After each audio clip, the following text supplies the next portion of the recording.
If you ever need me, just call. I'ma come running, give it my all. Love is love, God wins.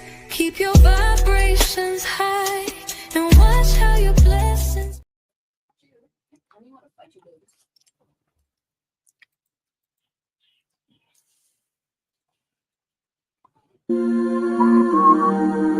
We've been journeying in the wrong direction this whole time. We've been journeying outside of ourselves.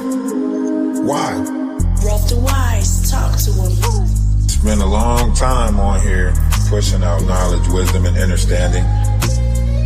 Maybe this is the year right here. Energy. Go within. There's something inside of us. We gotta do better collectively, you know? Right? Energy. Go within. There's something inside of us. We gotta do better collectively, you know? Energy. The first stage is realizing that you are. Word. That's the first step. Confront yourself. Realizing that you are. Energy.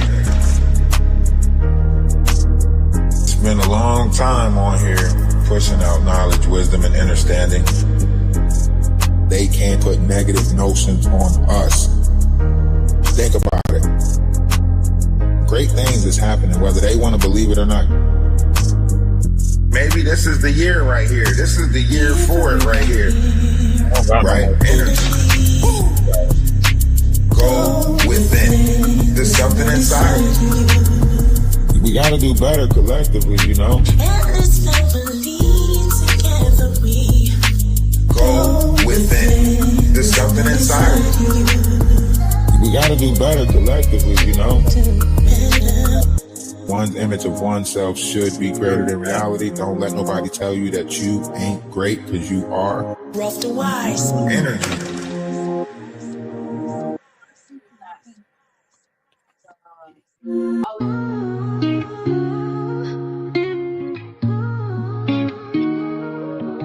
Atlas holding us down while keeping us high. With the law of one, we reach for the sky. His arms so strong, the weight won't break. With every step, he helps us away.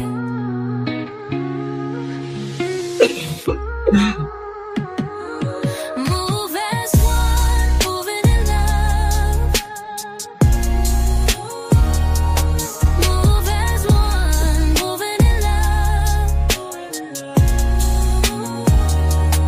Move as one, moving in love. Move as one, moving in love. Atlas eyes on the prize and it's crystal clear. Now we realize what brought us here. His heart of gold, it lights our way. He paid the toll for a brighter day. Move as one, moving in love. Move as one, moving in love. Move as one, moving in love. I want everybody needs to really think about this situation right here, right? Because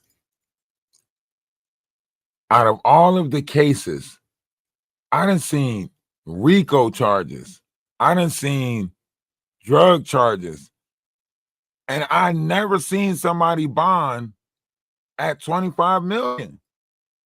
In West Virginia, you could unalive somebody and only do 5 years in prison. I never seen no shit like this before where they made a $25 million bond. I never seen no shit like that before. People unaliving in this world. People unaliving people all the time in this world, and they're bond. Think of how many unalivers is out there right now fighting the case. I know that Michigan is very conservative, so Detroit, Michigan. no, this technically, Oh, East. They East not playing in Point, East and Point. because of that, it goes across the border from Wayne County into Macomb County, and Macomb County is not the same as Wayne County. I never seen a $25 million bond.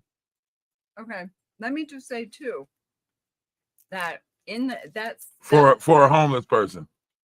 well, and that particular area has had some bad luck with particular crime as far as like big news crime.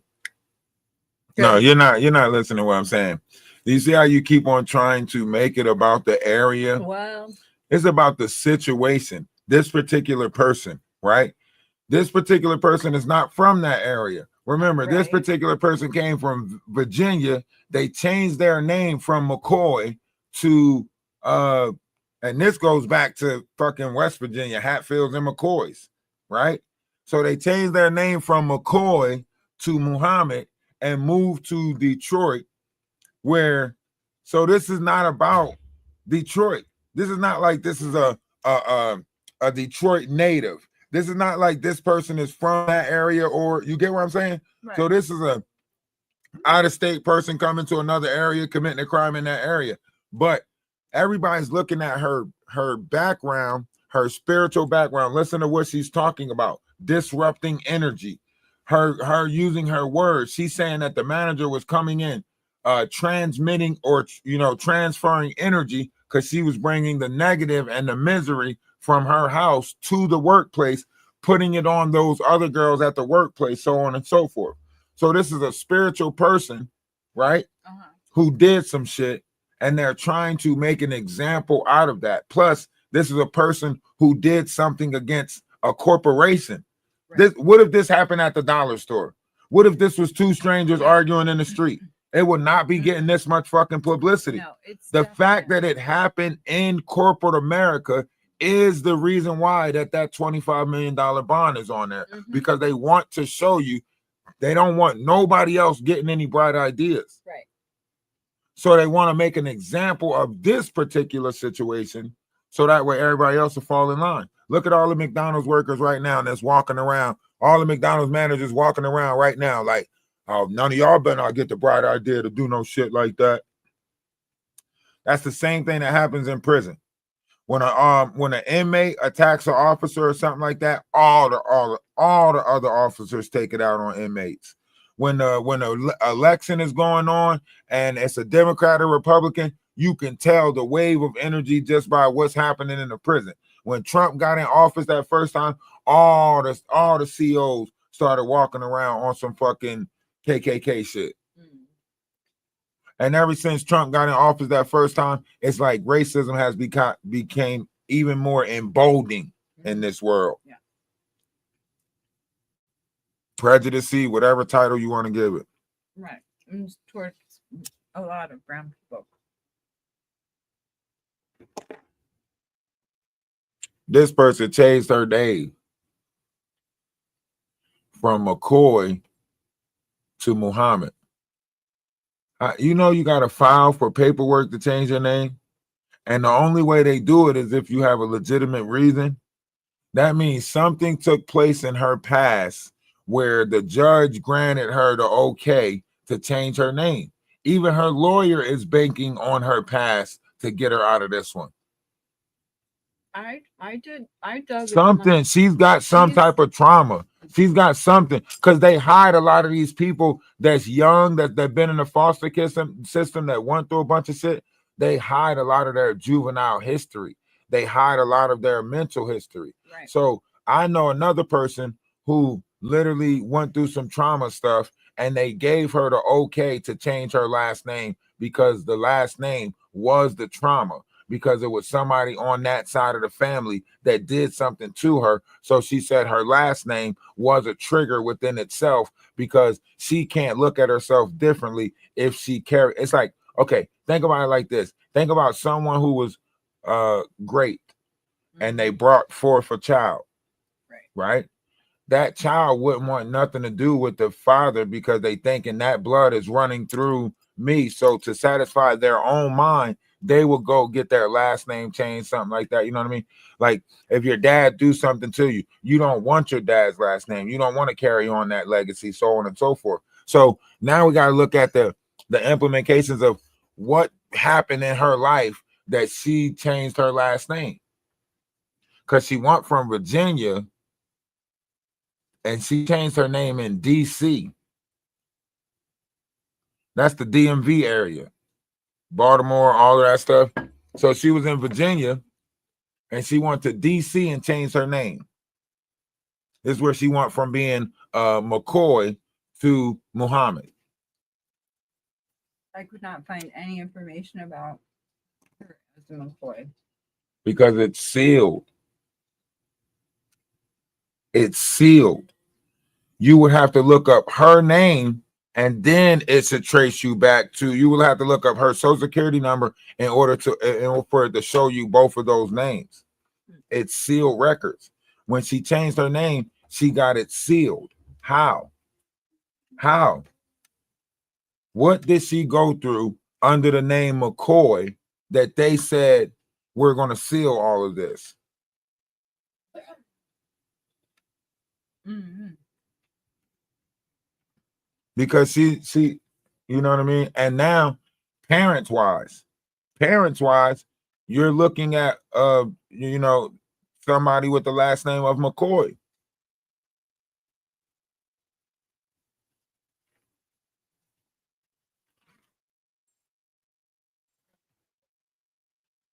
This whole situation is dangerous because I think this is a foster kid. This is a kid that got lost in the system and got threw away when she got older.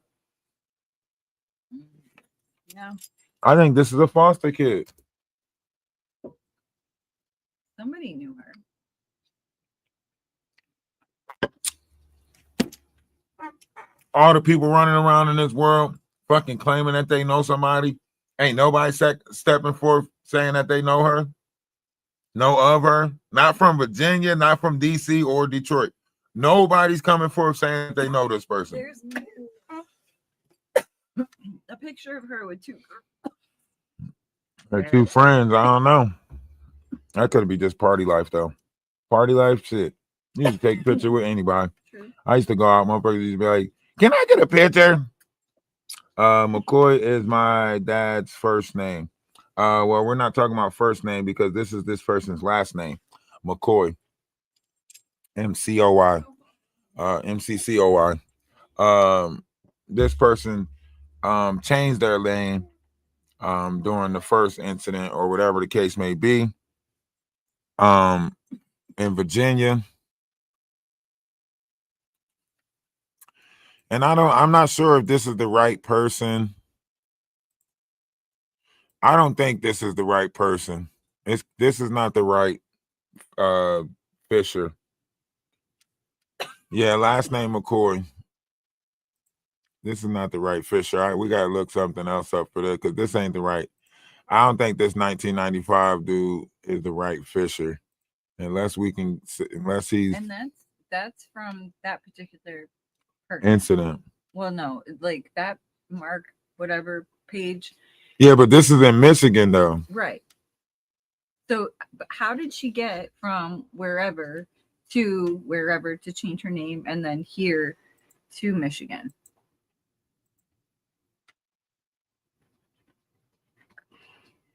This person, Marcus, whatever, this person is saying that that's that person, that's the that's that person who caught the. No, they saying that that's him, that's the Fisher person, Wayne Fisher. That's what they are saying. That's what I'm saying. Like this person is saying that that's the roommate, right? Yes. They're saying that that's what they found, the information they found.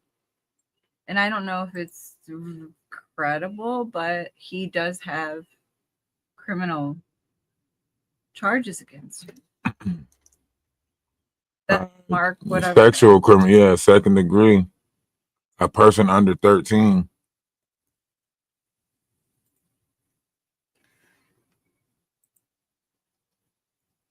Oh, I think I had to clip it.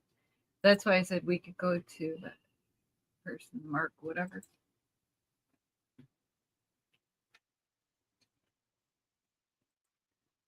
But that's why I say, like, I know that there's however you want to look at it. I'm not taking away from what happened, but where's Wayne picture? Hold on, I got you.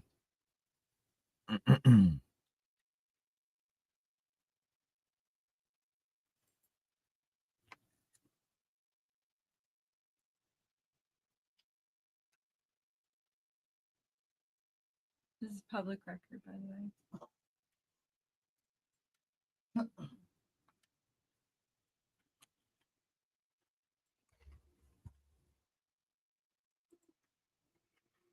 So this is the roommate or housemate, Suspected. allegedly. The person she was renting a room from, Wayne Fisher, who you hear in that recording. That's very disturbing. You said you would never ignore me. You need to get hit with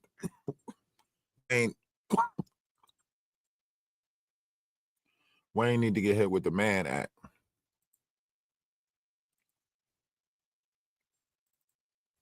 We ain't doing a great job at protecting our own, man. We leave them out there to get fucking took advantage of by people like Wayne. And y'all keep saying that we doing a good job, with each other or whatever the case may be. Like, nah, we not. We not looking out for each other at all. We don't care. Has anyone posted anything new on her? Because no.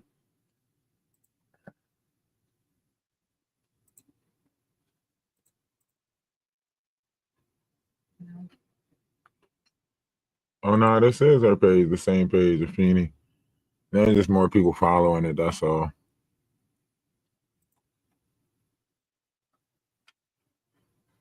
That's why I say TikTok Atlas family, y'all know how we do. That's why I say we gonna dig deeper into this. That's why I say that's why I said we gotta dig deeper into this. Right?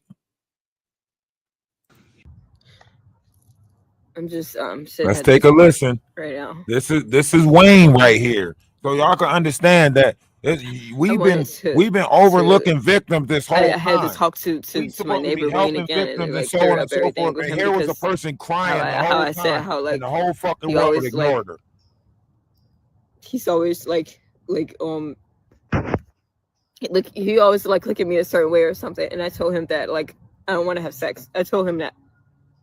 So it's like,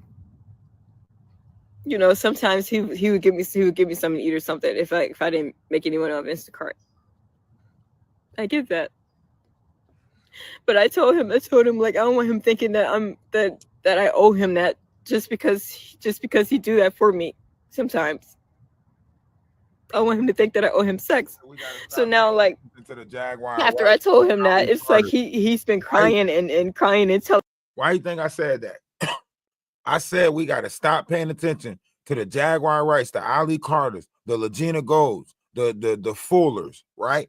All of the people that was faking like they was victims. All of the people that was using grifting and money to fake like they the victims. We should have overlooked them, and we should have been analyzing people like this who was really fucking screaming for help, and the world act like they didn't see her because she didn't smell good, because she didn't have a house, because she was homeless.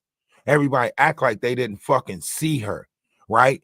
And then y'all scream about communities and black communities, and we don't even look out for our own. We send our own to the fucking streets so people like Wayne Fisher can fucking take advantage of them, and then y'all bitch and complain at each other. So, y'all, man, y'all. Telling me you think I use him.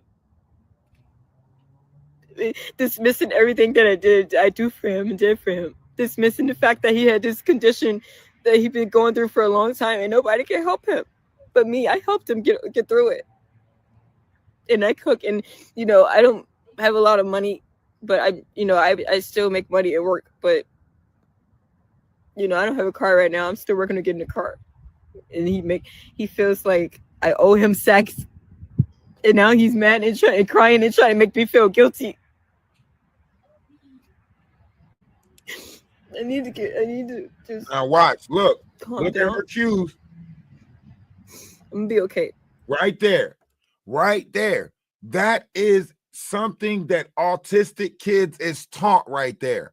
Assess the situation and then gather yourself, right? She sat there, she assessed the situation and she gathered herself. I'm going to be okay. I'm going to be all right. Right? I'm gonna be okay. But I should have known. See? Even though she's irate, even though she's going through it, she still gathered herself.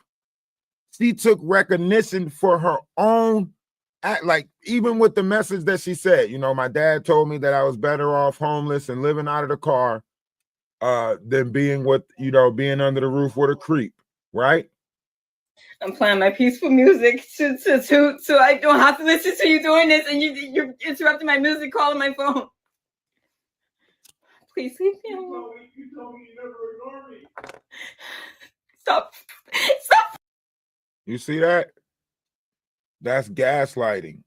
That mean Wayne Fisher invited her into his house so he can drive her fucking crazy. She said, I'm playing my peaceful music. He said, you said you'll never ignore me.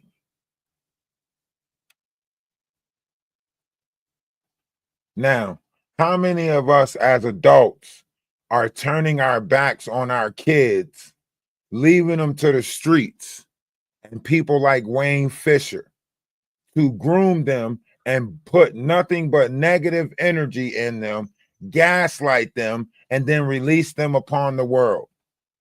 Because that's what he did.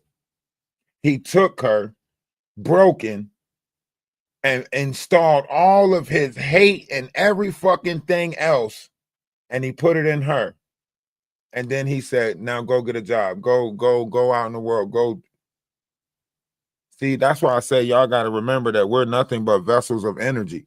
And if you got the wrong people around you, installing the wrong energy in you, they could be creating a you know what I'm saying, a time bomb.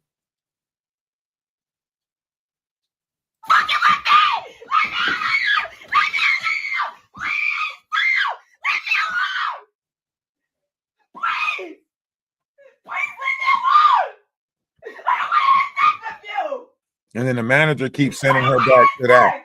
Imagine having this situation at home and the manager keeps sending you back to this.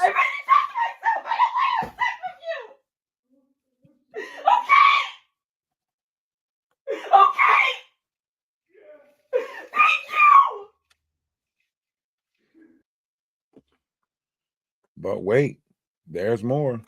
Look at the text messages.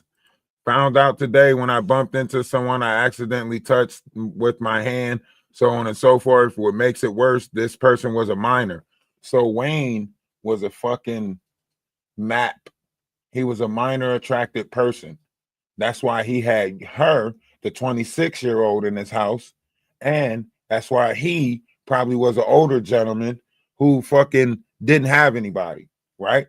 Because all these fucking older ass, perverted ass fucking men is waiting for us to break up our fucking family. They're waiting for the fathers to leave the household. They're waiting. They want your children. And we sending them there. And for some reason, you guys can't figure it out.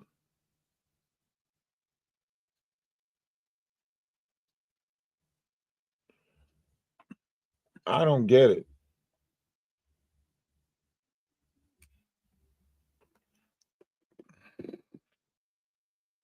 Hmm?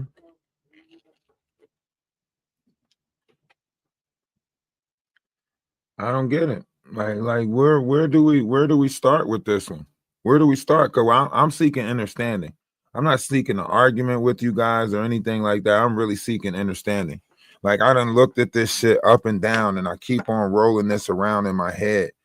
And every video that I watch of this girl, she seems like she was doing everything in her power to practice peace. Even listen, she told people her boundaries. Hey, I don't like being touched. Please don't touch me. Why is it that when somebody say they don't like being touched, do we touch them? Why is it that fucking somebody say they don't eat pork, do we offer them bacon? Why the fuck do we tempt each other the way we do? Why do we challenge each other the way we do?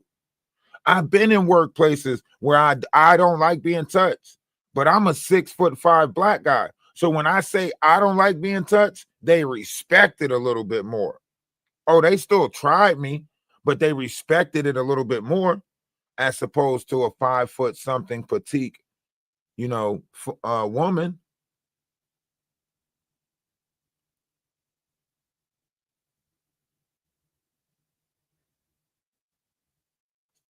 Yeah, it's called a map. They changed it now. You can't call them ediphiles. You have to call them maps now. They even put it in our schools to teach the kid that these are minor attracted people. So you can't call them ediphiles now. You have to call them maps, which is minor attracted people. And I think that's funny that they came out with something called fucking Dora the Explorer, where they came out with, I'm the map. If there's a place you need to get, I can get you there. I bet I'm the map. They installed that into the fucking youth's head. And then when they got older, they introduced them to fucking minor attracted people. That sounds like a game. That's a manipulation of the mind right there. So you can think maps are fucking friendly. And that was weird as fuck to me when I found that out.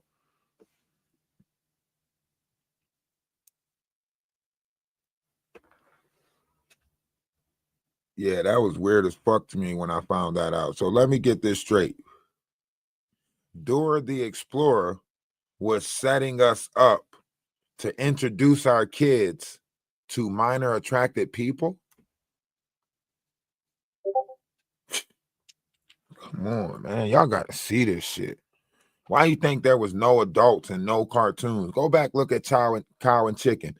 No adults. I mean, even fucking Sylvester and Tweety Mysteries had Granny, and she barely showed up. Go back and look at half of the cartoons that they played. They took all the adults out of the cartoons. Well, and now we live in a society where our kids don't look up to none of the adults. Why you think they came out with Codename Kid Next Door, Recess, all of that shit? They was eliminating us in the minds of our youth.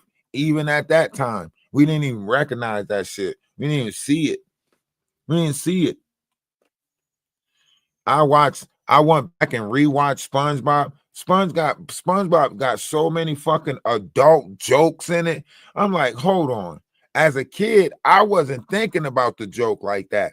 But now that I'm grown, you motherfuckers been implementing lust in our kids' heads since Mickey Mouse Club.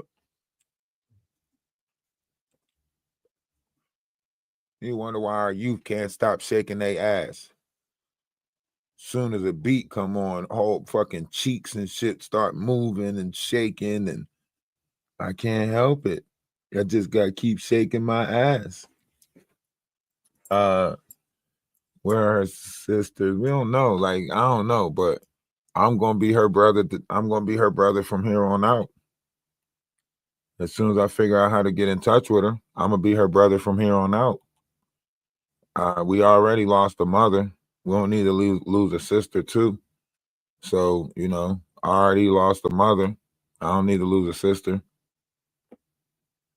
So I don't know about y'all. I think we all should start caring for each other. That mother of six energy is already transferred. I get that. But we're losing each other because we acting like we don't understand each other. We acting like we can't see what other people is going through. We acting like we can't see people's breaking points. You know? You ever wish somebody was there for you when you fell? You ever wish you had somebody in your corner when you was down and out? How many of y'all found yourself in y'all darkest place and told yourself, man, if anybody ever need me, I ain't gonna never let nobody go through the way that I feel right now. I ain't gonna never let nobody feel the way that I feel right now. And yet you motherfuckers is in the world letting people feel the way that you said that you wasn't gonna let nobody feel if you had the power to get out of here. I said I made some promises to myself and I met that shit. When I was locked up, it wasn't a piece of mail that came through. It was nobody I can call. I told myself I'll never let nobody feel this lonely in the world. In a world full of people, I really felt like I had nobody. It got to the point where I was writing myself mail just so it can get to return the sender. And when it come back in, I'll sit all the way in the back. And when they say, Boston, mail, I'll be like, for me? I jump up, walk slow as hell all the way to the front, dancing the whole fucking way up there. For me, I know it's a return to sender. I know I sent myself a card 6 days ago. You know what I'm saying? And I read that motherfucker like it was brand new. Somebody loved me. I dance all the way back to my cell. Everybody be looking like, damn, you got some mail today? Yup, sure did. Hope you got your mail today. And now the people in my cell, they knew. Like, you wrote yourself that letter. Like, yeah, sometimes I need to feel special too. They be looking at me like, bro, why you so happy all the time and shit? And I don't never see you on the phone. I don't never see you do nothing. I say my happiness was inside. I'm making the best of everything. So I would just send myself whenever I was feeling that, because sometimes I had to admit my own feelings, you know what I'm saying? So sometimes I'd be feeling that shit and I'd be like, you know what? I'm going to write myself a letter. And I'll write it, send it out, let that motherfucker come in and be happy. I told myself I'll never let nobody, as long as I got the power to do it, I'll never let nobody feel that lonely. It's fucking 9 billion people in the world. There's no possible way I should have felt that lonely. There's no fucking possible way I should have felt that lonely. My grandma had 15 kids. My mom had 13 kids. There's no possible way I should have felt that lonely.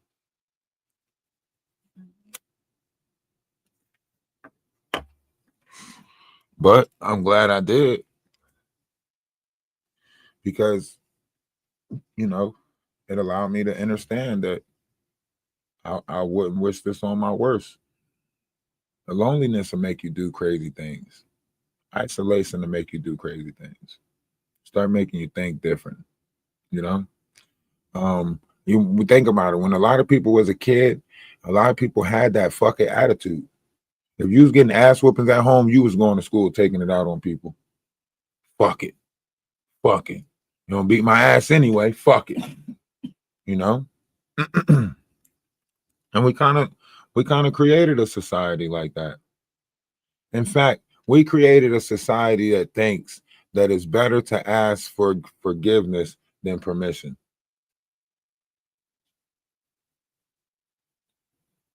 And everybody want to ignore or deny the society that we created collectively. We created them. We created this new breed of thinkers.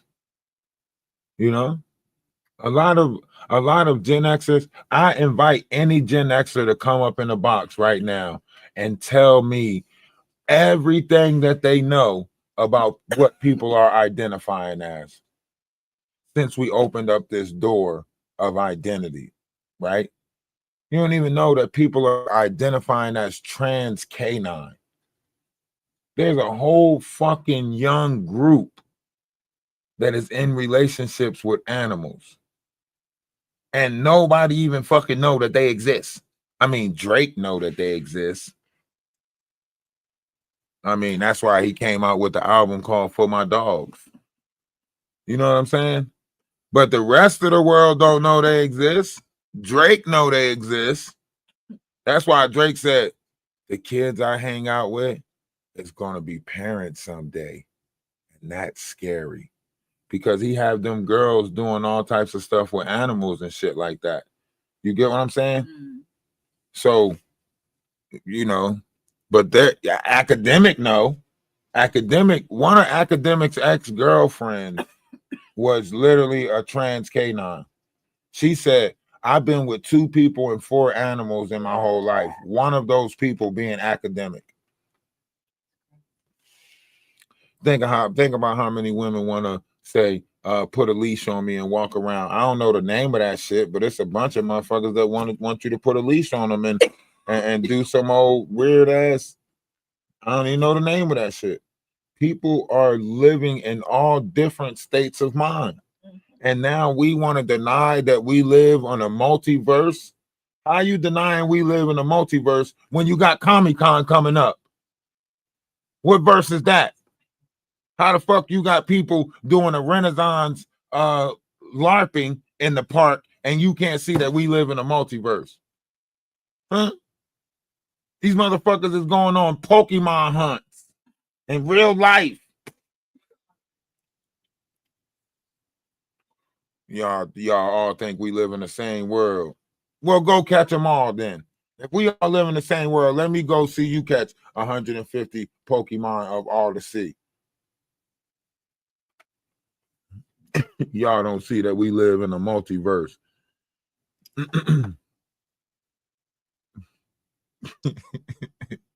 I've been going Pokemon hard. Yeah, I'm going Pokemon hunting. I ain't gonna lie, shit. When it came out for Game Boy, I've been with Pokemon ass catching. What you talking about? Shit. I'm right with you. Shit. I'm ready to go get some. I'm ready to go pull the Yu-Gi-Oh cards out. Keep on playing with me. Dave, what's going on? I thought that was like a self-defense thing for the manager at McDonald's. Wasn't that self-defense? When you say self-defense, you mean by coming back up there masked up and getting into an altercation? Or when you say self-defense, you're saying because the manager swung first? Well, I was under the impression that the manager traumatized this girl and she just I play COD. We can run COD later on. Say that again. You said the manager approached this girl and she did what? She traumatized this girl. The manager was traumatizing this girl mentally, and she broke.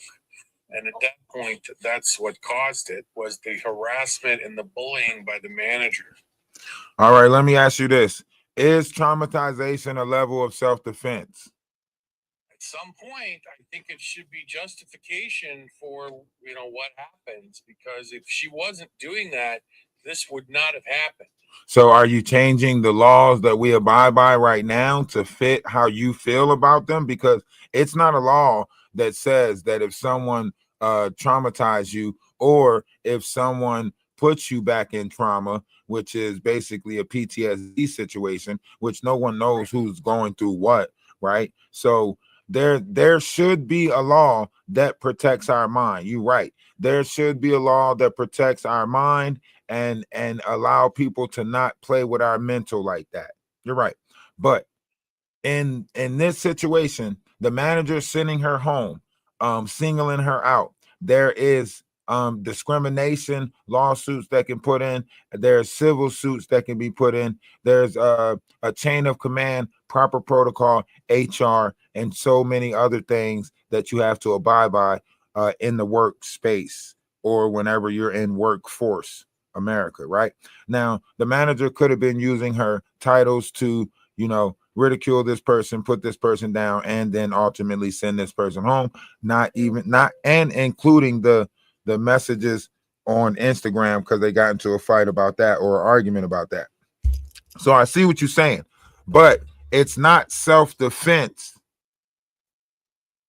because she went back up there. So that's where the man one comes in, because it was basically premeditated for her to leave and then come back up there and then get into an altercation. You get what I'm saying? No, I don't, because that whole process was a mental breakdown because of the situation. That's not true. That's not true. That is not true, David. The girl wasn't doing her job. That's why she sent her home. Stop saying that and justify this girl. She had issues with this young lady on 6 or 7 occasions about being on TikTok and not doing her job. I have over 10 friends that got McDonald's franchises around the country. They got the same issues with these young people. They don't want to work. They're lazy. They show up late. They be on you do the drive-through. They give the wrong orders and everything. She was not bullying her. So this nonsense was she wasn't doing her job. That's why she was sent home. I think it's going to be an interesting defense. It's not going to be no instant defense because she went in there and she murdered her. And she Unalive. She did this. Unalive. She did this also at another job where she pulled a knife out at another fast food place, not showing up to work, being lazy on the job and everything. Why people are saying because she was now, if we're gonna do this, let's do this with the facts and the merits on both sides. Was she going through problems through her whole life? Yes, we have a lot of ODD. Let me finish. Before you cut me off, let's talk about what was the manager's problem, since you want to say it like that, right? The manager had a responsibility to deal with every employee according to that employee, right? The manager is going around talking about other employees to other employees when it's getting back to that employee, right? The manager has a 3-step process that will allow them to get rid of employees, right? First, verbal warning. Second, a written warning. Third, this is when you're allowed to take disciplinary actions such as suspensions or to lay them off, right?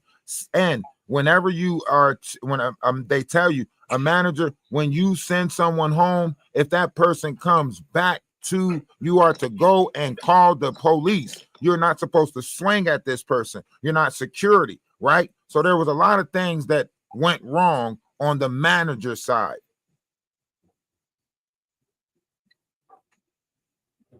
And I digress.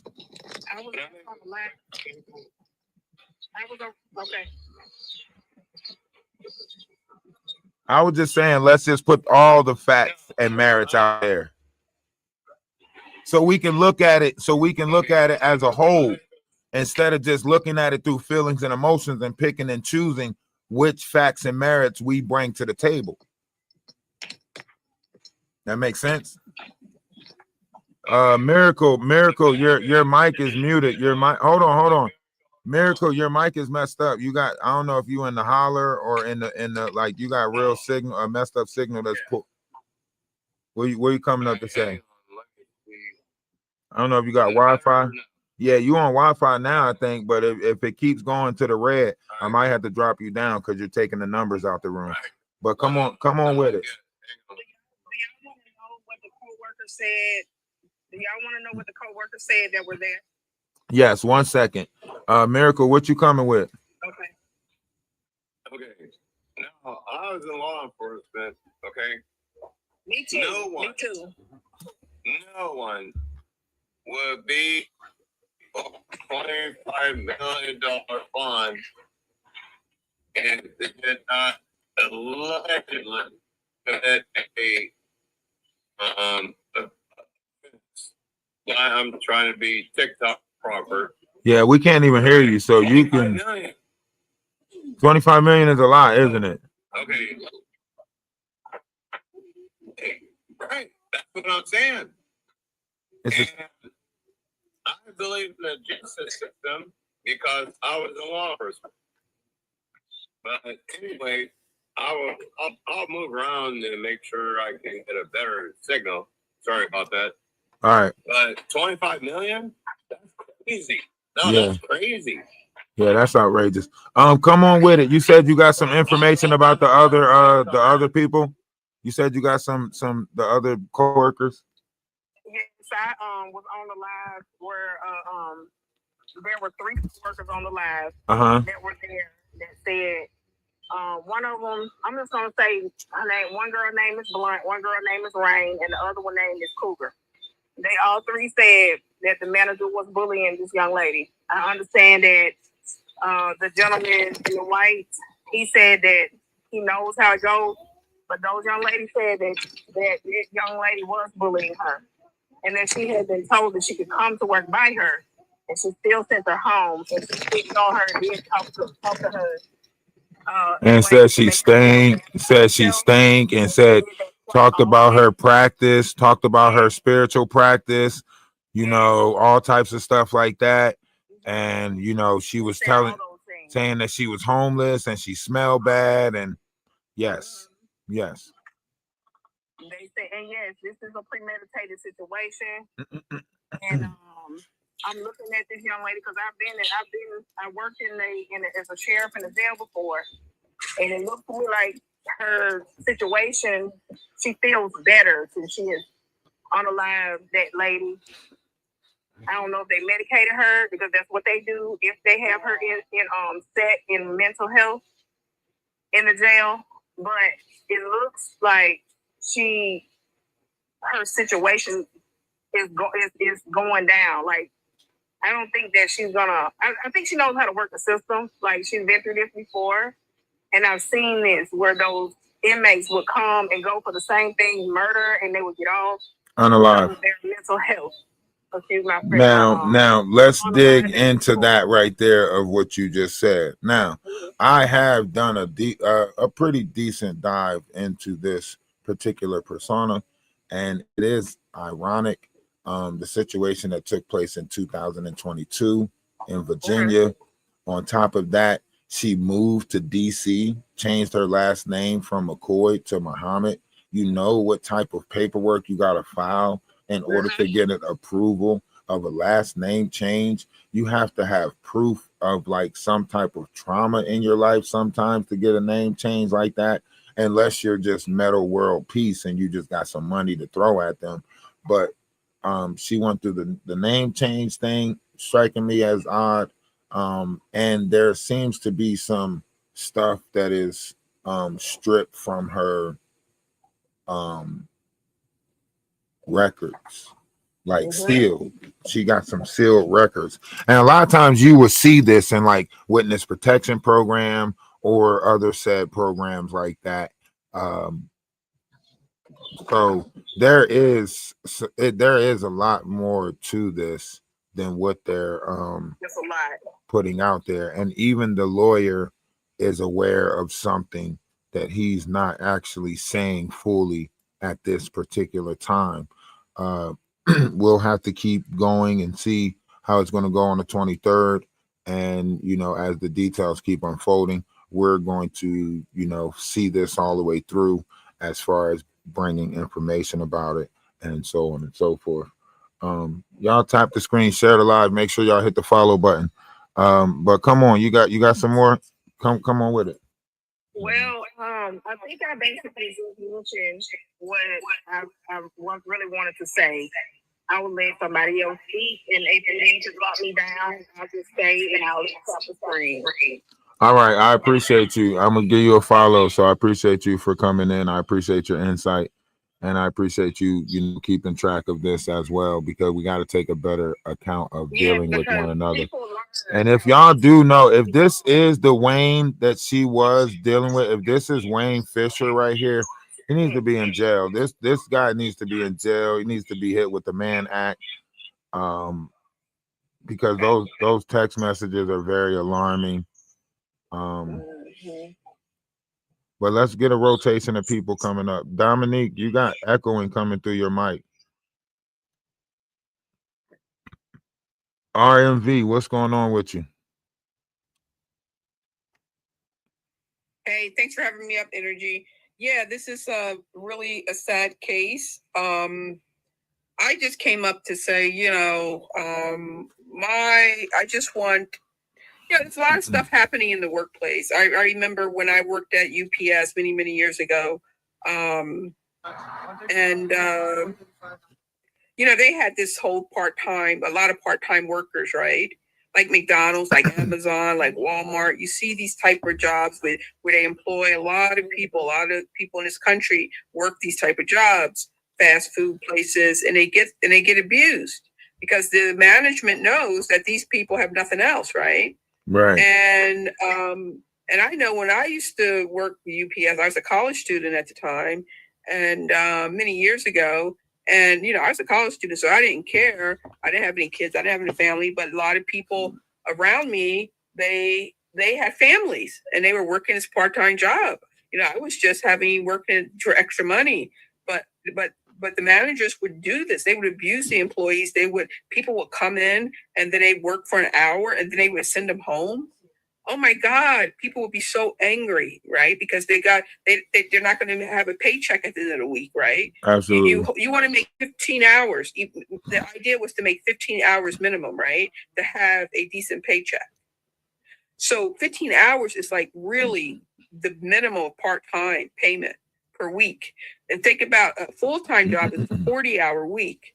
So if your boss is constantly, this young lady said her boss literally targeted her and constantly told her to go home every day. And she came in on her off day thinking that she was going to make up some hours to get that 15 hours then, Right. And, companies like So- this need to really be held accountable. Here's the thing. Here's two things. Yeah. One, there is a multitude of issues in this situation, right? That's why I say this is a great situation to talk about and a great situation to point out. Unfortunately, somebody lost their life in this situation, so it makes it that much tougher, but it makes it that much realer too, right? Now, But who's accountable for that? hold on. I'm not trying to argue with you about this, right? No, I'm not arguing. I get that you're coming out to point out the corporal issues, right? The fact that management takes advantage of the power and the manipulation, Specifically, McDonald's need to be liable. manipulation and the abuse, McDonald's need to be liable. manipulation and the abuse of power, right? Because that's what you're talking about. Because you can't be talking No, about. I'm talking about work. I'm talking about work safe. I'm talking about workplace safety. That's right? That's what I just now said, right? Okay. Corporal America, right? Corporal businesses, right? The abuse of power in corporal America or in the world, period, right? Mm-hmm. Yep. All right. So now we can say like, okay, let's together put together some type of employee plan, whereas though we can help people gain hours at different establishments, right? And you might say, what do you mean by that? Well, we can put together a fill-in program where people fill in for other people, right? Where basically if you want a day off from your job, you look this person up and they come in and fill in for you. You still get paid for those hourly wages, and that company gets paid through the company, which is fill-in, which basically allow people to have a little bit more days off and allow people to accumulate hours at other places. You might think, what is he talking about? Okay, if customer service representation goes on at 3 different establishments like Walmart, Lowe's, and Home Depot, right? Then someone can be a representation at, no, this does not already exist. A temp agency exists, and that temp agency is for the company and not for the people. I'm talking about a agency for the people. You know how you have Uber, you know how you have Lyft, all of that stuff, right? Well, this is something like that, but only for like work, for corporate America, right? Where you still get paid by your company and the company pays the person that filled in for you, thus far allowing someone that's unemployed to accumulate hours at different places. They can do 8 hours at this place, they can do 8 hours at that place. By the end of the week, they can accumulate some hours, right? Customer service has a variety of places you could do customer service at. For instance, if you work at Lowe's, Target, or Walmart, you can fill in for anybody at those 3 different locations doing the same thing and accumulating hours. And someone else can get a day off and still get paid by the company. Thus far, 3 people are satisfied. The company is satisfied. They never have to worry about being short-staffed. The employee is satisfied because they can get days off and spend time with family. The unemployed is satisfied because they can get days and accumulate hours. And then the U.S. government is satisfied because that's more taxes that people would pay.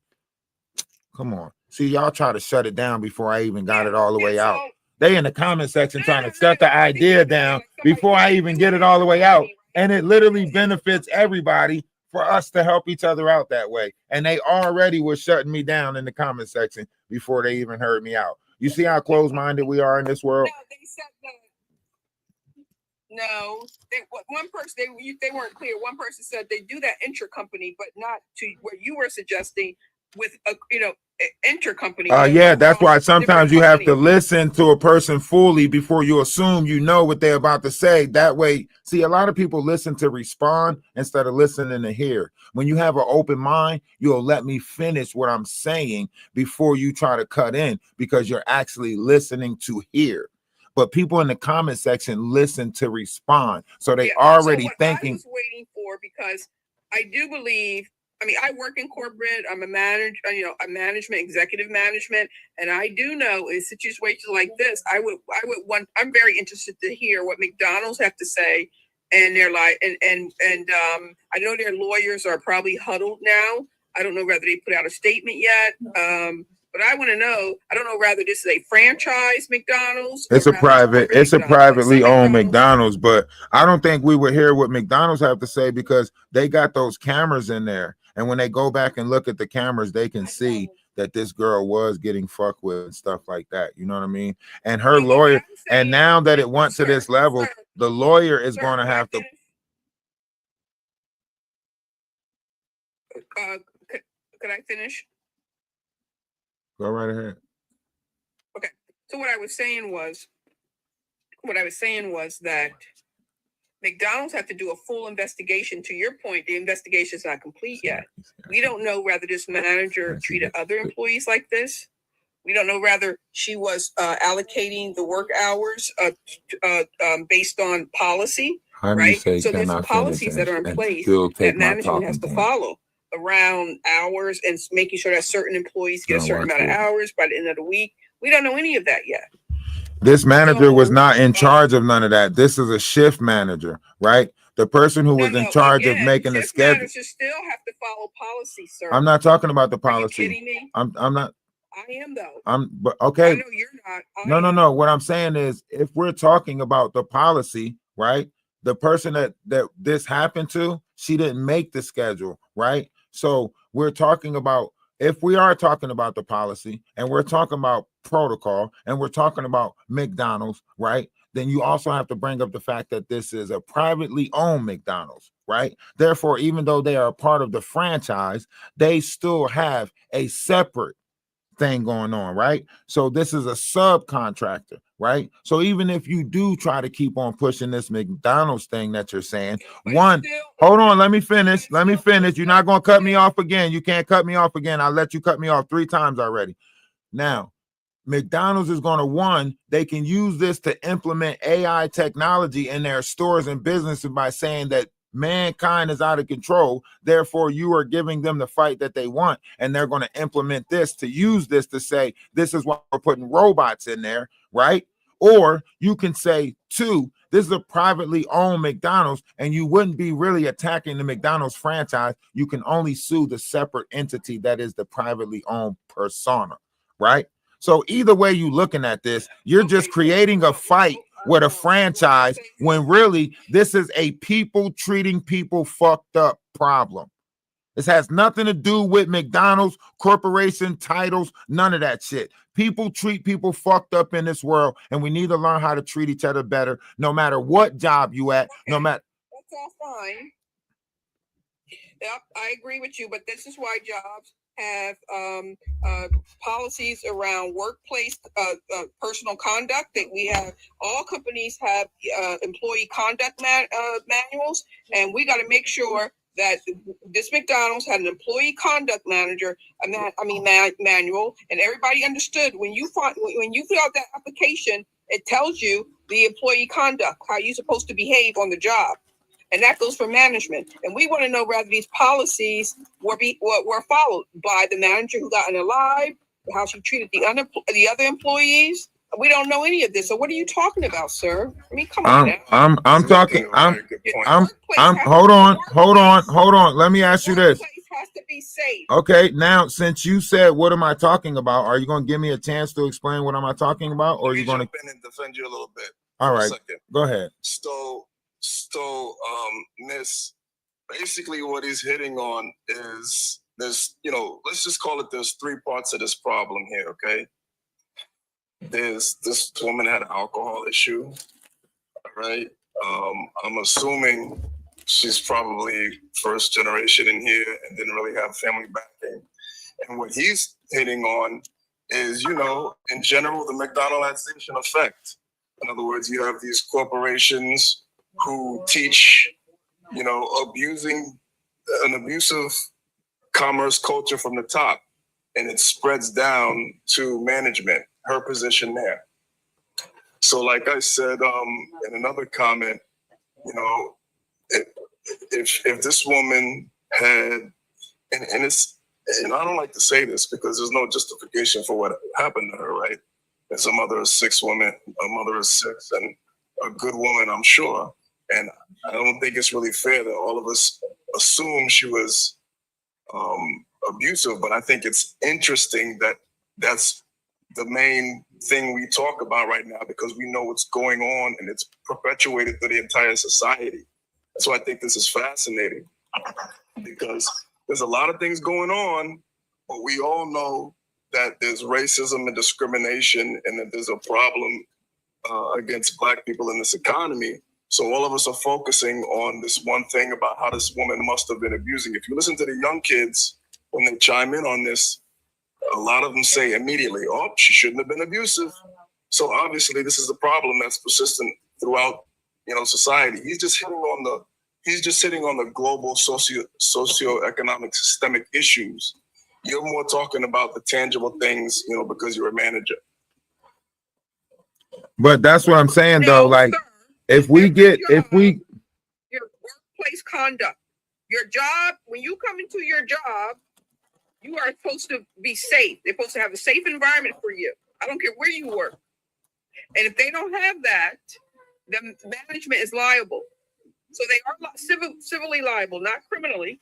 But McDonald's need to be held to task, and I hope her lawyer and the okay, now watch this. Finishing the family. Hold on, look. So why did you guys interrupt me? Can I just land? I'm because you keep on trying to take it back to a corporal. 5 seconds. Okay, go ahead. Go ahead. I keep giving you respect, but you're not giving it back. But go ahead. I stayed quiet when the doctor was speaking. I didn't interrupt him at all. I'm not the doctor. That's a completely different entity. I'm talking about me. I'm talking about me, right? Just because you respect him don't mean you respect me. That's not the same. But go ahead and finish saying what you're saying. Okay, 5 seconds. I hope that her family, her lawyer, sues McDonald's, and I hope that the family of the woman who got unalived also sues McDonald's, and McDonald's need to be held liable. I'm sure all those other employees that was a part of who was under her management probably had the same stories to tell as to how that woman harassed them. At workplace harassment, workplace bullying needs to be addressed, and I don't think it was all right. Now, and all this you said 5 seconds. 5 seconds is up, ma'am. Now watch this. Watch this. I want to ask you this. So let's say what you want does happen. This is why I say some people just like to put the world in chaos, right? Let's say what you say does happen, and everybody sues McDonald's, right? And McDonald's, as a franchise, says, you know what? We can't afford this type of behavior going on. In order to qualify, in order to supply safety for our customers, because we have so many things going on. People are going off over fries. Employees are getting things thrown at them. Everything's going viral because this is happening in other states, right? Will McDonald's say, okay, because of this, we are now building all robotic McDonald's like the one that they got in Texas, and they lay off an ass load of fucking people. Then there's another fight, right? What is we saying here? Like, That solution does not make sense. You're giving us to AI. You're selling us out to AI. Why can't we just work on dealing with each other better, treating each other better, and that's going to improve the workspace tremendously when we teach each other how to treat each other better. I just want to say you're a brilliant young man. Keep going. We need more. We need more. Conscious people with very high level thought like you out here as these TikToks. So keep going, brother. All right, I appreciate you for coming up. But do you get what I'm saying, though, ma'am? Like, you're opening up the door for a hell of a layoff in a world where we don't have people working already. But if you give them this of what they want, which is an outlook to say, let's, implement AI technology and just get rid of the whole working staff completely, we probably can put one person back there to make sure the machine is running properly, and this thing will run like clockwork. Thus far, putting more people unemployed, more layoffs, like it's gonna be bad. You get what I'm saying? Look, at the end of the day, McDonald's need to be held it's accountable. going to happen.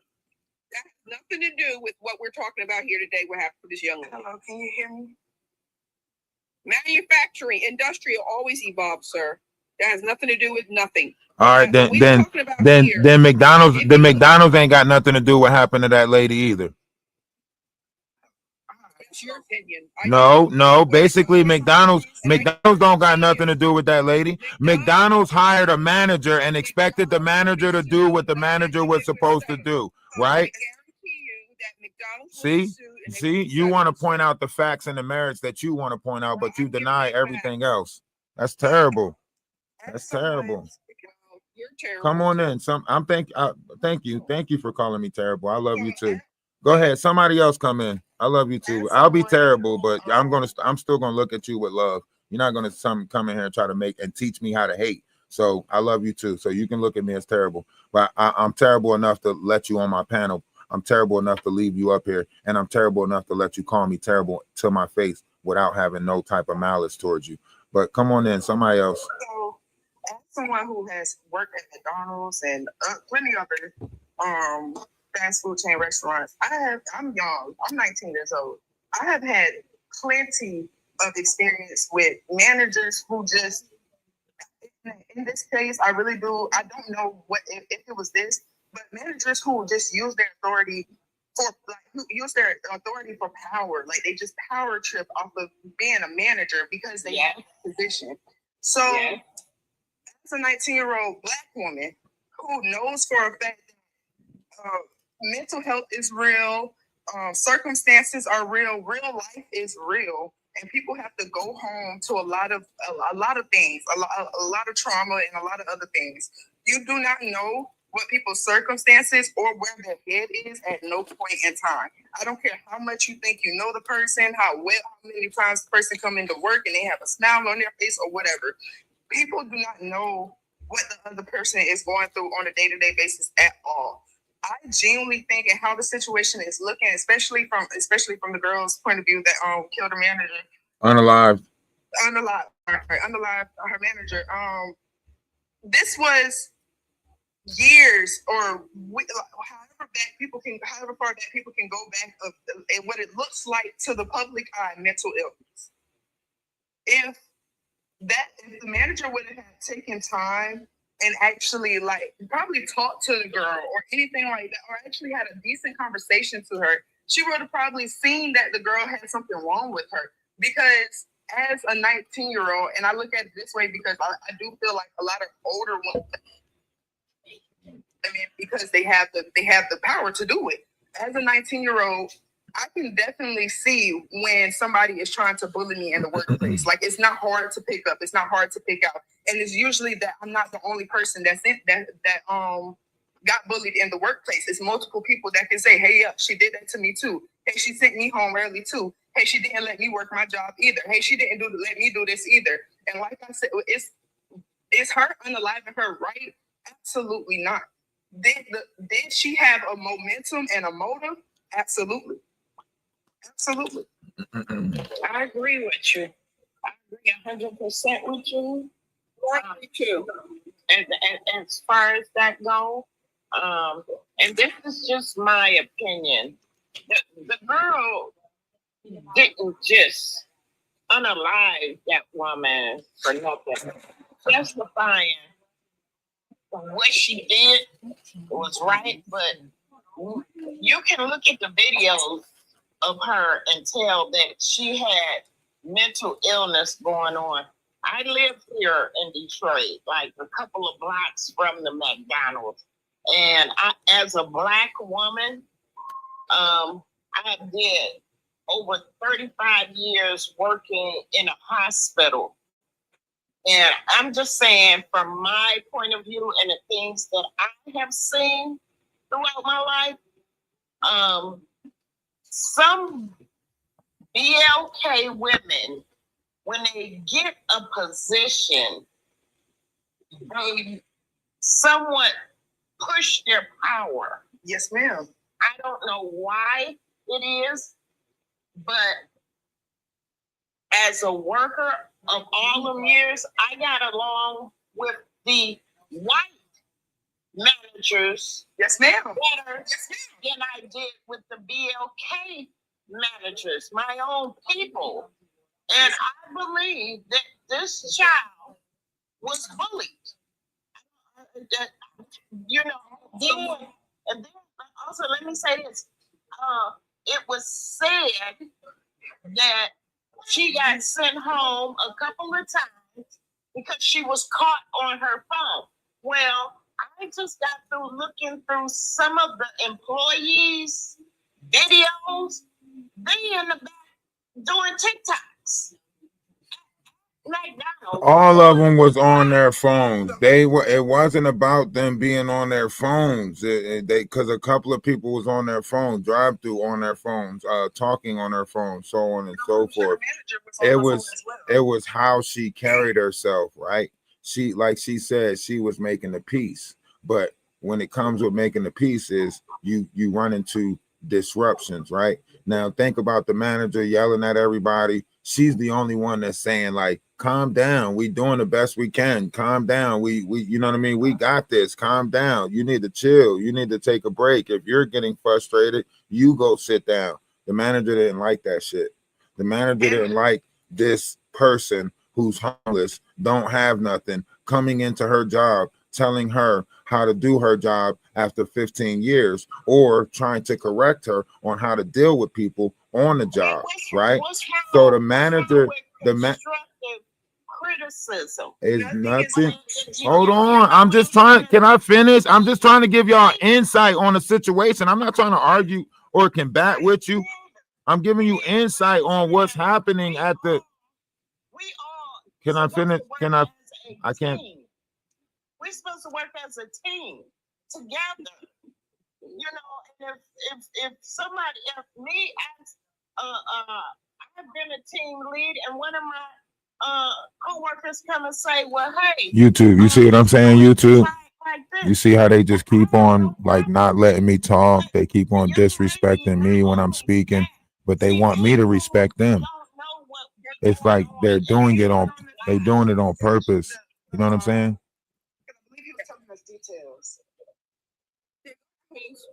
No, I'm good. I'm good. You got 400 people in your room. They should tap the screen, get you up to 50,000. I'm good. Me and the Atlas family on YouTube, because y'all being heard on YouTube and Twitch. We're on 2 different pages on YouTube and we're on Twitch right now. So I'm gonna just chill over here and let y'all, because I can't keep on going, because it's gonna make me look combative to keep on trying to yell over y'all. It's gonna make me look disrespectful to try to keep on arguing with y'all for the space. So I'm not doing none of that. So I'm gonna let y'all freely, openly speak about it, and I'm going to, you know, stay in my level of respect. I just want to say before I go, host, I'm going to drop down.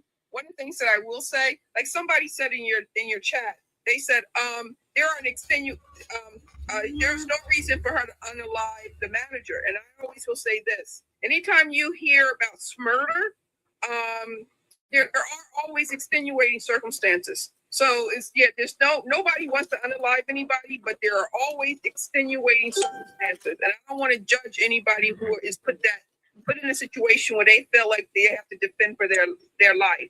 And I will also say that this is not uncommon in the workplace. Remember that's the old saying when people say they go postal. You ever hear the saying "go postal"? Because the postal worker has always, a lot of postal workers have come back to the job and do just that because of the stress of the job and poor management. So this is nothing new here. And that's why I was trying to tell you, host, that It's for the ad, bro. yeah. So in essence, she went postal, period. So let's not make it seem like she's the weird one here. And is it the only thing that she's the only person that she has done this? This is typical and it has happened for decades in the workplace when you have poor management and the company doesn't do anything about it. No, absolutely. The world employ crash outs now, right? So when you're in a world where we already, do this whole world star thing, everybody is pulling their phones out when the altercation is about to take place to try to catch the moment. No one is really trying to have enough integrity to try to simmer these moments down. So we're in a world where people are building for the crash out. Our youth Absolutely agree. Right. And our youth see moments like this and they take advantage of it and they push towards that moment of that crash out, not knowing where it can lead to, but knowing that they're going to get some entertainment out of it and a story to tell. As the youth, can I speak on that? Absolutely. Yes. So as the youth, I definitely agree with that, and I definitely agree that the social media does take place in a lot of stuff today. In this situation, I feel that the social media came into play, not necessarily in a bad way, and I am very stuck on.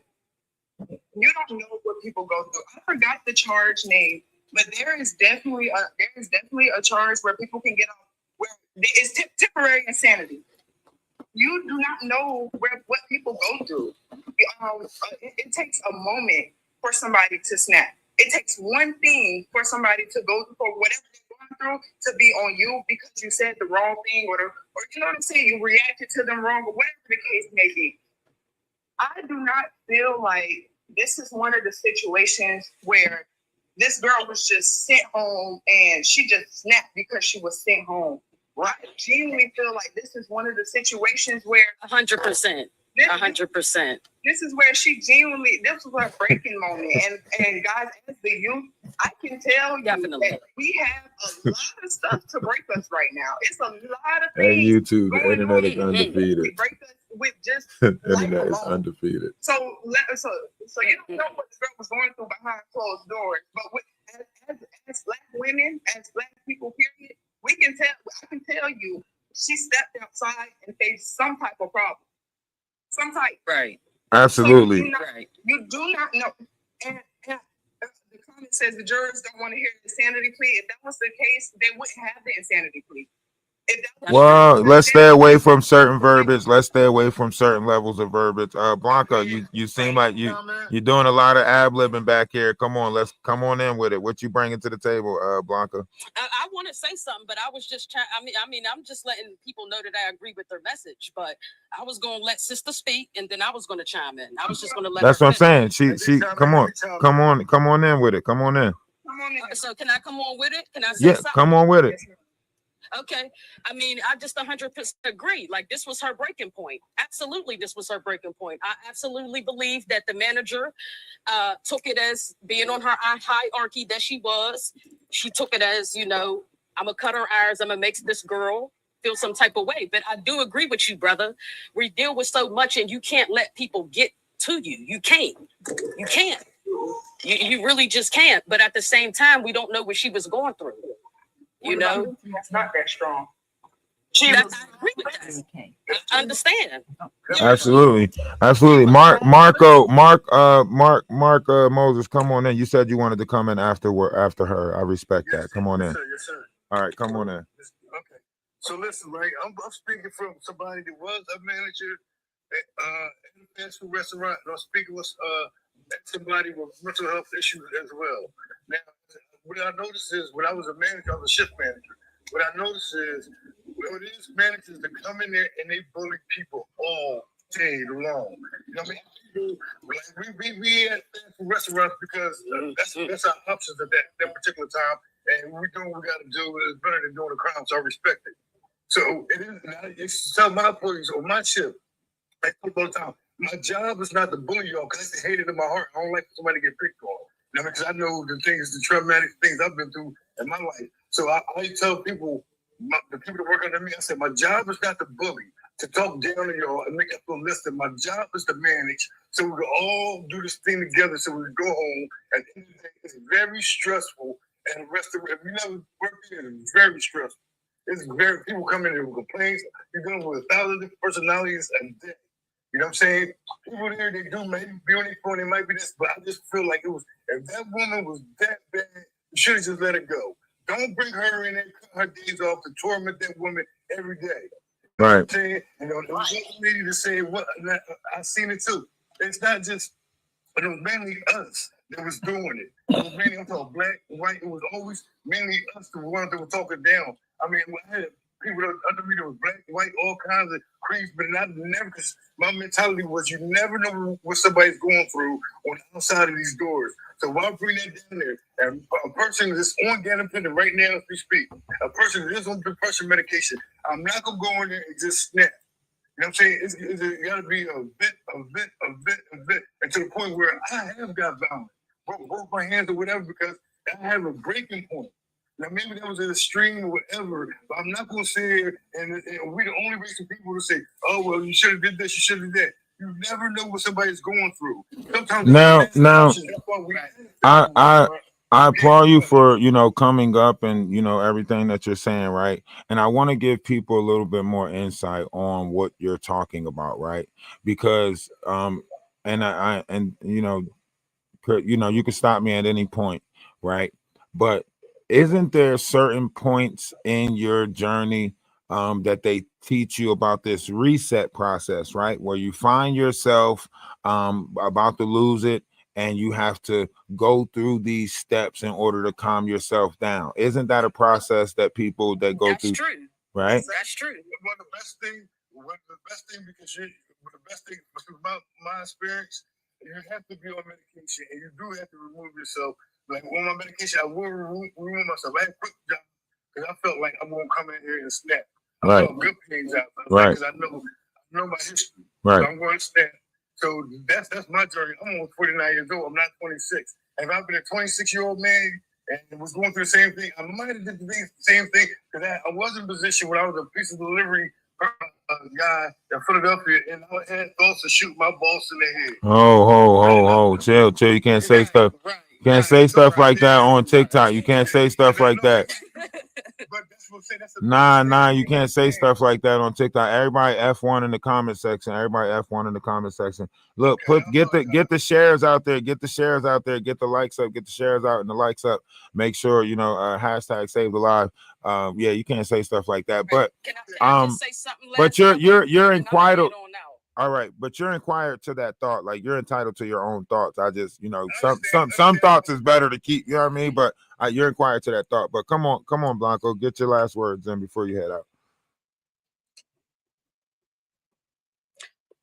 Okay, yeah, brother. I just wanted to say I'm glad that you talked on this topic. There's a lot of things that I've agreed with everyone what they have said, and what I could just say is when we go to these jobs, people remember it's just a job. You know what I'm saying? Like we're here to do our job and go home. Don't let these people get under your skin. You know, if you got to go to work and not try to talk to people, if that helps you do that, but going to work and getting caught up into things that really don't have nothing to do with you, it's not worth it. It's not, we all just trying to make our money and go home to our family. That's it. Yep. Can I agree. One more thing before I leave to chime in on what she said. If you can avoid situations, avoid them. If you have the mental capacity to avoid them, avoid them. For the people though who does not have it, it is very likely that, and I do believe we run into people every day on a daily basis, and we don't. They going through it. Like they probably on their last straw, and you do not know that your the way you speak to people, the way you treat people is very heavy. It has a very heavy weight on everybody's shoulders and everybody that you come in contact with, and you. Absolutely. If you treat somebody with kindness the first time, it doesn't have to. Nothing has to escalate. If that makes sense. Absolutely. And I know that there's a lot of people saying that that's not the reality. The reality is you have control over your actions as well. As much as she had control over her actions, so did the manager. Absolutely. The manager had plenty control of what she was doing and what she was thinking and how she was moving towards that girl. As much as everybody thinks that she could have controlled her actions as well. I do not think that. But like I said earlier, I do not think that this is just a circumstance where she just. But real. I'm sorry. I'm sorry. I'm so sorry. Go ahead. You said. Y'all been talking for a little minute, and I kind of understand where y'all coming from. I've been listening to a lot, but coming from me with over 5 years of fast food experiences, from being a staff member and a manager myself, who has managed teenagers and stuff like that, this girl was getting bullied. And here's why I don't think she was getting bullied. For one, if you go on her social media pages, she has several videos of her on TikTok. Like, from a manager standpoint, they have a hard job. All right, ma'am. No, I'm all righting you because you're putting out what you think instead of the facts. There's been numerous. Are you gonna let me finish? I mean, I'm just trying to bring. Because over here we deal with facts, and we already pointed out the facts that numerous people that's already was in the building and already know that she was getting bullied, she was getting picked on. The manager literally told her to come to work only to send her home. Like, we already know the facts that's coming out. So if you want to keep on thinking differently about the situation, that's a you problem, not a we problem. So I can't let you come on a panel and make your wanting to feel like this didn't happen and feel like that didn't happen. We already came with the facts and the merits to show what's going on. So that's why I stopped you, because you're trying to lead us into another direction of your own level of confusion. People need to understand that one, I think everybody has this mishandle on what this generation does. I do understand that a lot of this generation is very hard to deal with. But then you also have children like me who have, and this is coming from somebody who has dealt with people with mental illnesses my whole life, including my mom. My mom has mental, she has bipolar depression. When it comes to people like this, it is unexplainable. Their next move is totally unexplainable. You do not know what these people are going through mentally. All right, so let me ask you this. As a sane person, right? I'm going to tell you my responsibility as a sane person in a situation like this. As a sane person, I'm not looking for the crazy person to deal with me how I deal with them, right? Because that crazy person don't know that they crazy. So why the freak would I expect the crazy person to deal with me rationally? As the same person, I'm supposed to be observant enough to curve around this person. So we know these people exist in our society. We know these youth, they exist. They don't know that they're not all the way there, because what did we do? We taught them that they were equal, right? We taught them that they were, you know what I mean? We said treat them normal, so on and so forth. So it's up. We have to recognize and realize when we're running into them, because we're supposed to be treating them normal. We're the same ones. You get what I'm saying? I agree. Can I speak? Can I speak? Yes. Oh, okay. Never mind. Go ahead. I was on a live. Go ahead. Come on, right here. And I think because I didn't say that she did not deserve to be harmed in such a brutal, fatal way, that people misunderstood my perspective. When you have, I'm close to 50 years old, and I've survived, the 90s, the early 80s, you know, the 80s, the 90s, and the 2000s, I'm still in it, right, with everybody else. And I see what's going on. I'm not oblivious to what's happening. I was always taught how to walk in a room full of vultures. I was always taught to observe and read the room.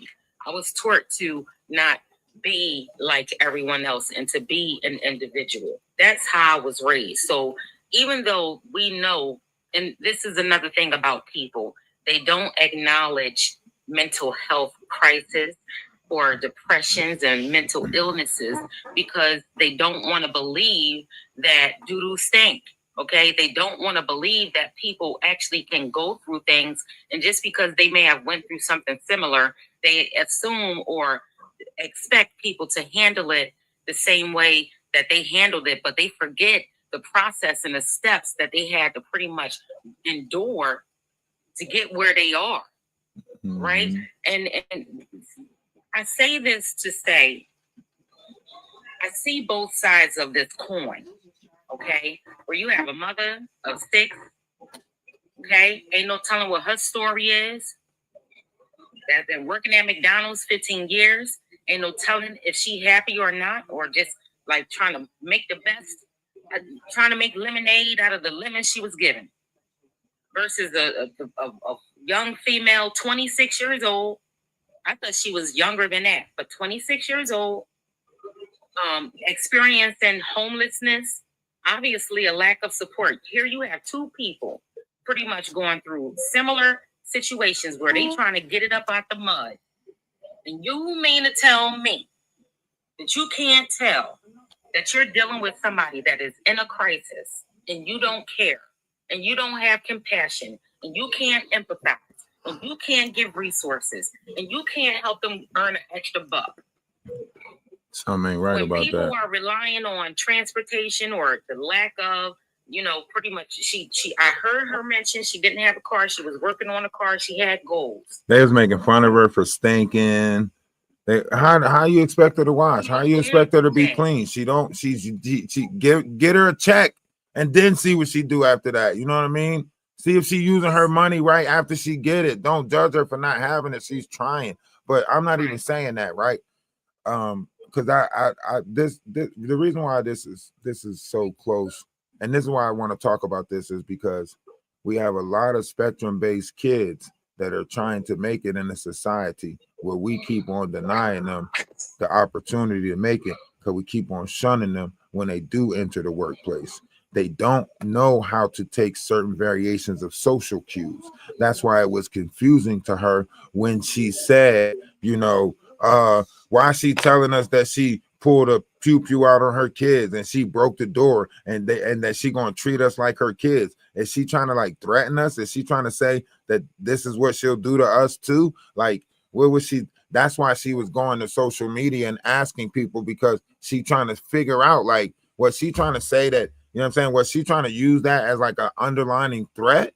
Was she trying to say, like, you know, if I treat my kids like this, just imagine what I do to you? Is that what she's saying? Is she trying to make herself look like she can harm me? Like, am I supposed to be scared of her? Now, mind you, she's the manager is 6 foot something, and this girl is 5 foot something. Y'all not looking at that, right? The manager is the person that's supposed to have the sane mind. This person is supposed to be the unstable mind. So why did the manager swing on her first? Wouldn't you think the unrational, insane person would swing first? Right. Okay. So we're not really looking at the details of this. We're just basing it off of. Nobody's looking at that. Nobody's looking at that part. No, saw the video and pretty much went off of, oh, she a mom, she in a manager position. You know, those women who pretty much like glamorize positions and authority and, you know, being on top of the world with it. You know, I'm expecting if we saying that this woman is the crazy one, then the crazy one should have been the aggressor. The crazy one should have been the one that she's going back up to her job because it's all she got. She can't go back to the house because she got a motherfucker like this at the fucking house. Wayne Fisher touching her ass and trying to fucking have sex with her because he rented a room out to her and it's a fucking stranger that she don't know and she's just trying to get her life off the ground. Now, I'm not saying that, right? Because I'm not making no excuses for something like this. But you would think that the crazy person would be the one that's the aggressor, not the one. Same one. You get what I'm saying? Yeah. Not the mother of 6 that's trying to get back home to her family. You wouldn't think she'll swing on the fucking. Never mind. No, but people don't want to take accountability. You know, people don't want to take accountability, and sometimes it's true what TikTok be saying. You know, a certain group don't want to take accountability, but I'm not one of them people because I hold myself accountable. And I feel like, you know, I've been in situations personally where I've been able to outsmart people that I should not even have had in my circle. But to get myself out of that circle or to get them out of my circumference, I had to be smarter. And it pays to like read energy. It pays to read the room. And it pays and it saves lives to pretty much know what to say and what not to say.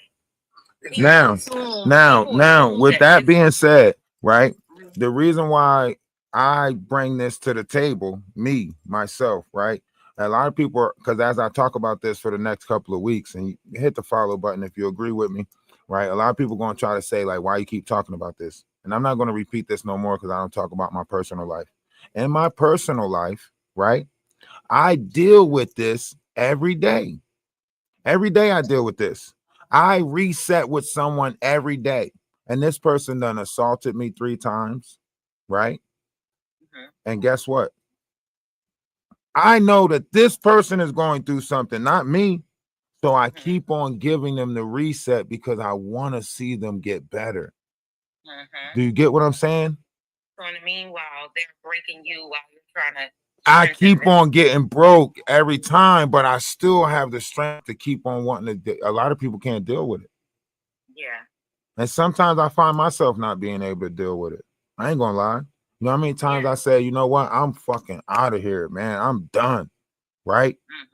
But then I sit down and think about it and I tell myself, like, that's not what we supposed to do. Yeah. Yeah, and I know I talked to y'all, and I'm not going to repeat what I said earlier, but I know I said I had an issue with a boss, but the only difference between me and this girl, Phoenix, because I could have been her. The only difference I had a support system. I had a dad, I had a sister that said, bro, you need to get help. Absolutely. You need help. We're going to take you to get some help. I had a support system, people at my corner that had my back. You know what I'm saying? And this was a few years ago. And I saw a few videos of this girl, and she was literally crying for help. She was. I just wish us as a people would take better care of mental health and realize it's real. And we deny it in our community so much that we deny it when we see our people crying out. Yes. Yeah. It's sad. I'm like sad because I don't want no woman to lose her life. I don't want anybody to lose their life. You know what I'm saying? We have enough to deal with outside of it and letting us destroy each other. But that girl was crying for help. It's just sad on both ends. It's just really sad on both ends. We got the help that she wanted. Can I speak? Yes, sir. Yo, rest in peace to that lady. Jennifer Harris. Her name is Jennifer Harris. Jennifer Harris, rest in peace to her. She was just trying to work and stuff. And I feel like I'm on both sides. I feel like I understand. I can't say like I understand, but she pretty much crashed out, and I get it. She had her mental health thing and with the stress of the world. And then you have the other woman that was passed away.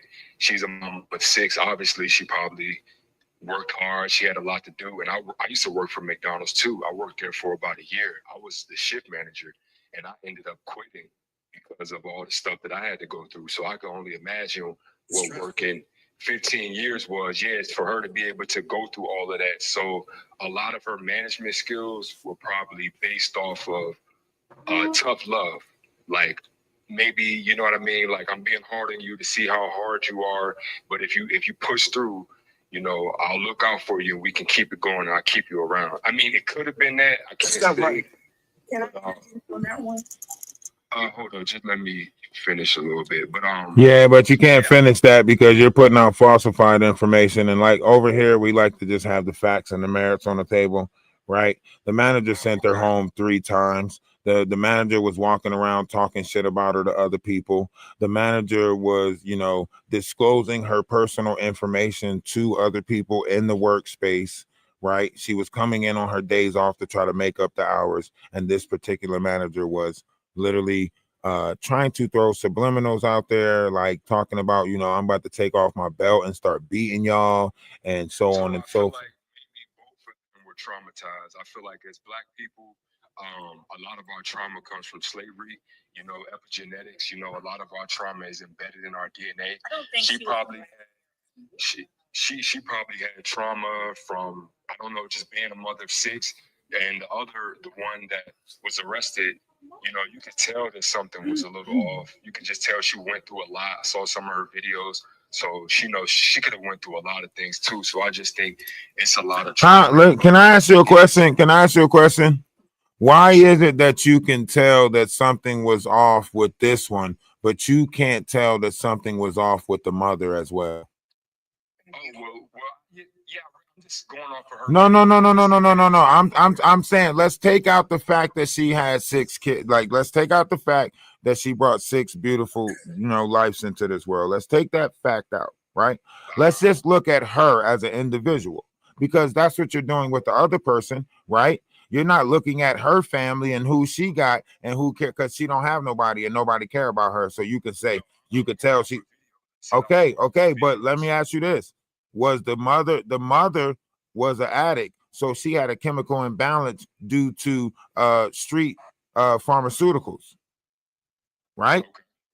So, and when you got an addict, they more so care about their getting their hands on that drug than they do about anybody else. So we can say she cared more about the drug than she did about people anyway. So there's no way she cared about learning her employees to really figure out which one's crazy and which one.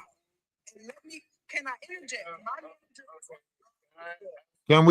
Can we talk about the addicts? Can we talk about the functional addicts in this world that's getting in positions like this and they're fucking taking it out on us because they can't get their drug, because they didn't get their fix today, because they got it. What the fuck? What you taking a lot of stuff off the table if you want to try to point out the fact that this person was mentally unstable. No, like I said, I wasn't talking about. I just said as far as the trauma. No, but when you're talking about the mother, when you talk about the other party, you always just mention you know, she was a mother of 6 going through stress because she was a mother of 6. No, no, that's not. Can I just make 2 statements and I'll leave? Okay. I didn't finish about the trauma though, but go ahead. Wait. Yeah, we don't trauma bond over here anyway. So is it true what you just said? The mom had a substance abuse, or was you talking about another scenario? no, it's in this situation, yeah. So you know when people You got to deal with all the facts. You got to deal with all the facts. You know what I mean? Addictions, right? What lingers behind is their bad attitudes. You ever notice that they have really nasty attitudes? Yeah. We can't verify that. The only things we can verify is the poking happened. No, we can verify it. We can verify it. It came out the daughter's mouth during the interview. Go back and watch it. You could verify it yourself. That she said that her mom was addicted or an addict. She said she knew my mom was an addict. That's what the daughter said. She said she knew my mom was a good person working hard for us, and she knew my mom was an addict. Why would she do her like that? Like, yeah, her daughter said it.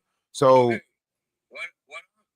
No, hear me out, please. no, but you just try to take a fact off the table as if it wasn't true, and I don't like when people do that. Right? We're gonna deal with the facts and the merits that's on the table, not based off of your assumption. There's no there. Okay. All right, go ahead. The 2 things we know: she's on a $25 million bond because of a pew or whatever, and second pew. Period. Once again, that's falsified information. There's no pew involved, right? So once again, you're putting disinformation out there, right? And she's not on a $25 million bond because of none of that. She's on a $25 million. She's on a $25 million bond because they have to let and show that this will not be tolerated in corporate America. So through this situation right here, they have to show an example that we're not going to tolerate this, because they know that the youth will take this. Stop. You're not going to cut me off. You're not going to ask me to explain and cut me off. Let me finish talking real quick. Right? You don't see the amount of support and the amount of people rallying around her saying that, well, that y'all should learn to treat people better. You don't see the amount of reports that's trying to point this at corporate America and say this is McDonald's fault and they should learn to treat people better, right? So in that aspect of this, an example would have to be made to say, y'all don't get no bright ideas out there.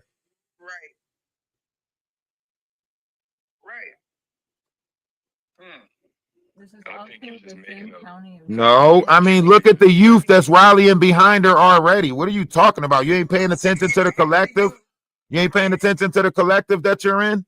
That's how you know some of y'all got your eyes wide shut. You don't see the youth that's rallying behind this girl? Stop playing. A lot of people think that poop don't stink. It definitely stinks. It stinks. And when people don't understand that not only is the youth going to rally behind her because we know that it is a pushing point for some people, but the youth is going to rally behind her because we've been through this. This is something that we have been through. When you say rally, I think you got to use your words. This is something that we have gone through numerous times. Support her. The youth is going to support her. That's why they made it 25 million. That's why okay, we're changing it right now. We changed it. Look, you hear me changing it? Support, because I know what you're doing, right? Support. The youth is going to support her, right? That's why they made it 25 million, so they can make it a number that's not reachable, right? 10% of 25 million is 2.5 million, right? They're making it unreachable so that way the internet can't free this person. Right. Well, free her like Carmelo. Yeah, Carmelo. What does he have to do with this? Miracle, are you drink, man? Miracle, you know what? I hate when y'all do that. Y'all try to put us all in the same group, and you already know that you sitting there drinking, got 12 beers. I can hear it. I can tell it coming off you. Get your ass up out of here. I think the young girl that did the poking, I think she needed to heal. I think a lot of real quick to summarize what I was going to say about the trauma. I think all of us have trauma in this chat. I think both of the victim and the lady that was arrested. I think Black people as a collective, we all have trauma, and I've noticed when I hang around my people, white people got trauma too. It's always white people got trauma too. My trauma worse than yours. No, white people got trauma too. But I'm not speaking on that. I'm speaking on Black. I'm speaking on white. I'm speaking on white. I'm speaking up for them. I'm speaking up for them. Everybody needs to heal. That's what I'm saying. Speak for yourself. Bro, stop. That's what I'm saying.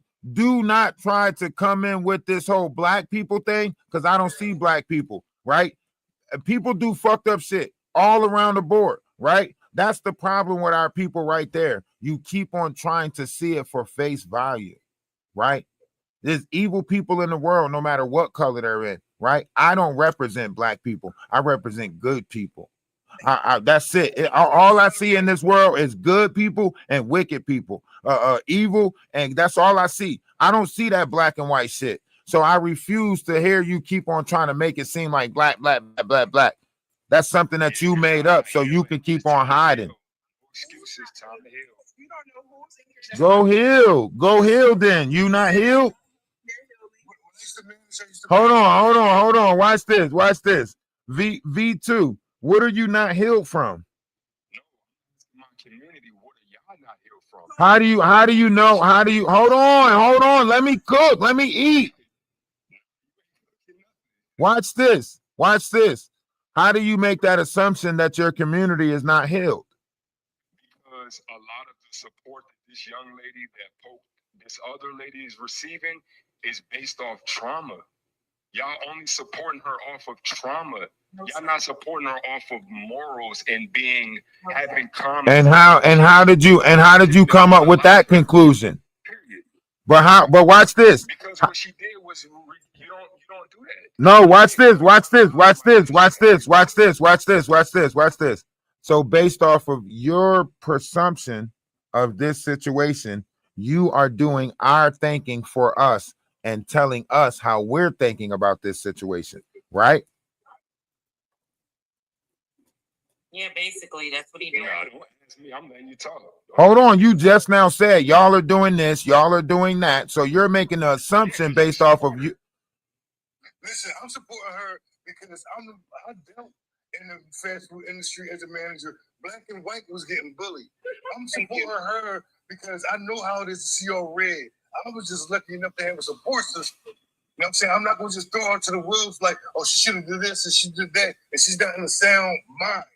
And I see her videos crying for fucking help. I'm supporting this individual, whether she's black or white, because I saw black and white get bullied. Thank you, Mark. But you gotta listen. Hold on. Stop, Mark. I want y'all to understand when we're dealing with energy vampires or energy shifters, right? It doesn't matter what you say, he's going to change the goalpost and make you still keep on trying to feel guilty, let me finish. You just now said you're just listening. When I just was talking to you a second ago, you said I'm just listening. So don't try to start talking now when I start talking. All right, just keep listening. Like you said when I was talking to you the first time, and I gave you the space. Right now, like I was saying, this person is an agent of chaos. Right? They don't care what you say. Right? They're going to change the goalposts. They want to get you in your feelings. They want to make you keep on explaining yourself and justifying why you feel the way you feel to put you in shame or guilt, which is a root chakra method, right? So that's all he's going to keep on doing. He's not really looking for understanding. He's not really looking to try to understand your perspective on the matter, right? The real reality is he don't care, and he is an agent of chaos. I add something to this energy. Yes. It'd be a lot of people like him that pretty much they like you said, he's a vampire. Okay, point blank. They want you to be docile. They want you to feel like you shouldn't, protect. I never took his side. Watch. Hold on. Let me get him again. Hold on. Let me get him again. Watch this. Let me get him again. Watch this. Let me get him again. So you said that our people do this to each other, right? Absolutely. So you're saying that our people is the problem for our people, right? No, I said our people have a lot of trauma that goes back to slavery. Right. It can't go back to slavery. Hold on. Okay. Hold on. Stop. Stop trying to act like you don't hear me talking. Because what you're trying to do is you're trying to drown out those fucked up points that you're making, right? Hold on, listen, watch this. What? You said it goes back to slavery, right? That's what you said, right? Out of your own mouth, you said it goes back to slavery, right? Nah, you told me to be quiet. I'm gonna let you talk. See what I'm saying? Now you want to be quiet. That's how you know you're an agent of chaos. I would never. You see how when I give him a chance to talk, he don't want to talk, but then when I start talking, he wants to talk. Watch this. Did you say it goes? Did you say? No matter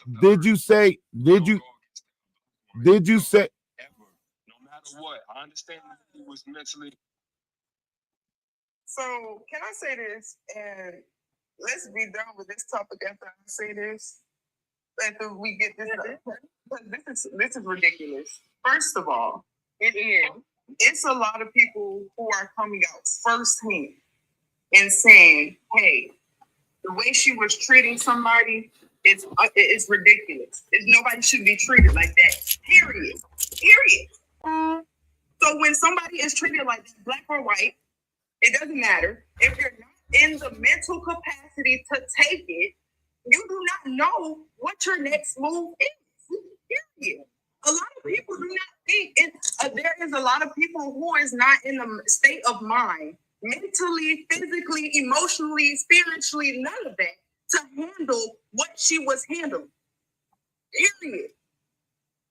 You didn't go through what she was going through. You didn't go through even the mom. You don't even know what the mama was going through. So you didn't go through what that lady was going through. You do not. That's what I just said. No, That is what I said. But you deflected back to, oh, it's black people needing help. No, I said we all have trauma. We all have trauma. Everybody needs help. Who you are, black, white, Hispanic, yellow, purple, it doesn't matter. Everybody needs help. The point of this situation is she was already calling for it. She already was saying she needed help. There was already things on social media planted that she needed help. Were you following her on social media? No. So the mom, so did the mom need help? The mother need help too? In the world for her to get, there was not enough help in the world for her to get to the place she mentally needed to be in that moment. Period.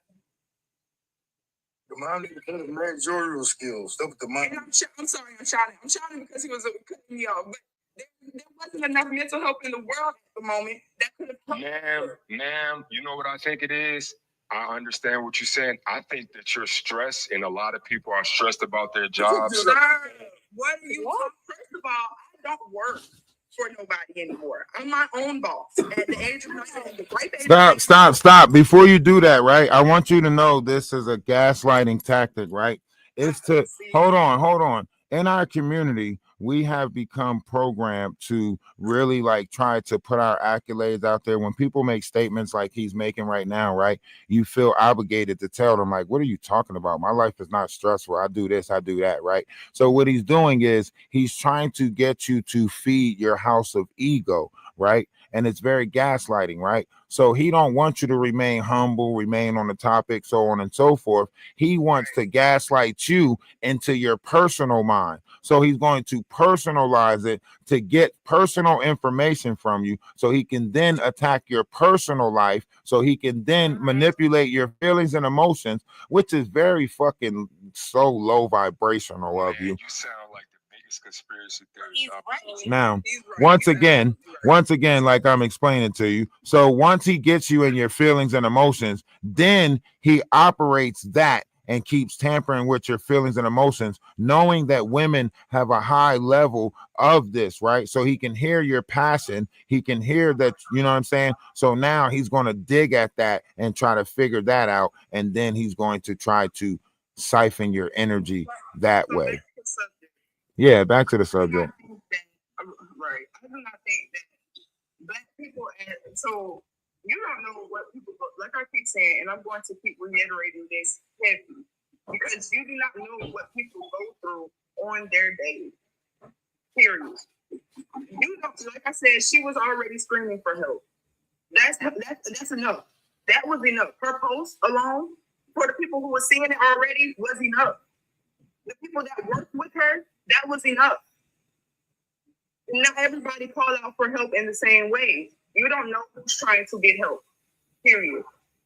You don't know who's going. You don't know who's in therapy. You don't know who's in their Bible or whatever Christian, whatever religion you believe in. You don't know. You don't know who's begging for help right now. Yeah. Yeah, and that justifies the poke, right? That justifies the unalignment. So like It doesn't justify it. Y'all not listening. And it's like I also said in the beginning, I never justified what she did. Stop. I want y'all to understand what this person is doing. That's why I left them up there, so y'all can realize that this person is not trying to reach a level of understanding with y'all.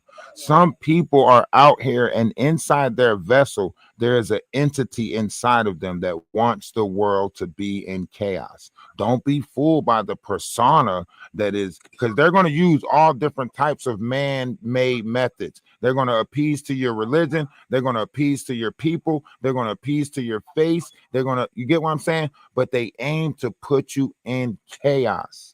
Do you get what I'm saying? That person didn't come up here to reach no understanding. That person didn't come up here for no facts or merits. The reason why I let this person up here, because I want y'all to see the entities that exist inside of the vessels of mankind, right? I didn't bring this person up here to bother y'all, okay? So I apologize that this person bothered y'all, but I just wanted y'all to see the entities that are inside the vessels of mankind. That person. All right, this is a perfect conversation.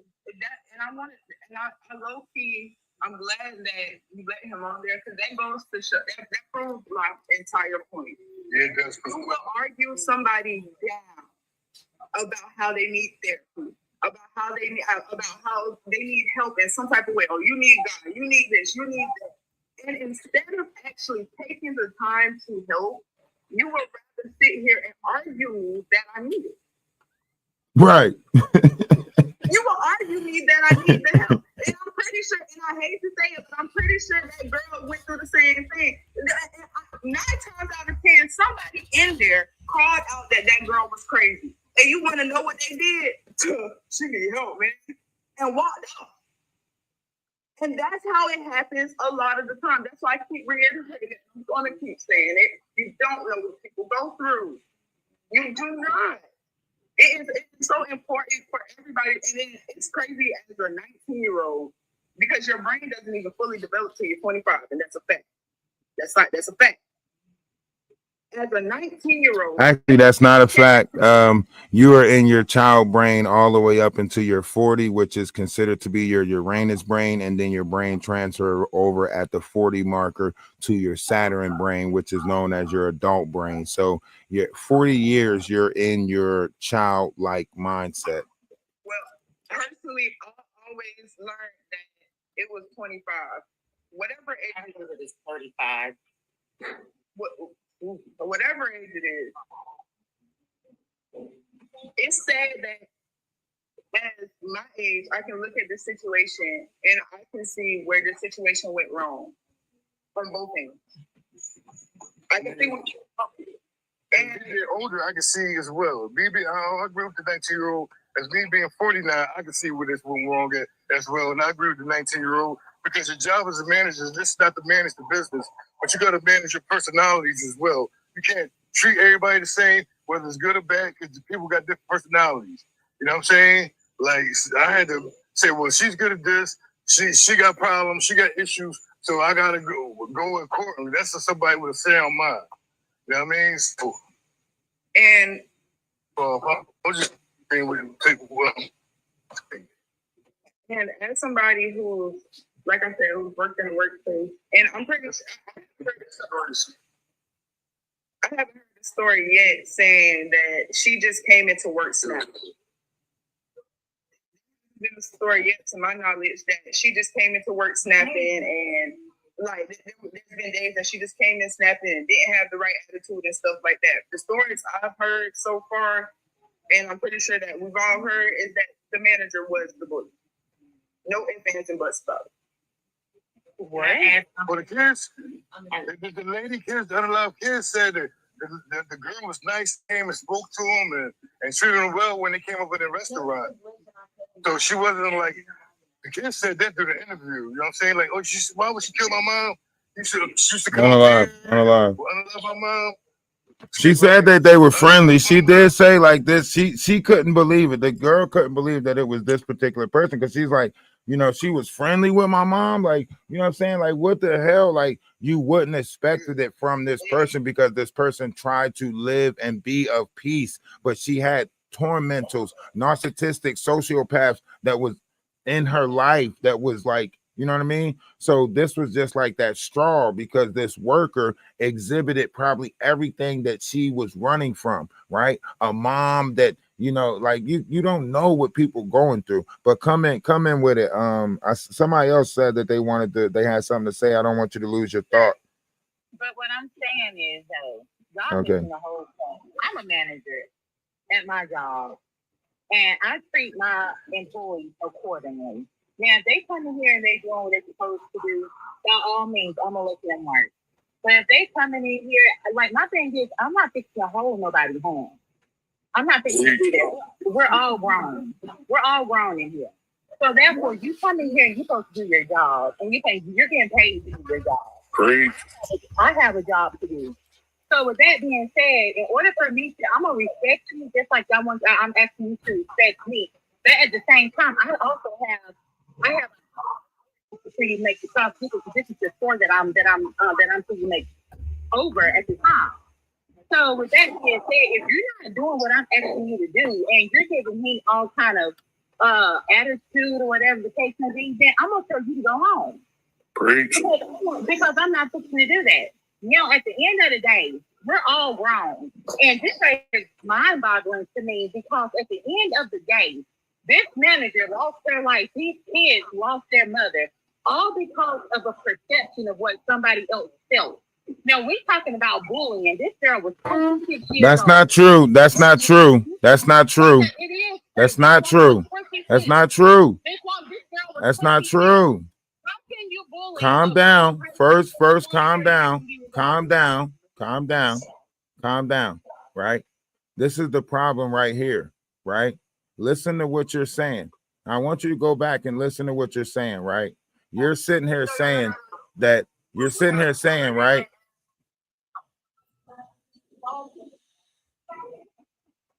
Can y'all mute y'all mic because there's a lot of static coming through somebody mic. All right. So you got to listen to what you're saying when you're saying this, right? You're sitting here saying you're a manager, right? And if you ain't got time to put up with nobody, you ain't got time to worry about nobody's outside life. You don't care what they got going on outside of here. You just want them to come in and do their job and that's it, right? And then on the other hand, you're looking at it and saying, oh, this manager was looking out for her. You can't tell somebody that you want them to come in and do their job if you're sending them home, right? You can't tell somebody you want them to improve on a job if you're not letting them get the right training or the time with the right experience on the job, right? So you can't expect to just put somebody in somewhere and them to know what it is that they're doing. They have to go through training. They have to be there to be trained, right? So what you're saying is outside of the equation of what took place. And that's why you don't bring a personal mindset to a collective conversation, because personally, how you would have handled the situation is not how this manager handled the situation, right? Personally, how your workplace was is not how this workplace was, right?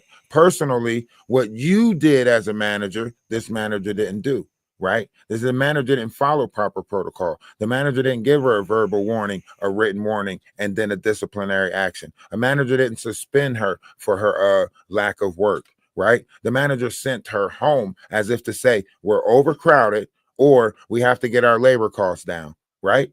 So if the manager felt like this person wasn't working adequately, right? They tell you certain protocols as a manager that you are supposed to follow, such as 1, a verbal warning. This would be the conversation that they had in the day area, right? Then 2, a written warning, right? And these are the steps that a manager is supposed to go through, right? So you can't sit here and try to make it seem like, oh, I'm a manager and I follow this by the book, because that's you. That's how you think. This manager didn't do none of that. So let's look at the facts that we have and not try to add our own feelings and emotions to the equation or our own personal life to the equation. We don't have I think can I say too, a lot of times people come on here and they don't even realize what it is they're saying. And they pretty much are saying totally what the manager is doing. If you're a person that doesn't care about what your employees are experiencing, not saying that you have to overindulge in the gossip or conversation or whatever have you, but we all as women have, as people, we all have something or a story to share with somebody. And if you realize that you have an employee that is either going through, let's say, domestic violence, you notice they're coming in with black eyes. You mean to tell me that's personal and you're not going to get involved? I can't operate like that because I've been resourceful most of my life. I've had to, help people out of situations that they didn't want to be in and needed to get out of. I wish I would take a managerial position and not help somebody or try and direct them at least to a woman against abuse shelter. And you can't even say that, because as a manager, people bring you all types of. No, not you. I'm not talking about you. I'm talking about, I want you to think about this. Like, as a person that's a manager, this person up here that's a manager, right? I want her to think about this. People come to you with their personal life all the time as a manager. When I was a manager, people would call and be like, hey, listen, you know, I got to go through this, that, and the third. I'm going to be a little bit late, right? People call and say, you know, can I get this day off because I got this going on, right? So people have to tell you about their personal life so you can put them on a schedule property, so on and so forth, right? So you know about people's personal life as a manager. You know, it's the reason why they come to you and ask for extra hours or this, that, and the third, or do you think I could work your shift, or so on and so forth, right? So you're always getting information about people's personal life, right? It's not like you're just sitting there like, I don't give a fuck what y'all got going on. Don't come to me with none of that shit. Just work, right? So let's not act like we don't do the whole, you know what I'm saying? You done switched the schedule up for somebody and gave them a day off. And gave this person this and that. So we're sitting here trying to take human interaction. We're sitting here trying to take human interaction off the table and make it seem like, you know, that it was a fail in human interaction. This wasn't a fail in management versus employee, right? This was a fail in human interaction.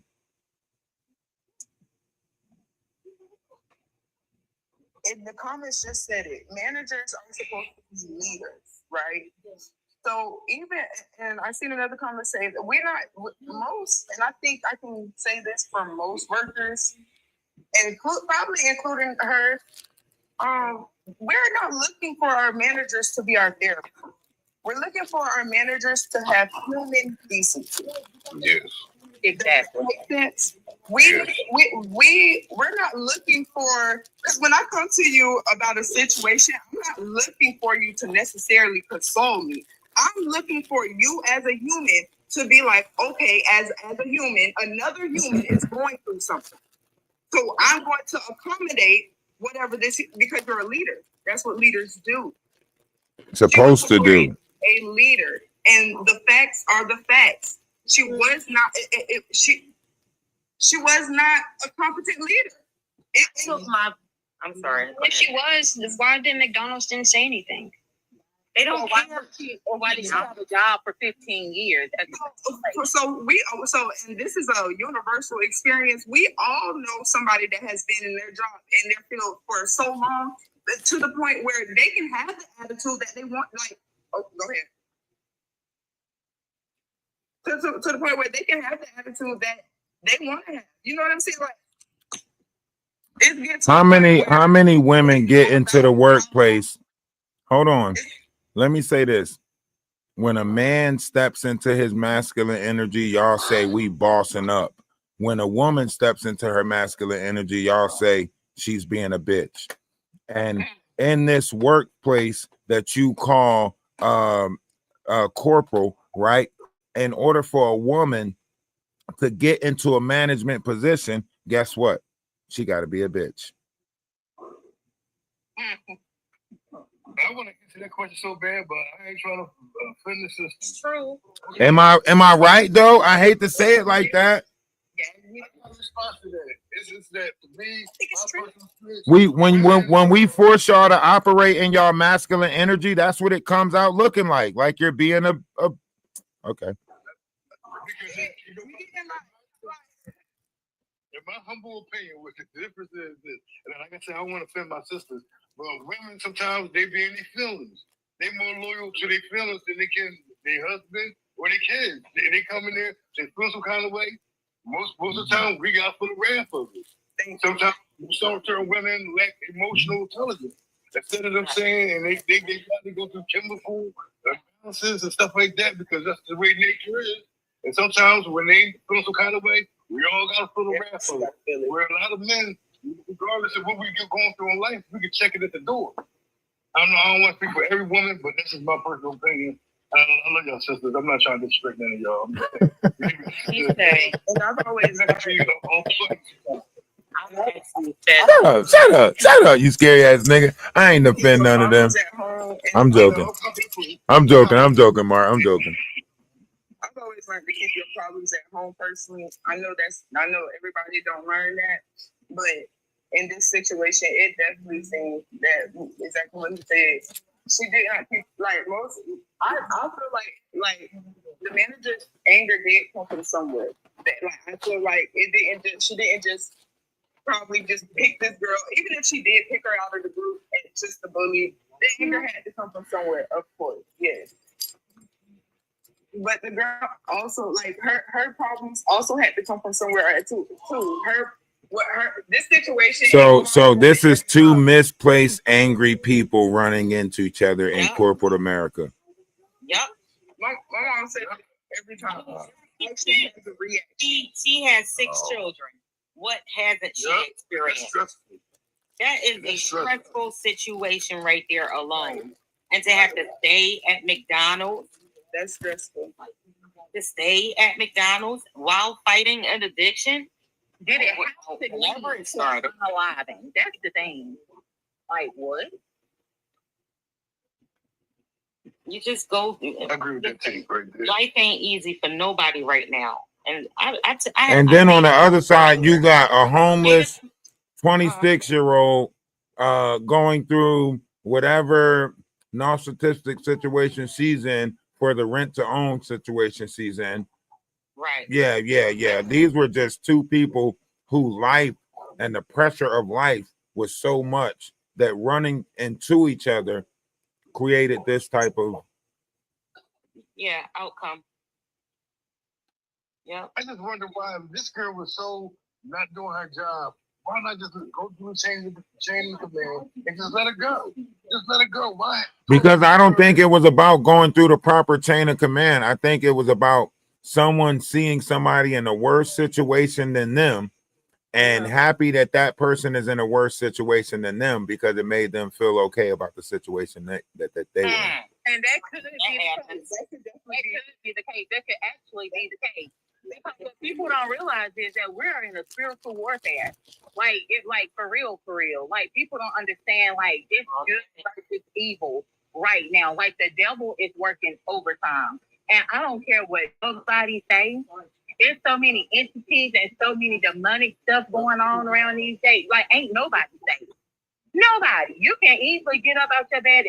I wake up and I thank God for waking me up and to protect me from day in to day out until I get to the house, because you never know what is going to happen because people are crazy these days. I don't go. You never know the form of a jealous entity. You never know what the form of a jealous spirit look like. The form of a jealous spirit can approach you like a mom, a brother, an auntie, a sister. Man, these entities is running rampant right now because we deny that they exist. So they having a field day in the vessels of mankind. They popping up on some peekaboo shit. You know what I'm saying? They popping out of different people here and there. Like, I'm envy. Hey, I'm jealousy. Hey, damn, where'd you come from? What? That's what the world pretty much wants you to believe, that there is no heaven, no hell, no God, no devil. Where did we come from? Like, come on now. They don't want you to believe that shit exists inside of you. They don't want you to believe that you're creating your own heaven or hell inside of your vessel. Yeah, I don't do the hell thing. I don't subscribe to things like that. But me personally, it's the same as saying like lower vibration and higher vibration of oneself. Eventually, you're going to have to run into that lower vibration or higher vibration that you're creating. My spidey senses go off every time they come towards It's me. like our parents used to say, you're going to meet your match one day.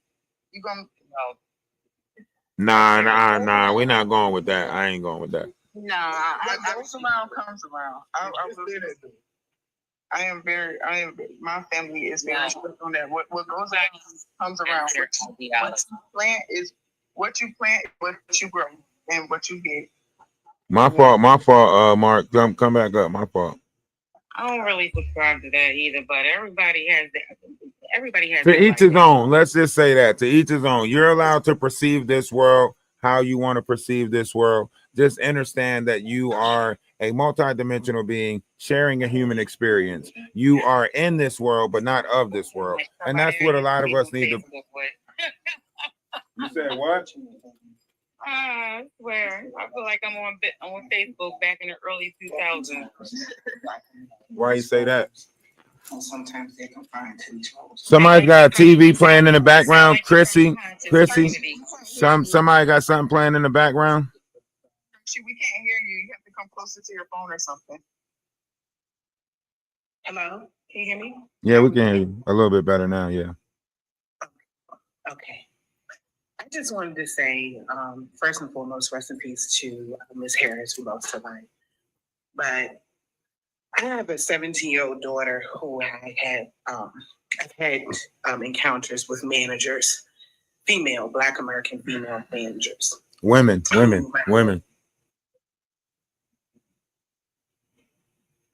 Go ahead.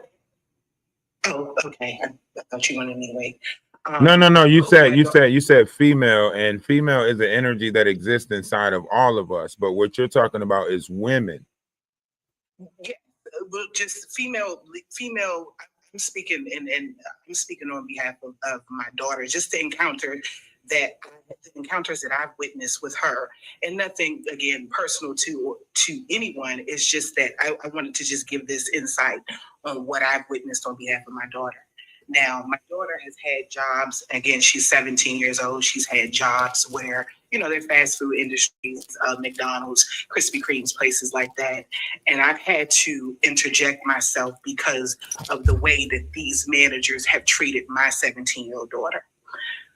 Personally, I feel a lot of times we get stuck in places that we don't necessarily want to be in. And to have people up under you, instead of uplifting them, instead of inspiring them and encouraging them to do more, a lot of these managers have down and demoralized these younger people for whatever the reason is. And I don't know if it necessarily has to do with them being complacent and not wanting to be in the place that they are in, but I have seen that it seems like it's a power type of struggle with them, because these are younger people. It's not necessarily driven to people their age, because there was also people in the establishment that were either older than them or their age, but it was driven to the younger people, and especially in particular my daughter, by Black women that were in the leadership role. I don't know what that comes from. I don't know why that ends up happening, but I always have reminded my daughter, this is not your end all. This is temporary for you. And I think a lot of times when women are in these, and as for Ms. Harris, and not, trying to say anything in particular about her, I did not know her personally, but at the end of the day, to have 6 children, someone mentioned 15 years of employment, that may not have been something that she wanted to do, just like all these other managers, because I tell people all the time, sometimes when we have kids and life happens to us, we get stuck in positions. We have dreams and goals. We have other things that we want to do and other things that we want to prosper in, but we end up having to stay here. And sometimes that projection is projected upon people that work with us. I don't know Miss Muhammad and how she was. I'm actually from Alexandria, Virginia, where she had her first in 2022 assault with a knife. I don't know the story on behalf of that or how that went, but you could obviously see there was some underlying issues that were going on with her.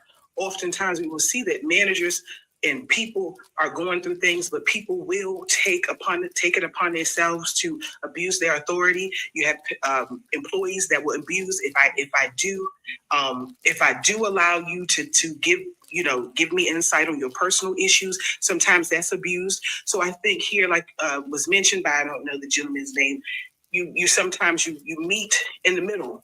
And everybody's dealing with life and everybody's going through things, and people don't know how to necessarily handle that. And just because someone gets in a manager position doesn't mean that they're qualified. Sometimes experience and sometimes history puts a person in that role.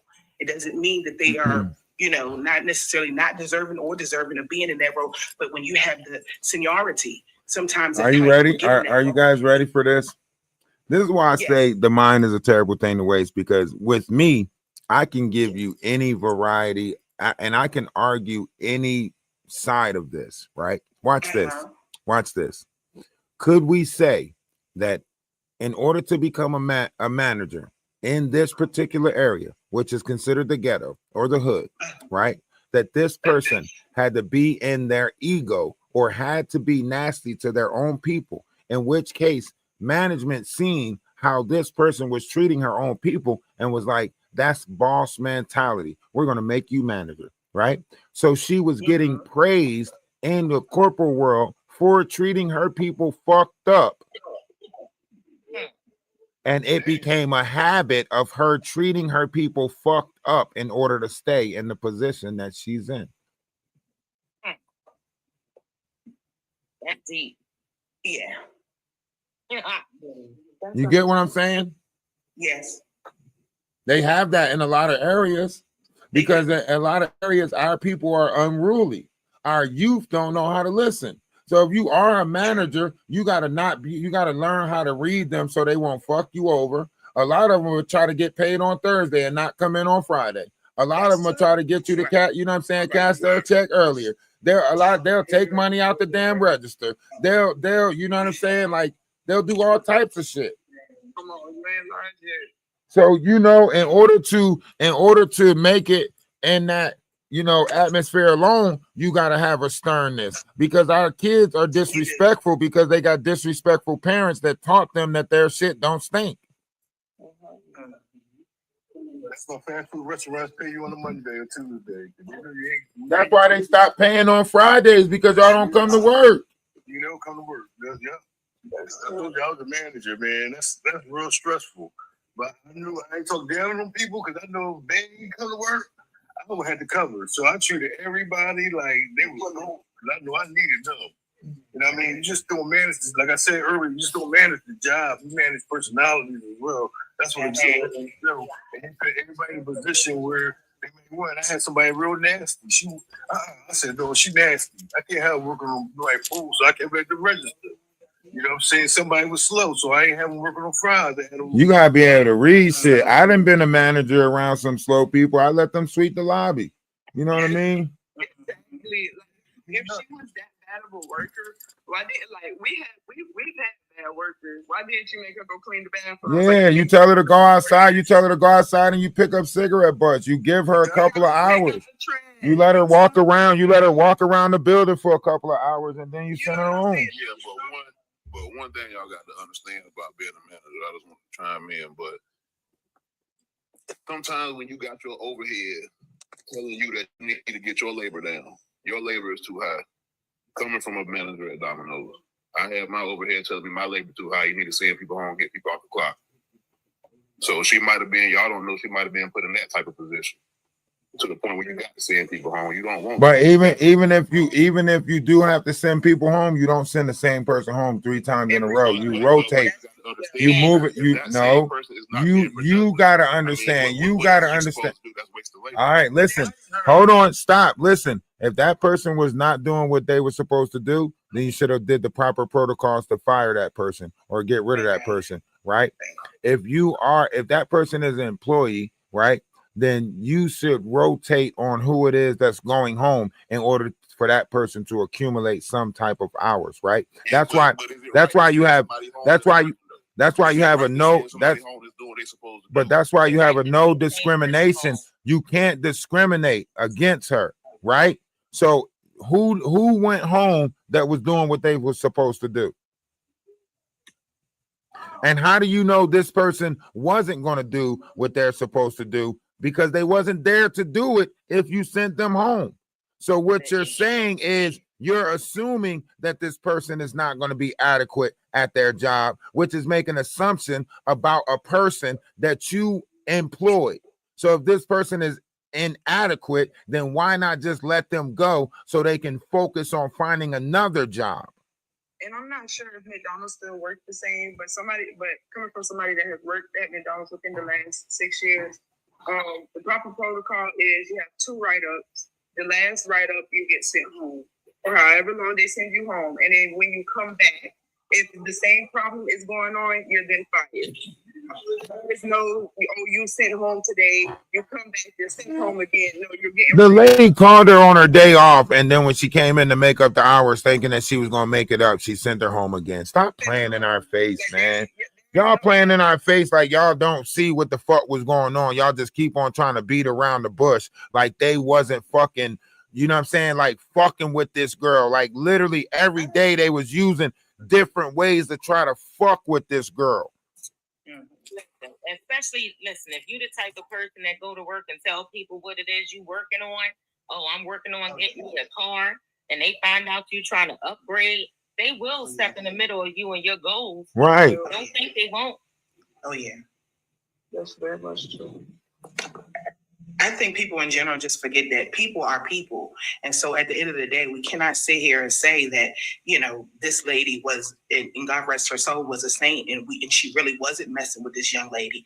We don't know that for sure. Too many of us have had these encounters that we know them to be true, where people antagonize you because they know you're not going to do nothing. They know you're not going. You want your job. You want your job. And when people can dangle that over your head, they will. Some people have that disposition about them. Some people have that demeanor about them. Some people have that ignorance about them to do that. Man, that lady had 6 kids. She brought her problems from home to work, and she brought her problems from work to home. Listen, my dad had kids, and when I was younger, my dad used to whoop our ass because he was so frustrated. And we would just be playing the game in the living room. But he was so frustrated because he worked the night shift, and he's supposed to be sleeping at the times that we just getting out of school, ready to play the game and shit like that. And he would just come out the room frustrated and beat ass, right? Not justifying it, not saying it was right, but a lot of people have misplaced anger. And if you're frustrated at the home and taking it out at work, and you're frustrated at work, taking it out at home, I can only imagine the buildup. That's all. Yeah.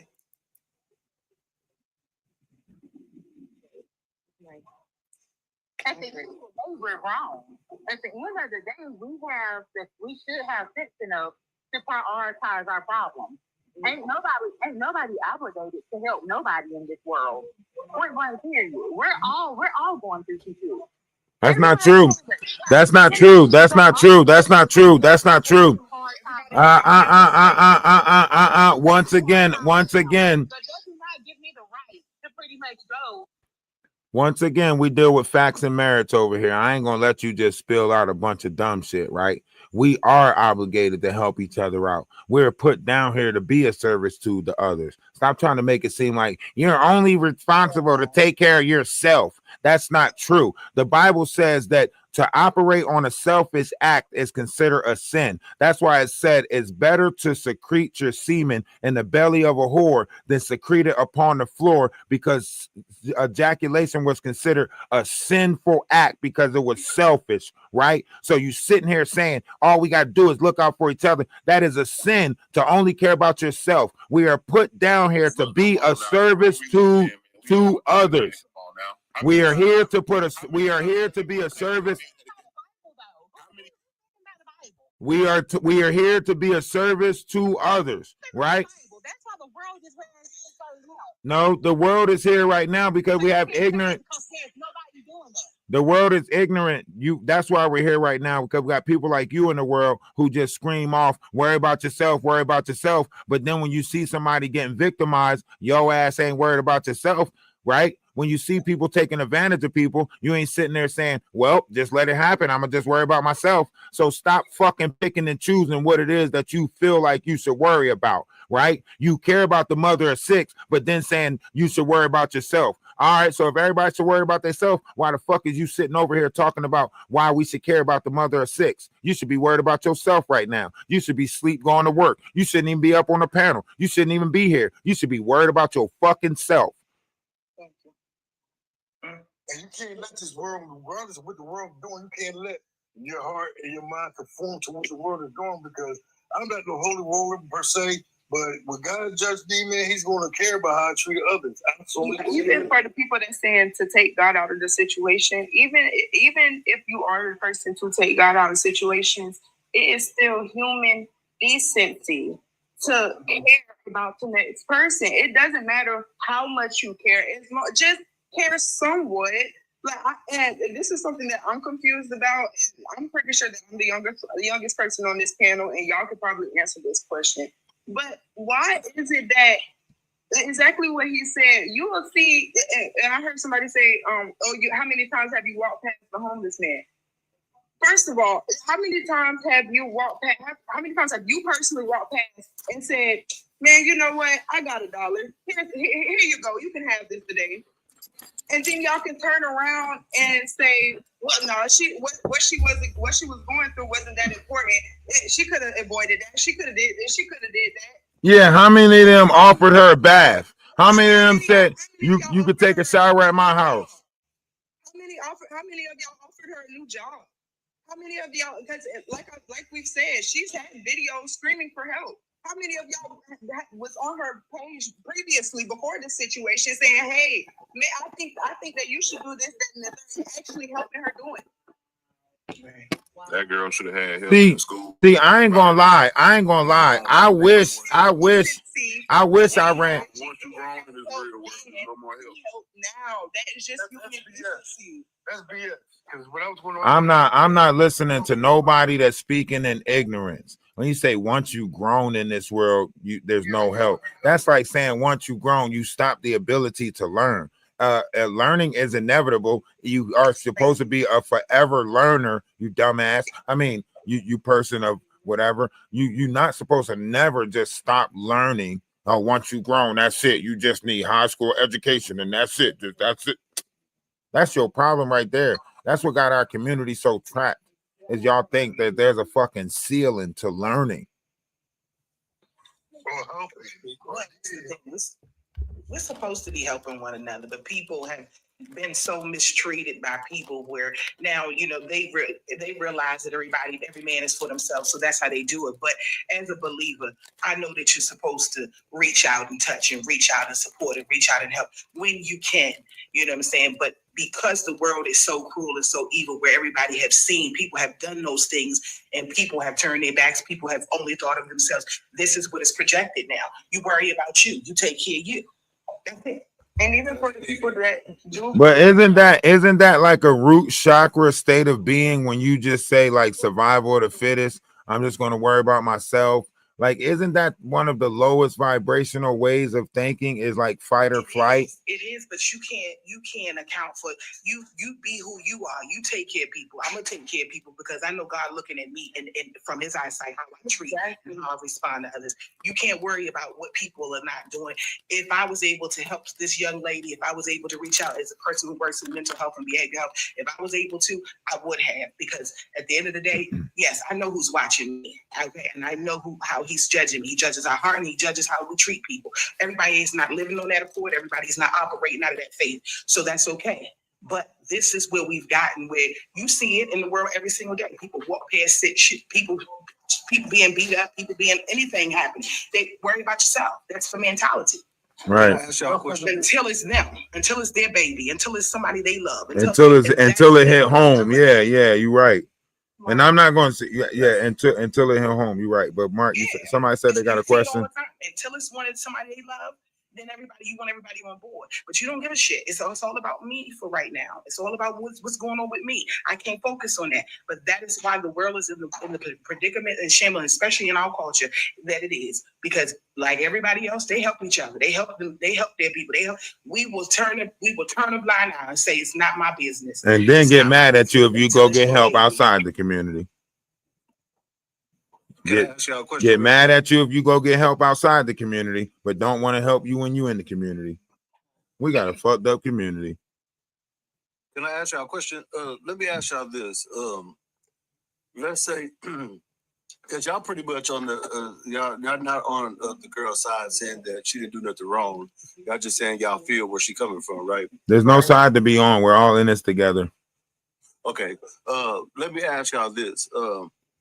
When she was making those videos with the poker and saying it wasn't appropriate for her to take her to work with and talking about the manager lady, but she had the Chucky filter on and the Jason filter on. If say somebody told the manager that she was online saying that about her and doing that, wouldn't that be considered bullying? She did argue with the manager about her social media. Having freedom of speech and the right to your own opinion. When you start these social media sites, right, you're letting the world open up to you, and you have the right to say what you want to say. So if she's voicing her opinion to her collective on whatever social media platform, she has the right to do that. The manager can't say, hey, because you work at McDonald's, I get to determine how you operate on the internet. That's not how that works, right? But no, So that's not the question I asked you. you said would it be considered? You said would it be considered bullying if the manager knew that she was talking about her online? Right. With a poker, not just talking about her, but saying She was not talking about that manager. She wasn't talking about that. She was never talking. She was never talking about that manager like that. Well, we seen videos. She was not talking. I thought she was talking about Sir, how she was being no, treated. stop. Please stop. Because before I let you put that misinformation out there, right? This is a homeless woman, probably 5'5", 120 pounds, soaking fucking wet, in a world where our women are getting snatched up left and fucking right. She had that on her for her own safety and protection. It has nothing to do with any fucking job that she went to, right? It had to do with the situations that she ran across in life and the traumas that she already went through in life. So stop trying to bring up her protection and how she had to protect herself and apply it to this fucking mean ass manager that y'all sitting here and trying to make seem righteous. What my point about that is, I'm not trying to make no. My point about it is, you did just try to say, once again, you did just try to say that because you said she was threatening her with this knife online and she wasn't doing no such thing. So you came, you came with a fraudulent narrative that you tried to make sound right. I asked you a question.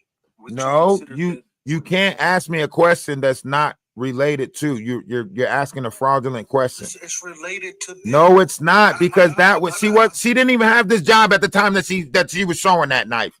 So what the fuck is you talking about? Look at the timeline. Look at the timeline. The time that she was showing that knife is a different fucking timeline. So why is you trying to say that could have been assumed to be threatening to the manager? Stop playing. Stop playing. You come in here with half facts, half. I'm asking genuine questions. Once again, and I'm talking to you. So stop playing with somebody's intelligence. Come with facts. Come with merits. Don't come with a fucking speculation of how you want this direction or a conversation to go. Okay? Come with. That's not what I'm doing at all. All right. So what do you know about the situation? Let me ask you some questions. What do you know took place? All right. From my perspective, and like we said, we got to speculate because we never. Okay. From your perspective, what do you think happened? I think that she went in there and thought. I assumed that she thought she was being bullied, but I don't think that what she thought was bullying wasn't bullying. So do you think the manager was being bullied? Well, if we go to her own videos and saying, so you're telling me that the manager was being bullied because she went and talked about her outside of the workplace. That's bullying. Okay, but because she went and talked about her to a group of friends outside of the workplace. That was bullying. That's right. That's what you're saying? Is that what you're saying? Look, she, like you said, is that what you're saying? Me going to talk about somebody outside of their space is bullying them. So if I go talk shit about you to my grandma, I'm bullying you. No. This is what that's what you're saying. You just said because she went to her Instagram, that could have been bullying. But because of how she's saying it and the context she's saying I'm asking you, if someone goes and talk to someone else about you, is that bullying? If they're saying they're going to do something. No. I didn't ask you that. I didn't ask you what the conversation was about because you wouldn't know what the conversation was about, right? That's why I said it in the context that I said it, because of what she said. This is what I asked you. How could that be bullying? How can someone going to talk to their Facebook or their Instagram be bullying? This is why I'm asking you, could it be considered bullying? Because we know who she's talking about. No, we don't. That's not true. We don't know who. She said that her manager had sent her. You're lying. You are all right. Listen. You are mixing up. You are mixing up her whole Instagram timeline, right? When she showed the knife situation, that was at Taco Bell, right? That has nothing to do with McDonald's, right? When she's showing and talking about the manager, she don't have no weapon or nothing in the video at all, right? So here you are taking pieces of what you heard and putting it together in your mind for your own perspective. Video of what I seen, not what I heard. I mean, that's what I'm I saying. got what the I vid. seen in the video. I got the video up right now, my guy. I got two screens I got two screens in front of my face. We watched the video 3 times. The video, you're lying about the video. There are several videos, bro. There's one of her acting the Chucky face. We know who Chucky is. There's one of her with the Michael Myers face. We know who Michael Myers is. I mean, Jason Voorhees. We know who these slashers are, bro. We're not going to play around and say we don't know. We know what she was intended and what she was saying. What she. This is the, all right. Stop. This is her page. This is her page right here, right?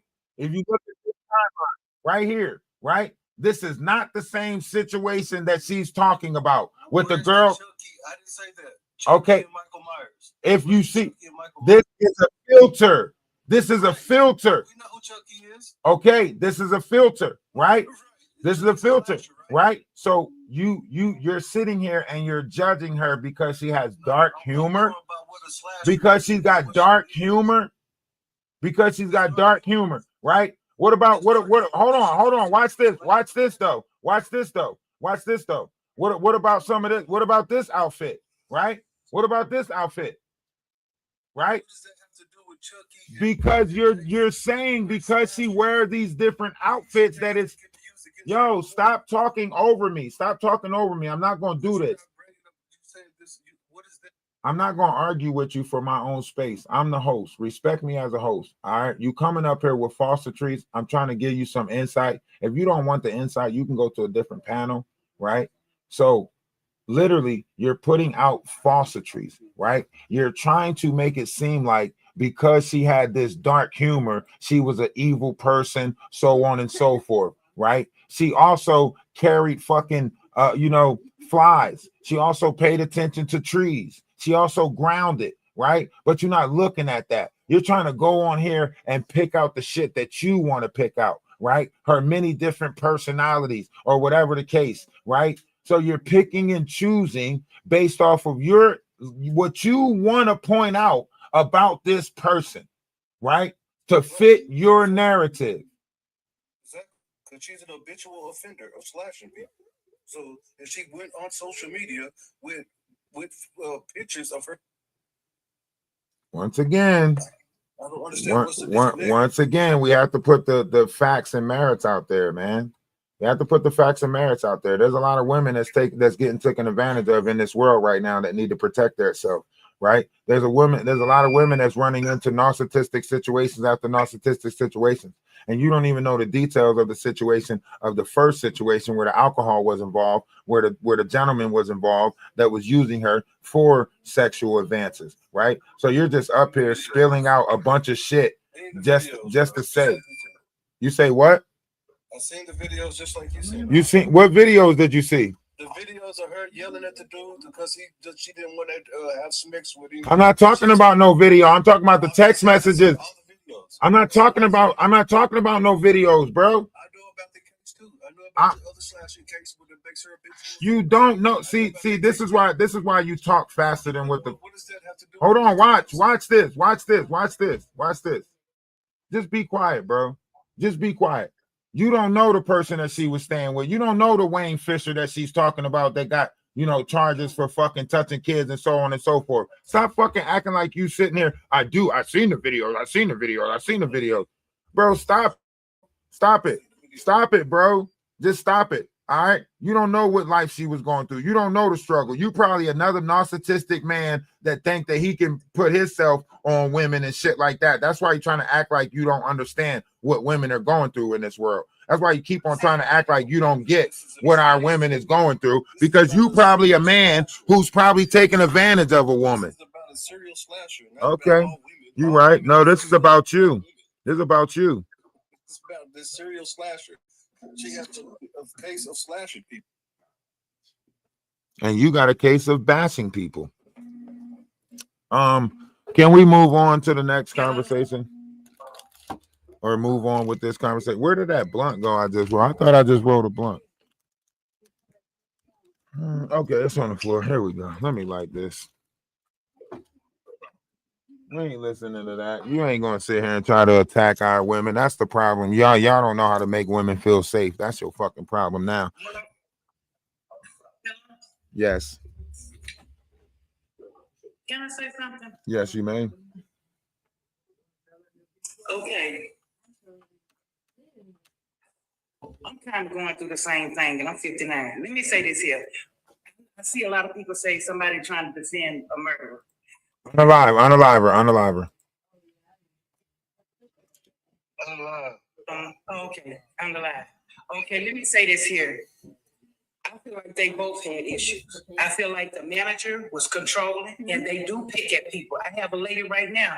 I'm 59 years old. They think because I'm older, really hard. they young, they like in their 40s and stuff. And they pick at me. And I do my job, but it's like control. They feel like when you need your job, the ones that tell them screw them and F the word and all that, Angus don't burger. come to work, they don't do nothing. But the one who come to work and that's sometimes they harass. Let me tell you something.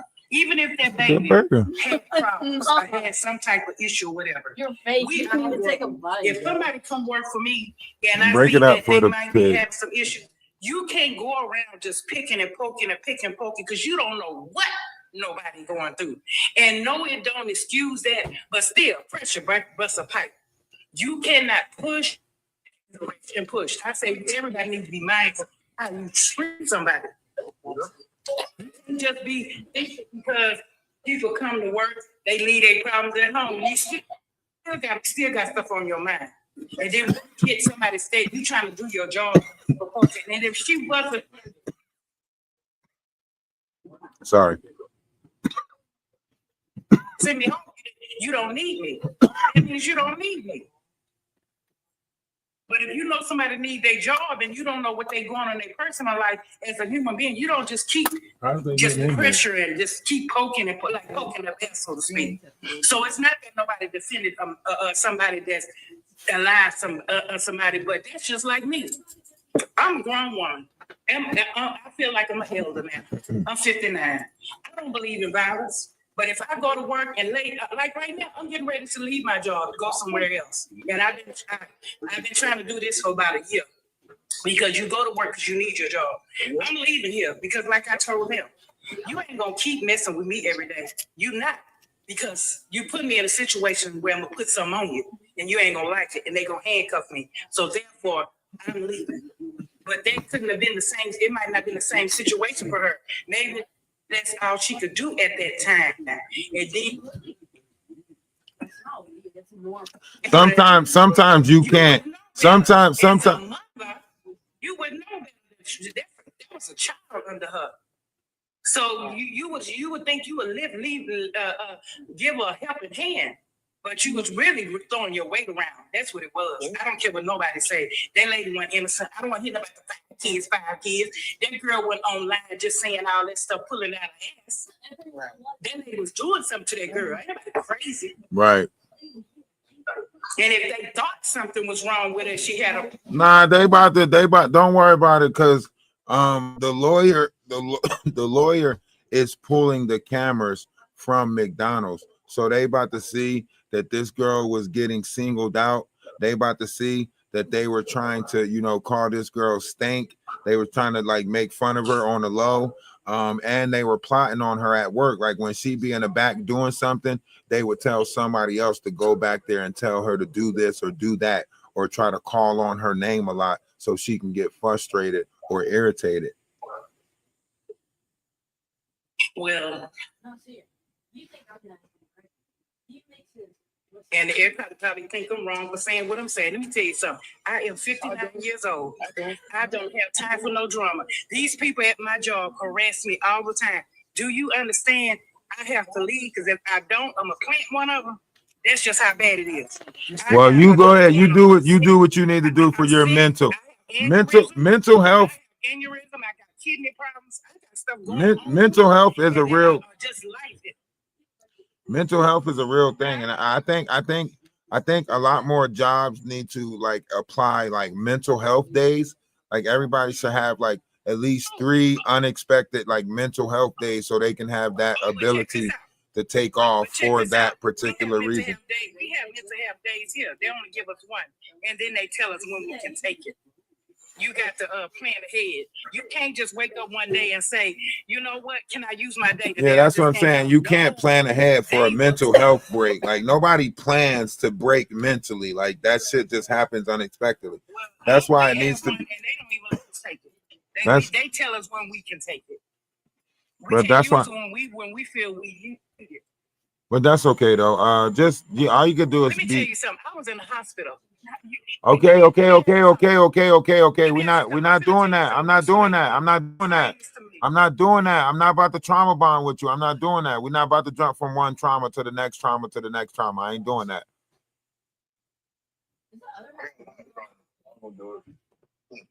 I don't even like talking about my own self, and what you're doing is triggering a lot of people because you're talking about a lot of shit that people going through. So the more you keep on talking about it, the more we got to think about the shit that we went through. And that's the energy harvesting problem right there. And sometimes we don't even know what we're doing. And you're doing it right now and not knowing that you're doing it by making us go through all the traumas that you went through already by telling us about it. You're trauma bonding with us and you're putting this shit on us. Like I feel that shit already. Like, damn. And you're about to jump into the next story. Like I can't. I'm not jumping from one trauma. That's not my timeline. It's not mine. That's why we gotta be careful of what we building up with inside each other. Y'all building up trauma inside each other. And then y'all wondering why people keep on snapping. Like y'all building that shit up. I don't want to keep on doing that. Let's just deal with each other better. Let's just having a little bit more compassion, you know? But I shouldn't have to listen to your traumas and all of this fucking crazy shit in order for just to find common ground with you. That's not the ground we should be walking on. And I saw a comment, and I saw someone comment that we're projecting our own experiences. Yeah, these are many of our experiences, but we can talk. This is why we know it can be very true what either side is saying because we have witnessed it. That's anybody. You can attest to things that you've actually seen and been through.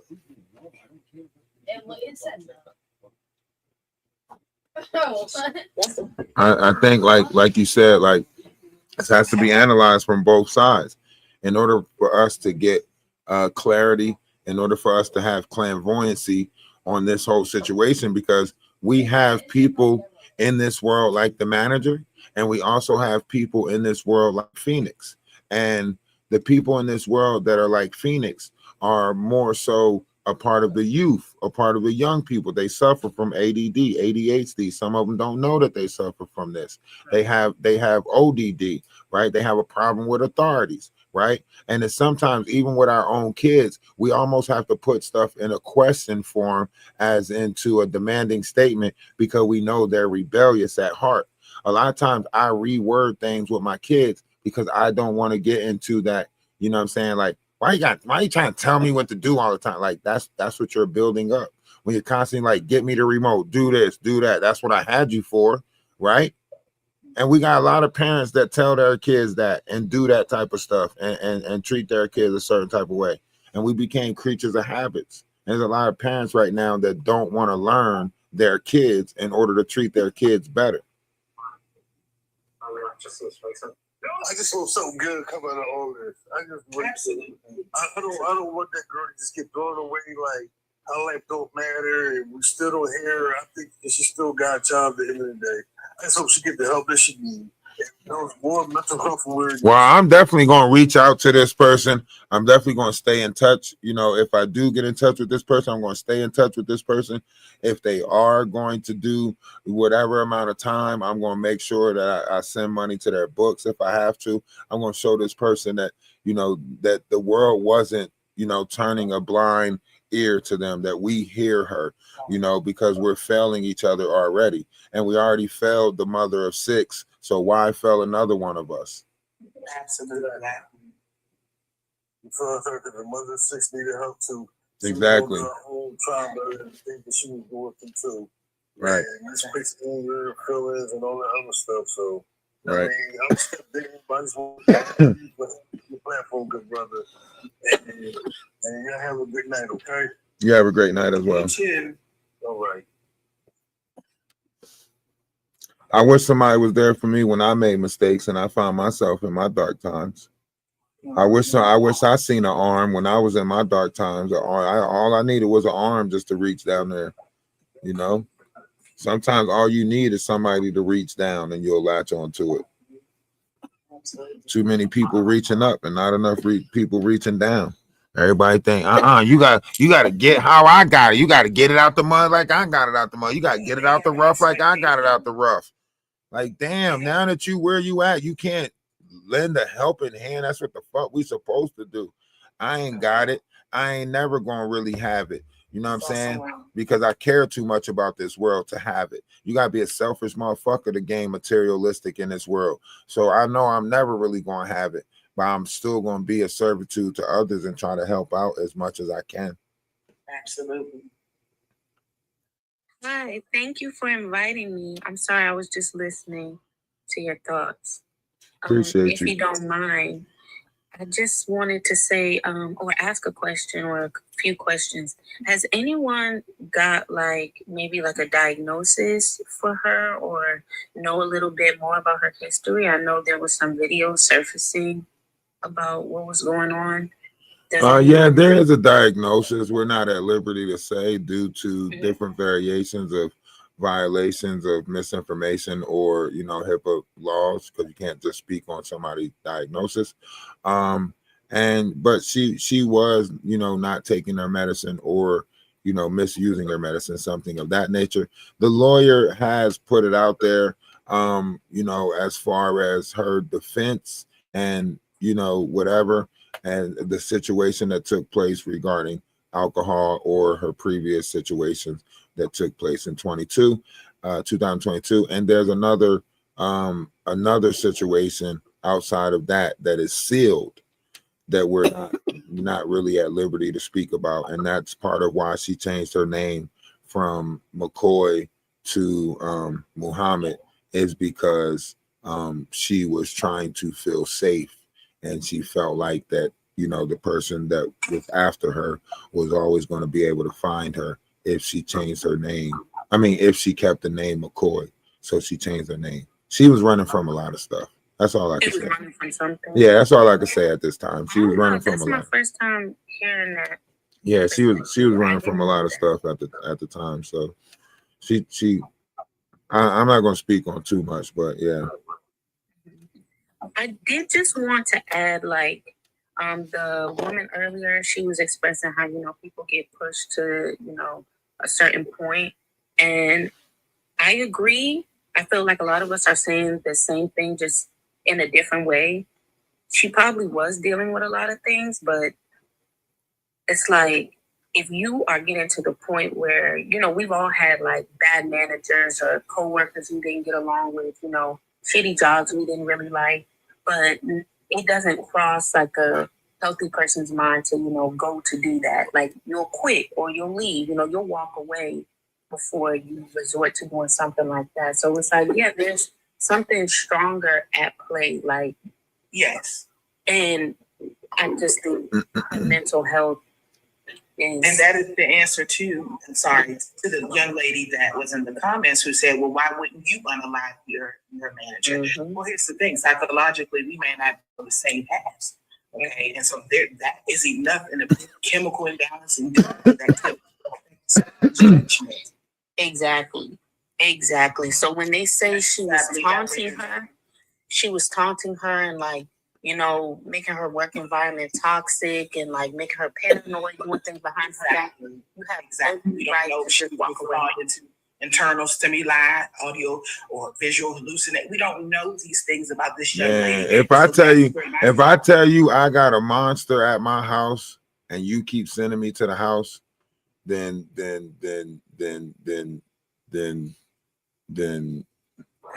never mind. Then you might start looking like the problem to me after a while. You know what I mean? Like if I got a monster at home and I keep telling you I got a monster at home and you keep telling me to go home, then eventually I'm gonna start looking at you like, nah, fuck that. You don't got no heart. You don't care. Like I'm telling you it's a monster and you keep telling me to go back to the monster. Nah, fuck that. And work could have been a safe place mentally psychologically for this young lady. Right. We don't, and that's the thing. It's so much in depth to take in here, and that's why I feel sorry on both ends for the people that think that someone's just in agreement. You can anybody in their right state of mind can look at this young lady and see that she was struggling with something deeper and more in depth. So that's where the grace is coming from, because you have to understand the mental health work and on a chemical imbalance, what someone's dealing with, the single visualizing things. You don't know this, what her diagnosis was or what she was experiencing. So yes, I feel sorry for that mother of 6, but I also feel sorry because yes, this young lady, obviously, as a parent, was going through something. Absolutely. Not you. I didn't say 7. I said sorry because I'm coughing. I didn't say 7. Yeah, absolutely. Oh, sorry. No, go ahead. You just hope what? I was just saying, I hope that, eventually we can get a little bit more information about what was going on with her, because, I mean, some of it, I've read a couple comments, it could be like because of her mental state, she was perceiving things were happening and they weren't, or maybe they actually No, were. she wasn't perceiving any of these things. Three of the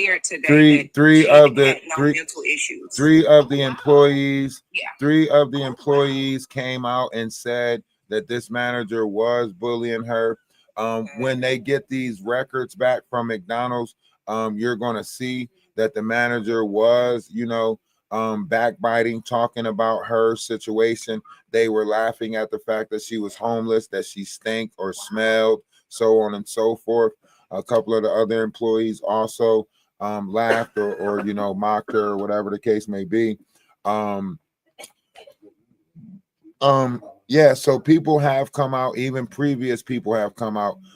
McDonald's know that they have a complaint record of this particular manager. I don't know if they're going to release the information on the complaint record, but there has been previous people that already complained about this.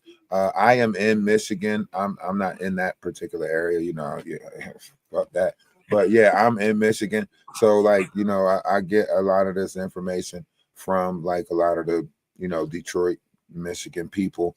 They have came up on a panel yesterday. Some of the people that work there, a couple of people that work with her, even some of the people that's on the opposite side who said that they worked with this girl at Taco Bell before, and she was always, like this, and they knew that if this girl ran into somebody like that particular manager, that it was going to be something because of the way this girl carried herself, and also because of the way the manager was. And even right now, we can't say that this is not trickling, because there's a lot of managers right now that's walking around McDonald's that's like, don't you guys get any bright ideas? Don't y'all try nothing like that shit. And I wish a motherfucker would. You know how that shit work. If one manager get beat up, if one manager get beat up, all the managers gonna be like, man, y'all better not try that shit. Don't try that shit over here. I'm gonna fuck one of y'all up. So that's why I say this situation is actually bigger than what we, speaking on, because that's why they made her bond $25 million. You done seen people unalive people already before, and they bond. And they bond ain't never been that high, right? But they got to make an example to show y'all that they not going to have this type of shit in corporate America. It's almost like ants, right? You remember in the movie Ants, the grasshopper said they hit him with that one acorn and was like, how did that feel? He's like, oh, that wasn't too bad. And then he unleashed that whole thing of acorns on him and was like, and this is what happens if they band together, right? So this is like that movie Ants, right? Like they got to hit this one right here with the motherfucker. They got to show y'all we not playing. Like we not going to tolerate this in corporate America. So none of y'all get the bright idea. And don't think about getting her out via one of these applications, because they see how fast we quick to pay somebody bill or bond. So they don't think about getting her out. Just in case the internet is thinking about getting her out, $2.5 million. That's 10%. In case y'all thinking about doing a GoFundMe to get her ass out, $2.5 million. I feel like she should be in there. Yeah, most definitely. She shouldn't see the light of day. Yeah. I'm not gonna say that. I feel like that might be a safe place for her. I'm not gonna never wish that on nobody. That's like, basically modern day slavery. So that's like saying that you're okay with modern day slavery, and I'll never be okay with modern day slavery. So I can't wish that on my worst enemy, right? Because that'll go against what our ancestors went through, and y'all always speaking about what our ancestors went through, but then you'll wish slavery on somebody. Situations, we have consequences out there. Okay. Now let me ask you this: isn't that the same thing the white man said about us when they put us in slavery? We put ourselves in that situation. So what you're doing is you're coming at this with a colonized mindset, and you want me to have a human understanding for it.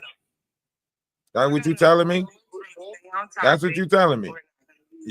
I'm just saying what you're saying. You're saying that she should.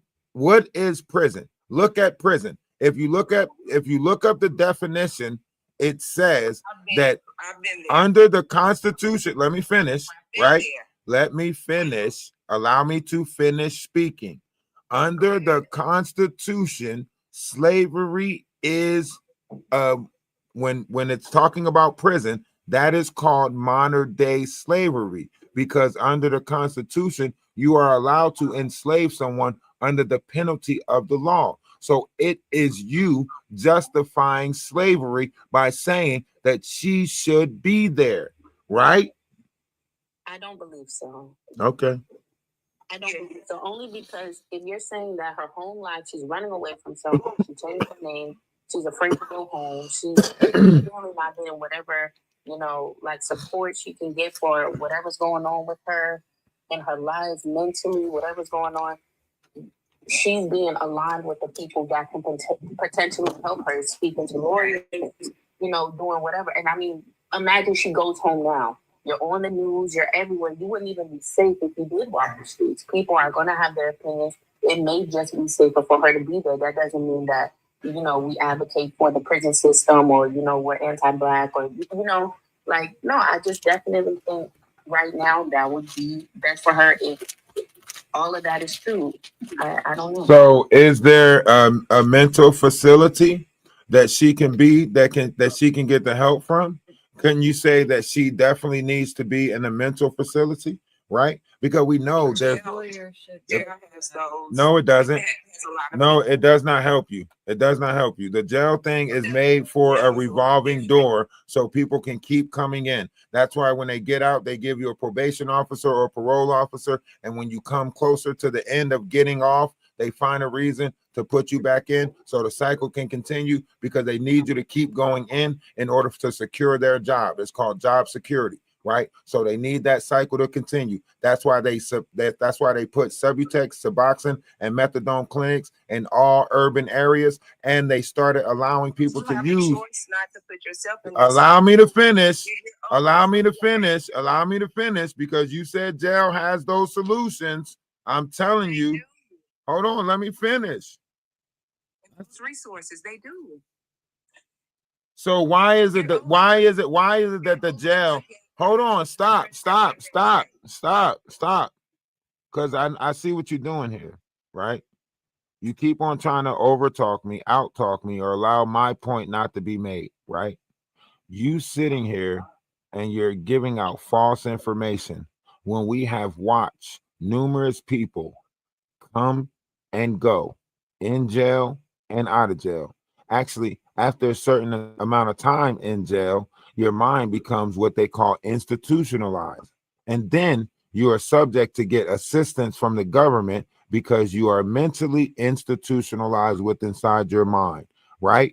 So stop sitting here with your perspective of a falsity just because you want to perceive it to be that way.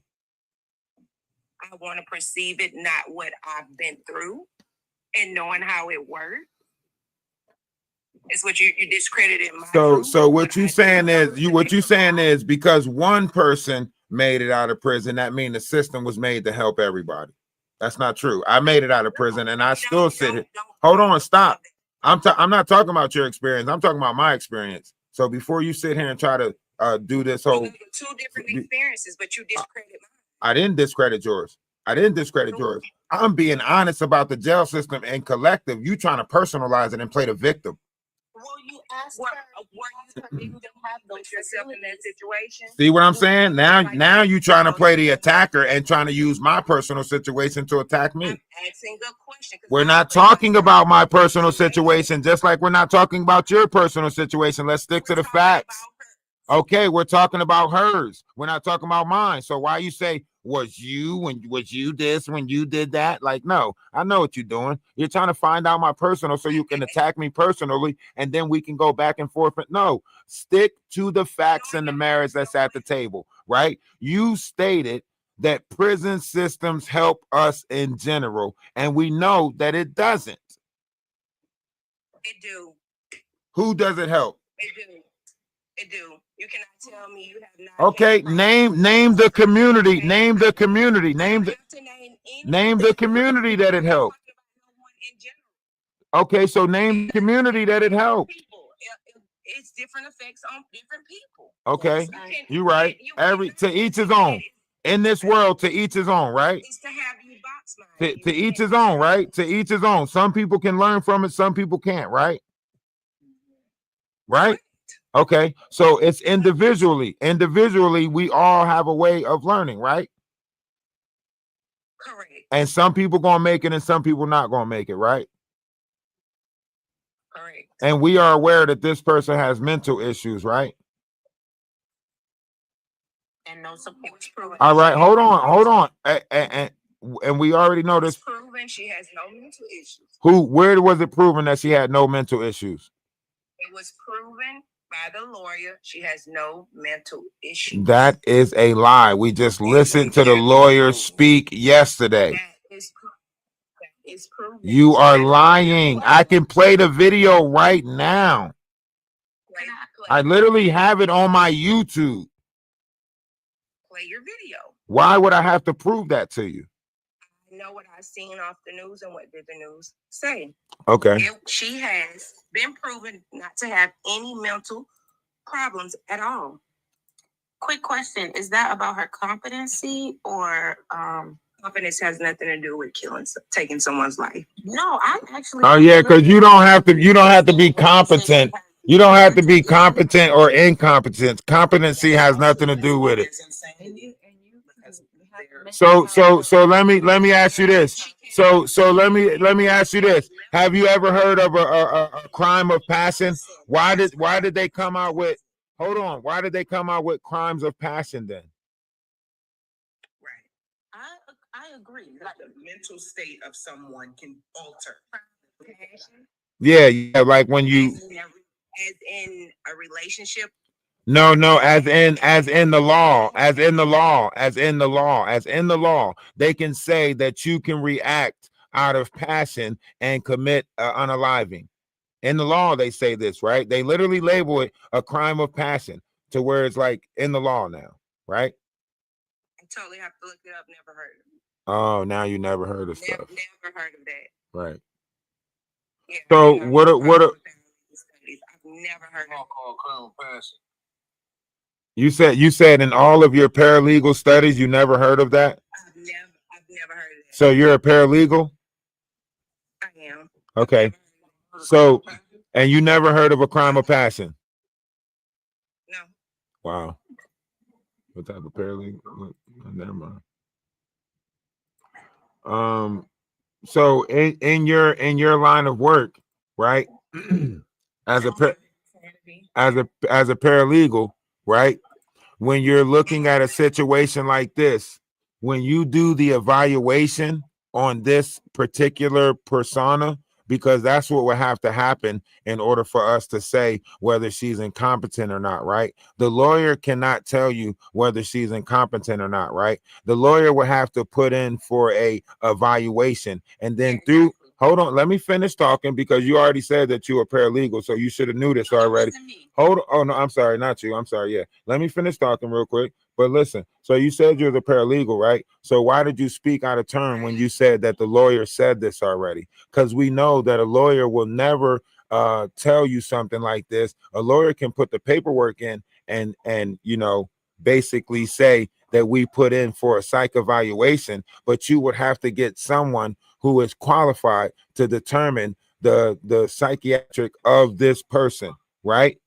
So when you said that, why didn't your paralegal skills kick in and tell you that's not something a lawyer can say? She's already been evaluated because this is not her first rodeo. You see how you just lied? You see how you just lied again? You see how you just lied again? Because you just said she's already been evaluated. What is the time frame? What is the time frame on someone's psych evaluation?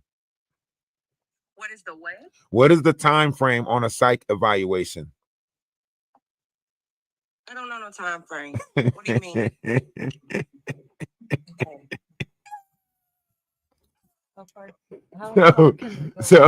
So how far can someone go back when it comes to a psych evaluation? Like, how long is a psych evaluation valid for? I don't know. You tell me. Why would I have to tell you that? And you're the paralegal. You tell me. Oh snap! You're not gonna tell me. It probably was only good for that last incident in case it was involved or needed and necessary for. Yeah, man. That woman done for this case. Yeah, that woman was crazy, man. She was pushed over the edge. So I do have another question back to what we were talking about. Absolutely. So if you feel like the prison system is not going to rehabilitate her and make her worse, what's worse than her current mental situation or her current state of being where she resorts to, you know, these type of acts? Like, what do you think could work for her if you are really looking to, you know, get her? Well, to be honest, this person that we are talking about, she never really cared about her environment, right? She cared about peace and being around people that was of peace. Yes, prison is going to provide 3 meals and a cot and a suitable roof over her head. And yes, she's going to be put in numerous amount of programs that, if she takes serious, could allow her to have some type of rehabilitation center. And if she chooses to come out into society and you know, apply those same methods to society in order to be a functioning member of society, then she could possibly be a functioning member of society. But if managers like that still exist in society, don't you think society will always be a major trigger to her? I definitely believe so, especially with your face plastered all over the news. You worldwide right now. Like, you know, I don't think it would be safe for her. So prison, although we understand prison and it's not a great place to be, it may just be where she needs to be. And I don't think people are, you know, trying to act like, you know, she's going to be great, she's going to be wonderful. But I mean, her situation right now is terrible. Like, what else can you do? What else can we do as citizens? Like, no, I don't never see. Okay. I want you to think about it like this. No one's, I don't know how to explain it. I think as long as we're being about life, you know, she has the opportunity to change. Every day brings an opportunity to change. Change is inevitable, right? And she's here in the physical world with the ability to change. And it's so sad that the mother of 6 is not here with the ability to change, right? But this one is here with the ability to change. And one thing about change is the people around you have to be also open to your change, right? If everybody around her is being unforgiving, how is she going to change? Honestly, I think that's beyond any of our scope. We can be there to support her and help her, but I think it takes a real professional I don't know. Sometimes it takes time to find a decent therapist or a decent psychiatrist. Like it takes time, but What's a real professional? Someone that took the time to analyze and learn people in order to help people. Anybody can be a real professional if we're all taking the time to analyze and learn each other so we can be better of a service to each other. Why do I have to hold a title or some type of merit or degree in order for you to say I can help people?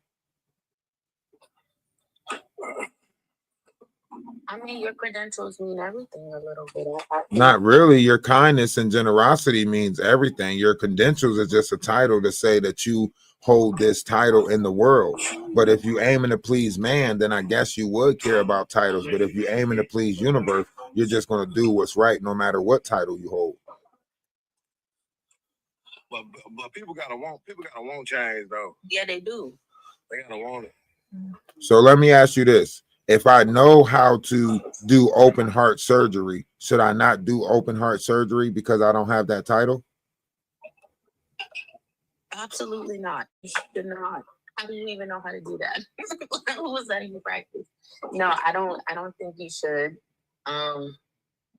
It's to cover you. It's to, help other people feel, comfortable with you doing that. Like, So if everybody in the world thought like y'all thinking right now, that first black guy who performed open heart surgery would have never performed open heart surgery, and you guys wouldn't even know the process of open heart surgery. If everybody thought like y'all thought right now, the world would be dumb as hell and nobody would ever explore or learn anything. I mean, how many of us have dealt with somebody of this caliber who is just walking around every day equipped to, tackle this kind of situation? I don't know. I dealt with somebody that's committed this. I don't know. Do you know the life expectancy? Do you know the life expectancy of a fly? Do you know that it takes 15 pounds of downward pressure to rip a man's scrotum off? Like, nobody knows the things that we might know unless we speak on the things that we know. So that's the same thing that happened with Christ. Christ spoke about things that was unknown, and everybody was like, you shouldn't know that stuff. There's plenty of black people in the hood like this. This ain't nothing new. Okay. There's a lot of black BLK people that got 5 or 6 bodies on them walking around right now. Anytime they get mad at somebody, they just do a perfect kill and get away smooth as possible, and they still walking around here. Are you justifying the unaliving process in the black community like it's okay? Man, I'm not justifying nothing. I'm responding to her question, bro. What was her question? Why would I justify somebody being murdered, bro? Unalived. You got to use the word unalived. Unalived. You said people die every day, B. That's what you said. Yeah, that's what she said. She said, what she just say? I said, I've never. She said she never personally dealt with nobody like that. I said, I did. I said, I did. I know a lot of people like that. I ran in big crews, man. I got a lot of homies that's in jail for unaliving people, man. Do you ever feel like you were capable to help them, or do you feel like? Yeah, I tried to help a couple of them. You know what I'm saying? Was it successful in any way? No. Out of seven of them that's locked up, I was successful. I was successful with one.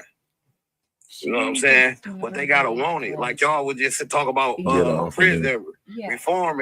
It's all type of programs of prison, but you gotta want the program. You know what I'm saying? Because they're not going to force it on you. But some parole stipulations demand you to take certain courses and classes like anger management and psychology and all that to even come home. But you gotta want it. You know what I'm saying? So a lot of people get locked up, go to jail, and they come out the same people.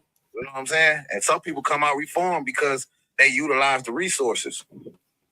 But that's some people. That's a rational thinker, a rational mind. They didn't utilize the resources. Well, yeah, you're right. They utilized the resources, but only because in their mind they was like, I got to do better. I got to come out of this situation better, right? This is not going to define me. This is not my end all be all. I don't want to be this person, right? That wasn't based off of the prison system. That was based off of self-preservation, understanding. Let me finish.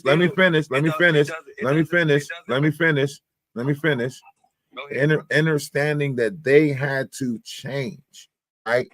And then utilizing the environment that is around them to benefit that change only goes back to Socrates' secret of change, giving the focus on the you that you want to be, right? And not the you that you were, right? That's Socrates' secret to change. Socrates didn't write that as a prison reform method, right?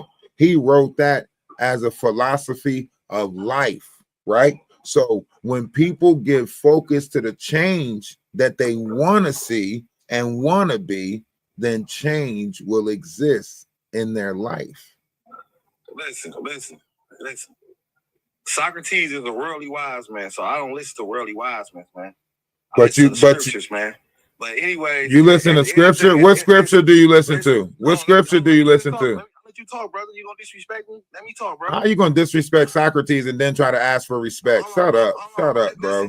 You're not. That's your father. That's your father. That's your You're not about to come up here with disrespect and then try to make it seem like you're supposed to be respected. Get the fuck out of here, weird ass nigga. Next. Yes.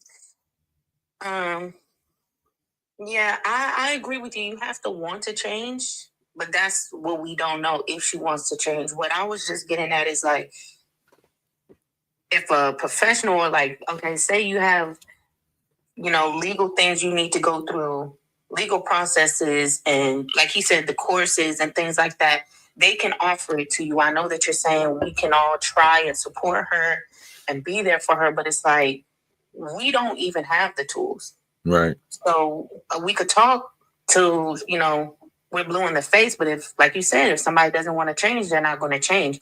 I definitely think a lot of us are not mentally equipped to deal with somebody like that.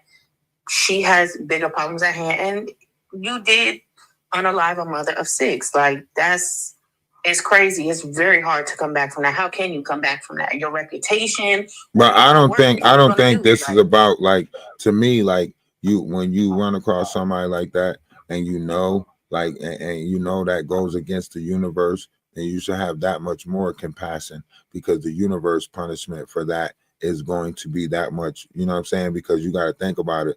You got to go back to, the curse of Constantine, right? Constantine unalived his mom, right? And he was punished, for such crimes was against anything, right? So I have more compassion for her, because I know I know what she put on her own spirit, on her own soul, right? I know, and this is something that is beyond the vessel. Forget the vessel, being in prison, staying in. I know what hit this is to the soul. You get what I'm saying? Okay. So that's why I have compassion in the flesh, because this person put something on their self that they got to deal with, for however many eternities, right? So, I'm going to always have compassion on both sides, right? You got to find a way to be compassionate on both sides, because we are kind and caring and loving people. We're kind and caring and loving beings. This world make you hard. This world make you harsh. This world make you, and sometimes you got to shake off how this world make you and remember who you really are. And I'm not a mean-spirited person, so I'm not going to let this situation nor any other situation allow me to be of what I'm not in. You know what I mean? Yeah, I think showing compassion for this level of violence is like we can agree to disagree. I understand your stance on prison and everything, but I feel like we can have compassion for her by, having her be there, get the help that she may need. Clearly, she doesn't feel safe or protected here in the, outside world, at home with her family, her experiences, and it's led her to do this. And that's the place that she needs to be. And I do also want to say, only God can judge. We weren't there.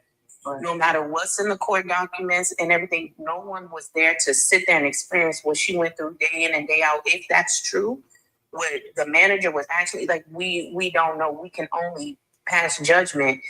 If you want to be compassionate, though, or if I want to be compassionate to her, I think the best place for her to be is in the care of people that are more accustomed to seeing that every day, dealing with these types of individuals. Maybe she is different. Maybe she just had a break and she's a great person.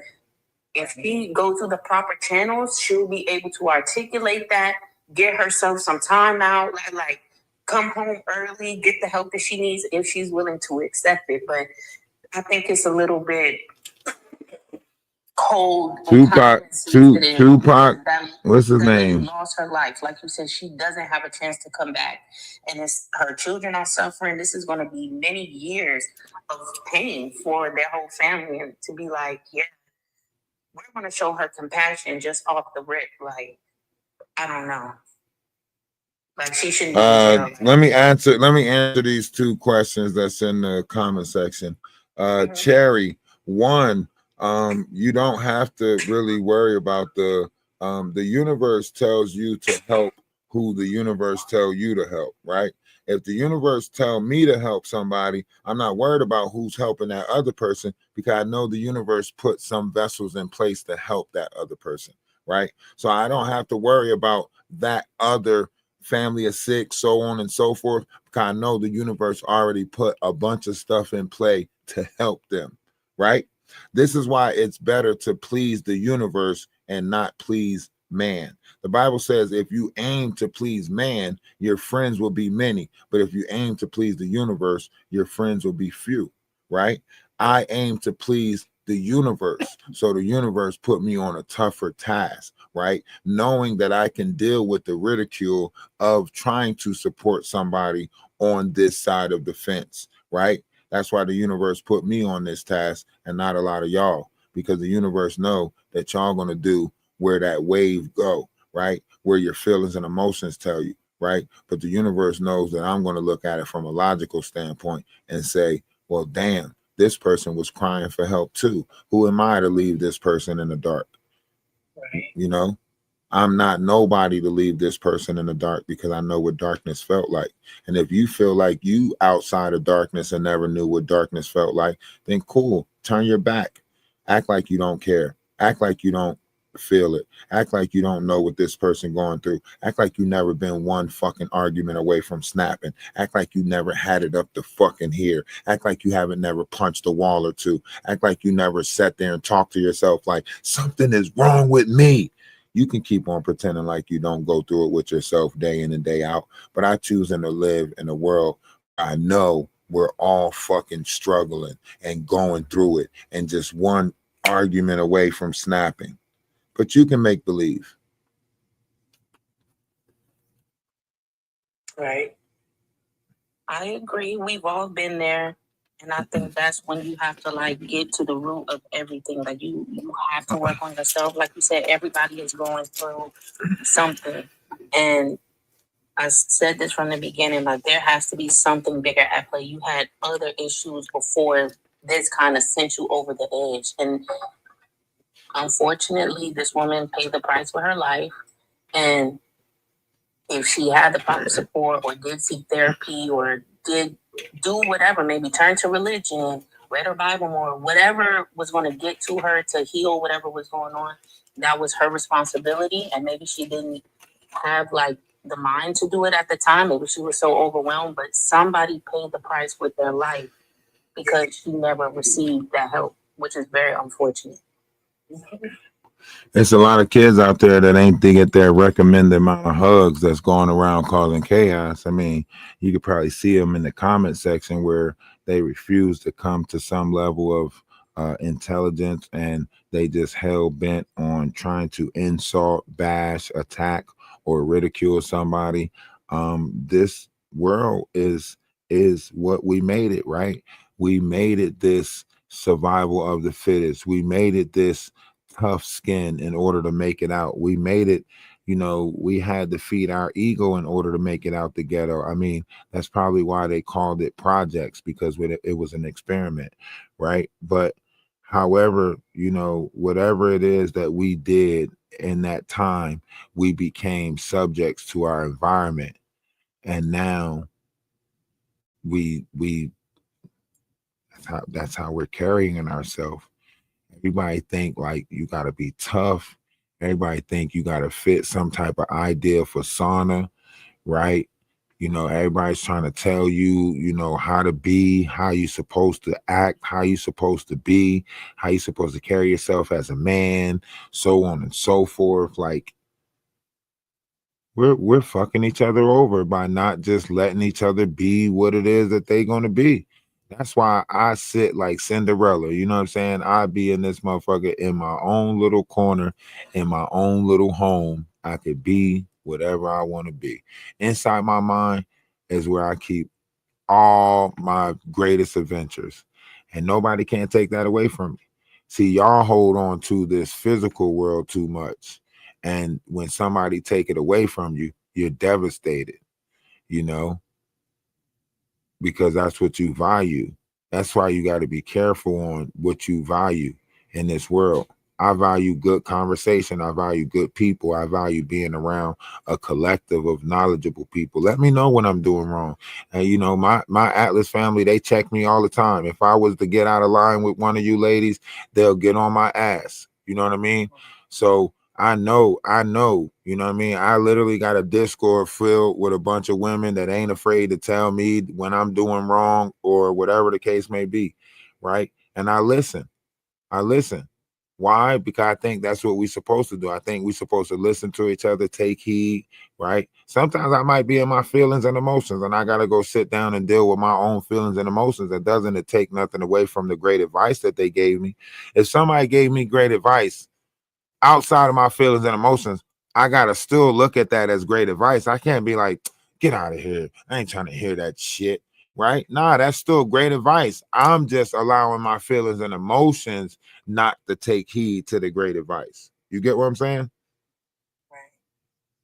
So a lot of times I stay within the respect of people, you know? I just respect people because we all different. We all going through it. And who am I to deny your truth? But I also be damned if somebody going to deny my truth. You know what I mean? So I try to respect people's truth without allowing them to take away from my truth, because we're all perceiving this world different. So we all got different truths in this world. And as a 6'5" black guy, my truth is different from your truth, because people look at me and they say, man, I wouldn't fight your ass. I'll pick up something, right? But people might look at you and try you. You know what I mean? People might look at you and say they can take something from you. Somebody look at me and say, man, shit, I ain't got no trouble with you. I don't want no trouble with you. I got to pew you. You know what I'm saying? So my worries in this world is different than a 5'5", 120-pound, you know, petite, you know, beautiful woman that's sitting on a muffin or something that somebody want, because there's a lot of takers in this world. And these motherfuckers are diabolical. And not only do you got to worry about the men taking shit, you got women out here that's taking that shit from y'all. So I don't know. You know what I mean? Some people want the coochie. Some people mad that you got the coochie and they ain't got the coochie. So I don't know what the fuck going on. I can't tell you what your fears are. You know what I mean? As a 6'5" black guy, my fears is different, you know? So that's why it's easier for me to let go fear and say fear don't exist, because I'm the person that everybody's looking at like, man, you big as shit. Like I'm trying to always make myself look like a teddy bear, or trying to always be nice so somebody won't be scared of me. So I'm walking around like, man, fear don't exist. That's just what y'all make it. Y'all just, you know what I mean? Now we should protect each other more. We should care about each other more. You know what I mean? We can't take away from that. We don't care about each other. Like, people care more about materialistic things than anything. If this was an argument about somebody pew-pewing somebody over a pair of Jordan, we wouldn't even be talking about this shit. You know what I mean?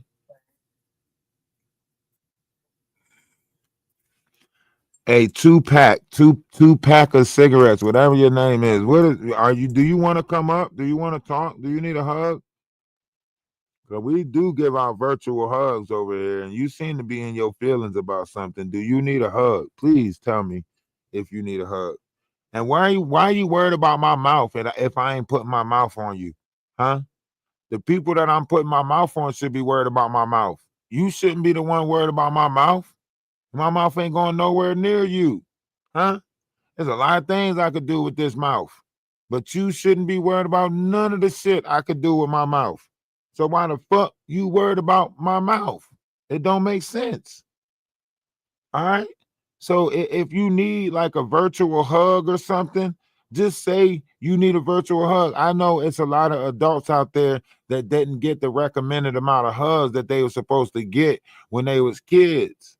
So you running around with the unrecommended amount of hugs. So you might need a couple hugs, but just say something and we'll just put like virtual hugs in the comment section for you. You know what I mean? It's okay to say when you need a virtual hug. And it's okay to say, if you ain't okay, it's okay. Come up and talk about it. I'm here if you want to talk about it. If you're going through something in life and you fighting something in life, I'm here if you ever want to talk about it. Okay? Just saying. Don't take it out on me. First of all, nigga, that reverse psychology don't work on me, bro. You knew I was about to speak some facts, and I can tell you the type of dude that get mad with other men on a panel, bro. If you want your panel for all the women, bro, go ahead, bro. But I'm here to speak the truth, bro. I ain't in here to go back and forth with you, bro. All right, so go ahead, speak the facts. You said Speak the facts that you said you were going to speak. Have you ever been to prison, bro? Is that the facts that you were going to speak? Have you ever been to prison? Answer the question. Is that the facts? Because you can't. You can't. Hold on, listen. Stop. Listen, watch this. How you say you was coming up to speak facts if I gotta give you the facts that you need to speak? You still talking? Look, that's smart stuff. Okay, now let me answer your question. Let me answer your question. Yes, I did 6 years. All right, I did 6 years. Okay, I'm sorry, I did 6 years. Go ahead. Now listen. So you're changing the goalpost now. So you're changing the goalpost now. So now that you know that I've been to prison, now it's about you doing more time than me. I did prison. Who is Socrates? Bro, stop making me yell over you, bro. I did prison in 2 different states. All right. So I did some time in West Virginia and I did some time in New Jersey. Right. But neither of that has nothing to do with anything. Right. The fact that you think it's an accomplishment that you did fucking more time in prison than me, make that shit make. Do no time, bro. You lying, bro. I know. Make that shit make sense, man. Make that shit make sense. I don't need to lie about this. You can go to my fucking YouTube. They already did this whole assassination. Bro, stop fucking talking over me, you disrespectful ass nigga. Since you want to get there, right? You dirty mouth ass nigga. I could do more than cut your mic. I could drop you out the panel, dumbass. I'm the host. I got more power than just to cut your mic, you dumbass. That's how you know. You sit there and make it seem like you can run your mouth, but you really don't hold no fucking weight and you ain't got no fucking power, right? That's why you go on other people's panels and run your mouth, right? You think it's a fucking accomplishment that somebody been to fucking prison? You think it's a fucking accomplishment that you did more time than I did, that you committed a crime worse than what the fuck I committed to do more time? Make that shit make sense in your mind, that you justifying, I did more time than you. Okay, that means you're a bigger fuck up, you dumbass. You want me to give you kudos for being a bigger fuck up than me when I wasn't trying to be a fuck up at all?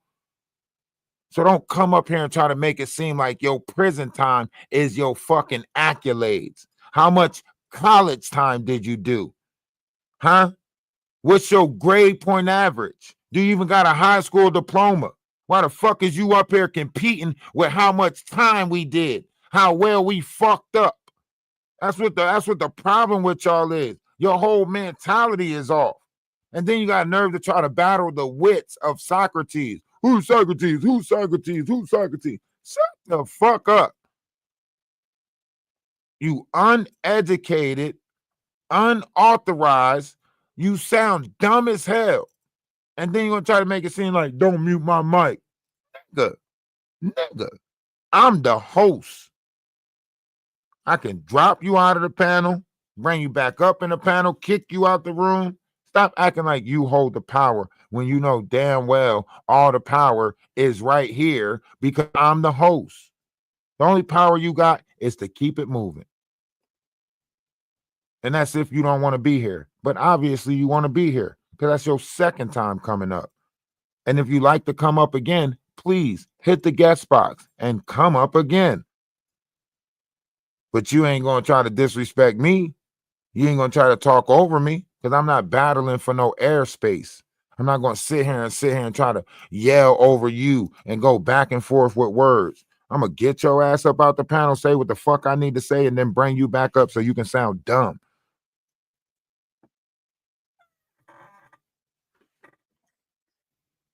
Yeah, you start talking over me first, brother. I'm showing you, nigga, just because you got a panel, you don't run nothing over here, bro. You right. You got a panel, every man. This is what happened. You doing the same thing this lady, the manager was doing to this girl. You thinking shit sweet. Ain't shit sweet, nigga, boy. The niggas will get on your ass, boy. Fuck is wrong with you? You ain't running nothing. Nigga, respect me. I've been on plenty of room with alpha men respecting other men's. So when you say you trying to cut me off, nigga, stop trying to cut me off. all right, so let me know when I could talk then, because I'll let you say all the. All right, so you done? Hold on, let me finish this. Let me finish. Socrates was a gay man, a gay European. Can you stop? Can you not use words like that? Can you not use words like that? Can you not use words on? Can you not use words? Can you not use words like that on my platform, please? All right, unless you got some type of thing against people that do what they do. So, his preference of who he loved ain't got shit to do with the knowledge and wisdom that he brought to this world. So that lets me know something wrong with you right there. But okay, keep going.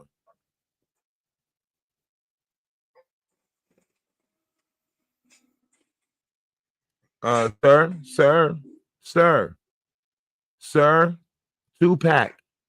Are you there, Tupac? Okay. Yeah, because you came up here for the wrong shit, my boy. You came up here for the wrong shit. You came up here with intentions of trying to argue and say a bunch of asinine and redundant shit. You sound uneducated. Why? Go ahead. Let me see that one. I thought I had one with me. I try to give you this one. This is cake batter. You try to give me both. That's You want this one? Or you want a brand new one? Is that used? Yeah. You just gonna eat it anyway. No, I'm not. Go ahead. Now smell it. It's not my fault you eat chopstick. Just smell it. Okay, so I'm kind of embarrassing. Please. I ain't got nothing for myself. That's why I was just sitting there thinking. I gotta go check the safe to see if there's a couple in there. Free.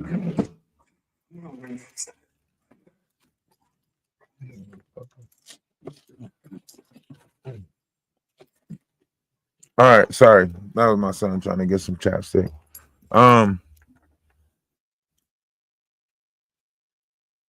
So Quick question. Do you have any predictions about how this is going to play out? Anyway, like. In what direction and what aspect? In what aspect? Like McDonald's or the mom and the daughter, or just her? Sorry, I muted myself. Towards anything. Okay. Any perspective that you have on her, the mom situation. Okay. Let's look at all the multitudes of ways this can go, right? Because we are multi-dimensional beings. So we know for a fact that there's a family of 6 that's involved, where there's a mother that, you know, 6 kids that's out. So now there's kids who have to raise themselves. Someone's going to find them and put a nice GoFundMe around them where they're going to get a nice amount of money. McDonald's will probably do like, you know, some type of weekend opening or something where all the proceeds will go to that family or something, just to save face on their part, so on and so forth. Probably do some honorary plaque or something like that for the mother or something like that, just to save face, right? In this situation with this person, her background, her traumas, so on and so forth, the lawyer might ask for some type of leniency, probably manslaughter or something of that magnitude instead of man one, right? So really we're looking at them trying to get you know, man one off the table, as opposed to actually trying to fight against the situation that took place, right? So the lawyer is probably trying to fight to get a different ruling or some sort of different plea on the table for this, right? And then you also have whatever type of mindset this person is in. Temporary insanity might be on a plate, on a table. They might file a 730 and say that she's not, even though she already proved that she's competent to stand trial, and so on and so forth. So there's no telling what type of information might come out regarding the videos of McDonald's, how much fault McDonald's is at, right? We might be looking at a double lawsuit on both sides. Maybe both parties might be able to sue McDonald's for the negligence on their part, as far as allowing this to go on for however long. We don't know the extent of how much complaints was put in. We do know at least 3 complaints was put in about this, but throughout the 15-year, we don't know the amount of complaints was put in about this particular manager. And the videos are going to reveal that this person might have possibly being bullied and or discriminated against. So, you know, it's touch and go, really, right? Definitely think I see a lot in the comments. People are talking about premeditated. Yeah, the fact that she left and she came back, you had time to cool off. And then if they did say she wasn't going through any mental health crisis, honestly, maybe that hurts her case a little bit more. But I do think the biggest part of it was the leaving and the coming back. That's hard to kind of look at. Yeah, I said that too. I mean, she went to the park and then she came back. That's a hard thing to look at right there. I think they're going to explain it as far as like she was going back up there to try to talk to her to get some hours or to see whatever, but the manager swung on her and so on and so forth. The video and the details is going to show that the manager was, you know, did show a level of transgress that should have not been. You know, if anything, the manager should have went to the office, called the police, so on and so forth. So a lot of balls was dropped around this whole situation, and a lot of signs was, you know, missed, right? A lot of times we say we take the time to, you know, that's why we, you know, analyze the Columbine situation or any other situation where we have mass, you know, incidents, right? And we try to analyze this so we can learn the signs so it won't happen again, right? And we have a lot of high-strung youth, right? And it's, you know, it's the older people. We have to do a better job of understanding the collective that exists within this new time. It's a lot of times I go to these McDonald's fast food restaurants, stuff like that. They ain't even putting the right stuff in the bag. They don't care what's in your bag. They don't care what goes in your bag. They passing you a bag, telling you to go. You know what I'm saying? There's a lot of mistakes being made in this field. You know what I mean? You see people going off about, you know, fries, so on, you know, and we can't say it's a poverty thing, a money thing. I mean, John Morant mom called him and told him to come up to Foot Locker because some young kid disrespected him. And he's a motherfucker. He's a basketball player, and he's an NBA basketball player, and he still went up to that damn place and acted a fool with the pew pew and everything like that. So don't make it seem like it's a money thing. Don't make it seem like it's a this. It's a pride and ego. And our people seem to be operating on the highest level of pride and ego. And all we keep on doing is fighting each other, pride and ego, and making it seem like that's the thing to do. Right? I agree. Go ahead. No, you go ahead, dear. I'm just saying I agree. Yeah, I think we've all can vouch, like we've had experiences in toxic work environments. There's kind of a little trend going around where, you know, young women talk about kind of jealousy or hatred for them in, you know, their first time jobs, dealing with older women who are more knowledgeable, and instead of guiding them, they belittle them and try to one up them. And it's like, tell them the wrong shit to do so they can do it wrong. mm-hmm. We've all dealt with Madison. Madison, you weren't here, but that's what I initially energy allowed me to enter. That's what I was speaking on. You know, as a mother of a 17-year-old high schooler, my daughter has faced that many times, you know, with older Black women who were, you know, you'd think that they would take you under your, and I know people will say, oh, that's your child, you'll say that, but my daughter is a hard worker, you know, and wants to work and is adamant. She's not your average teenager who, you know, she like to buy her things and have her own things. So she like to get out here and work. And she's not a problematic child. Has had another job before then. People, we just moved, relocated, so she had to get a new job. But they experienced that. And I was talking about complacement and insecurity. When you know that this is temporary for this baby. When you put in 15 years at a place, you know, industry such as McDonald's and not demeaning nobody's job or anything like that, you may not be happy that you had to be there for 15 years. Okay. And then all the things that you've tolerated in 15 years as a manager, as a worker before the manager position became yours, people be dealing with things. And a lot of times it's projected on these younger people. And instead of us saying, let me show you what to do, let me, you know, it's nastiness. It is, I'm here and this is that third, or I'm gonna tell you how to, you know, just a power strike. And you end up facing that. And so that's what I say, people get on here and they're talking about, oh, this is your experience and you're projecting your experience. What do you think we would do? Because we know that this could be very true. This is experience. Because many of us can attest to this. Many of us have witnessed this ourselves, or we know somebody who has, where no, they didn't react and unallow anybody, but that was them. Okay, that was their mental capacity. That was their mental state. Maybe they figured, like I tell my baby all the time, baby, you don't have to be there. You don't have to work. Mama take care of you. But everybody don't have that option. Some people, this is their livelihood. This is how they're taking care of their children. This is where they've been for 20 years. And so you get some of these people are you know, like I said, they're kind of angry that they're stuck here. They're kind of insecure about people that are moving forward, that they know not going to be there. You can go to a lot of these places and I tell my daughter in 5 years, that worker may still be working there, but this is not your life. You don't have to be here. This is an option for you. This is what they have to do. I definitely agree. And I wish you are 100% correct.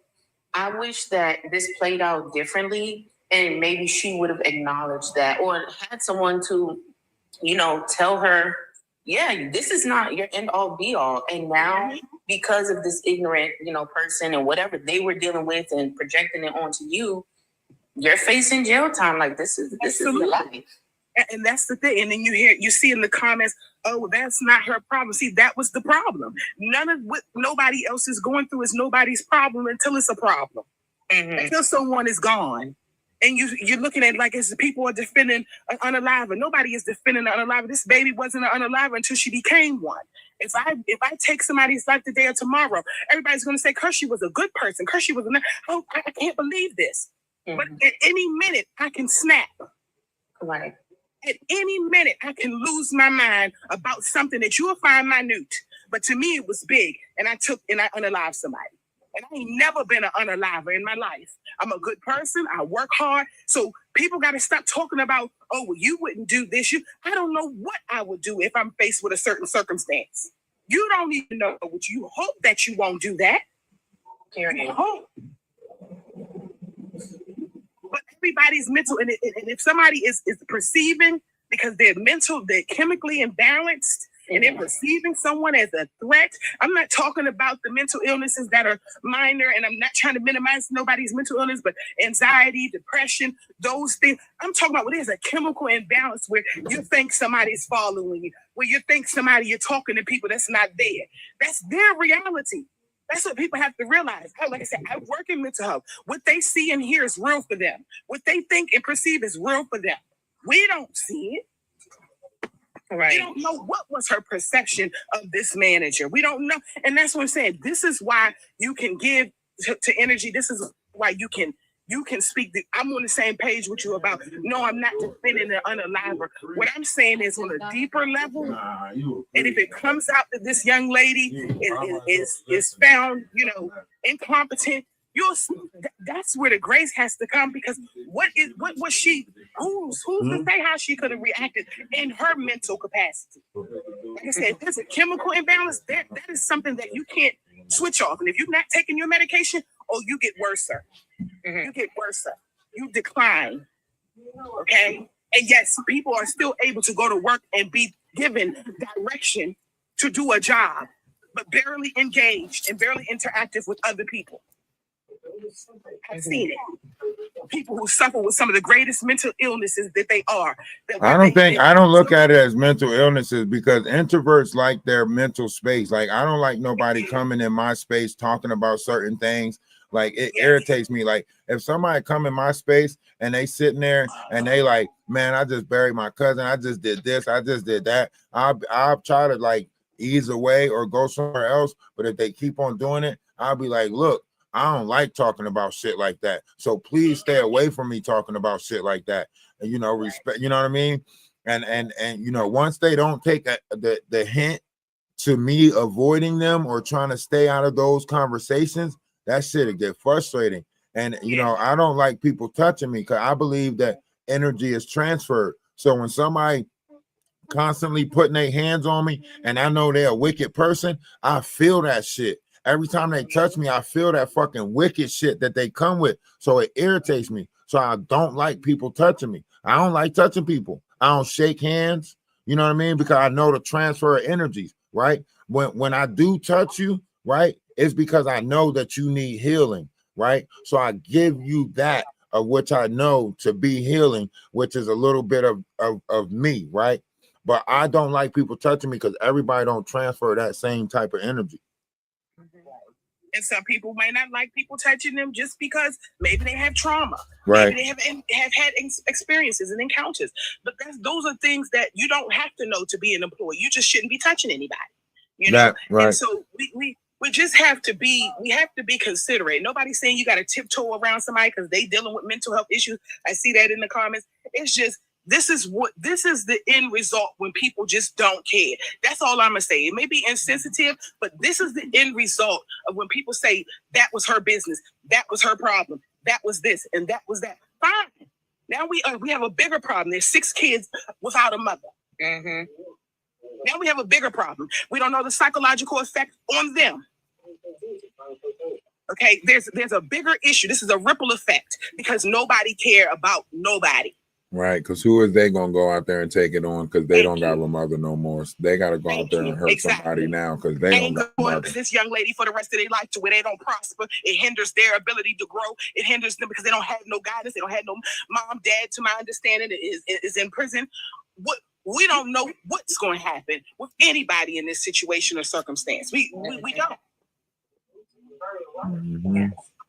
Society, the only way we can fix this is do better together as a whole society. I agree. Because let's think about this. If we are to fix this, then as a society, we got to show those 6 kids that this is not something that's normalized in society, right?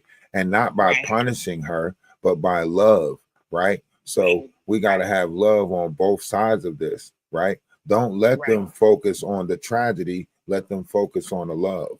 Don't let them focus on the short end of the stick. Let them focus on the greater good of it, right? Right. And I think too, knowing somebody's history, we spoke about her 2022, her history. She We don't even know what happened in that circumstance. Maybe she felt justified for doing that then. We don't know why she did what she did. Then we don't know it now. Only she can attest, and only that manager who cannot attest can attest to really what happened. I mean, But they can that community, they know that community is looking for a savior. That community can make that mom the savior some type of way, or at least say that, you know, for the sake of these kids, the community decide to rally, you know, around this situation and build something greater, right? Every moment brings something, but in every moment we can create something magical out of it, right? It's all about the people that's involved. And I'm pretty sure they'll do a great job once they get over because our people got to go through these process first. First, it's got to be pain, hurt, anger. Oh, y'all know the damn grievances process. We ain't got to go through that shit again. Everybody go through these grieving process. So once they stop and get over their feelings and emotions that's wrapped up in this shit, they'll see that we all just gotta love. You know what I mean? You come up here with that 2000 something Obama phone keep ringing and shit.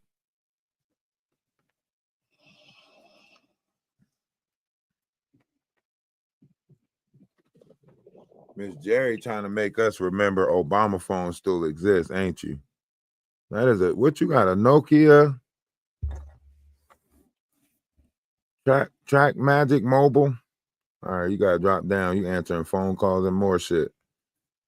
Somebody keep calling you every time you jump in the box. Is you on his panel again? Get your ass off his panel. But no, TikTok, YouTube, Twitch, we've been here for a couple of hours, man. It's been another 4 hours, another great day. Hey, YouTube, do what y'all do, man. Support. Y'all know what to do. Atlas family, hit the CA, hit the PP, hit the stuff. And you know, we're gonna close out with one of our Atlas songs, you know, like we do. Atlas Family Music, all music brought to you by Atlas Family. Man, listen, if nobody told y'all that they love y'all today, let me be the first but not the last to tell you that I love you.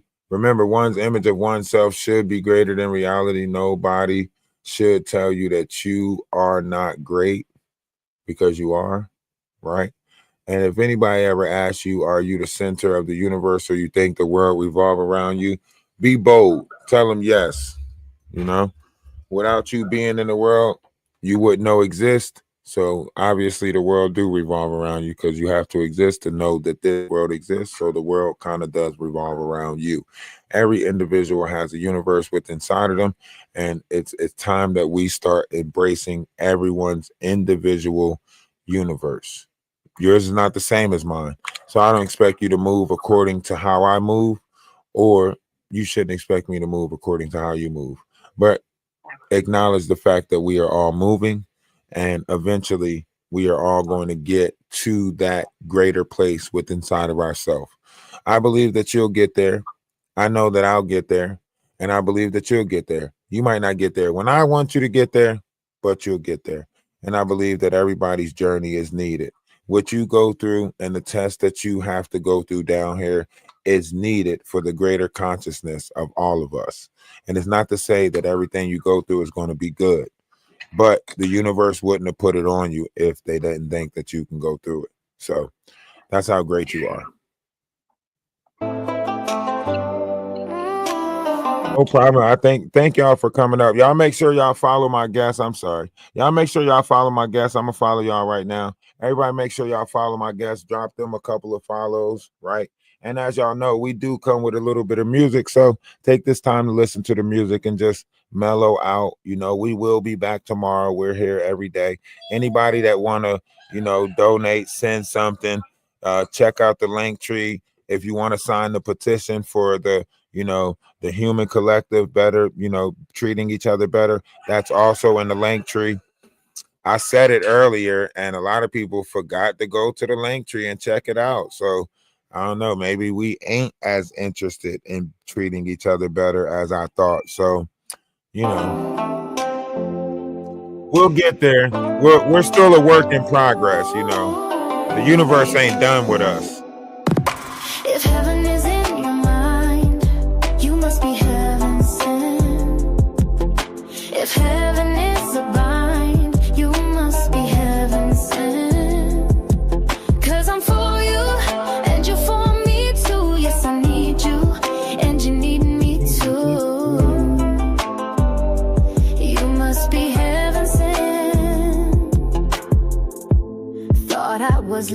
life, then I met you. Feelings cut like a knife, could not forget you. Is that window open over there or something? 'Cause I'm trying to figure out where these bugs Was wrong, who'd have known I missed out on love for so long. In that moment, it was crystal clear. If heaven is in your Ladybug just slapped me in the face you like must I be wasn't supposed to be here. If heaven is a bind, you must be heaven sent. 'Cause I'm for you, and you for me too. Yes, I need you, and you need me too. All right, see y'all tomorrow. You must be heaven sent. You gotta follow me before I follow you back. Perfect plans, balancing total peace and all of life's demands. All right, there we go. I Never followed knew you that back. I planned for a life so fake. Followed you Thank back. God that now I'm wide awake.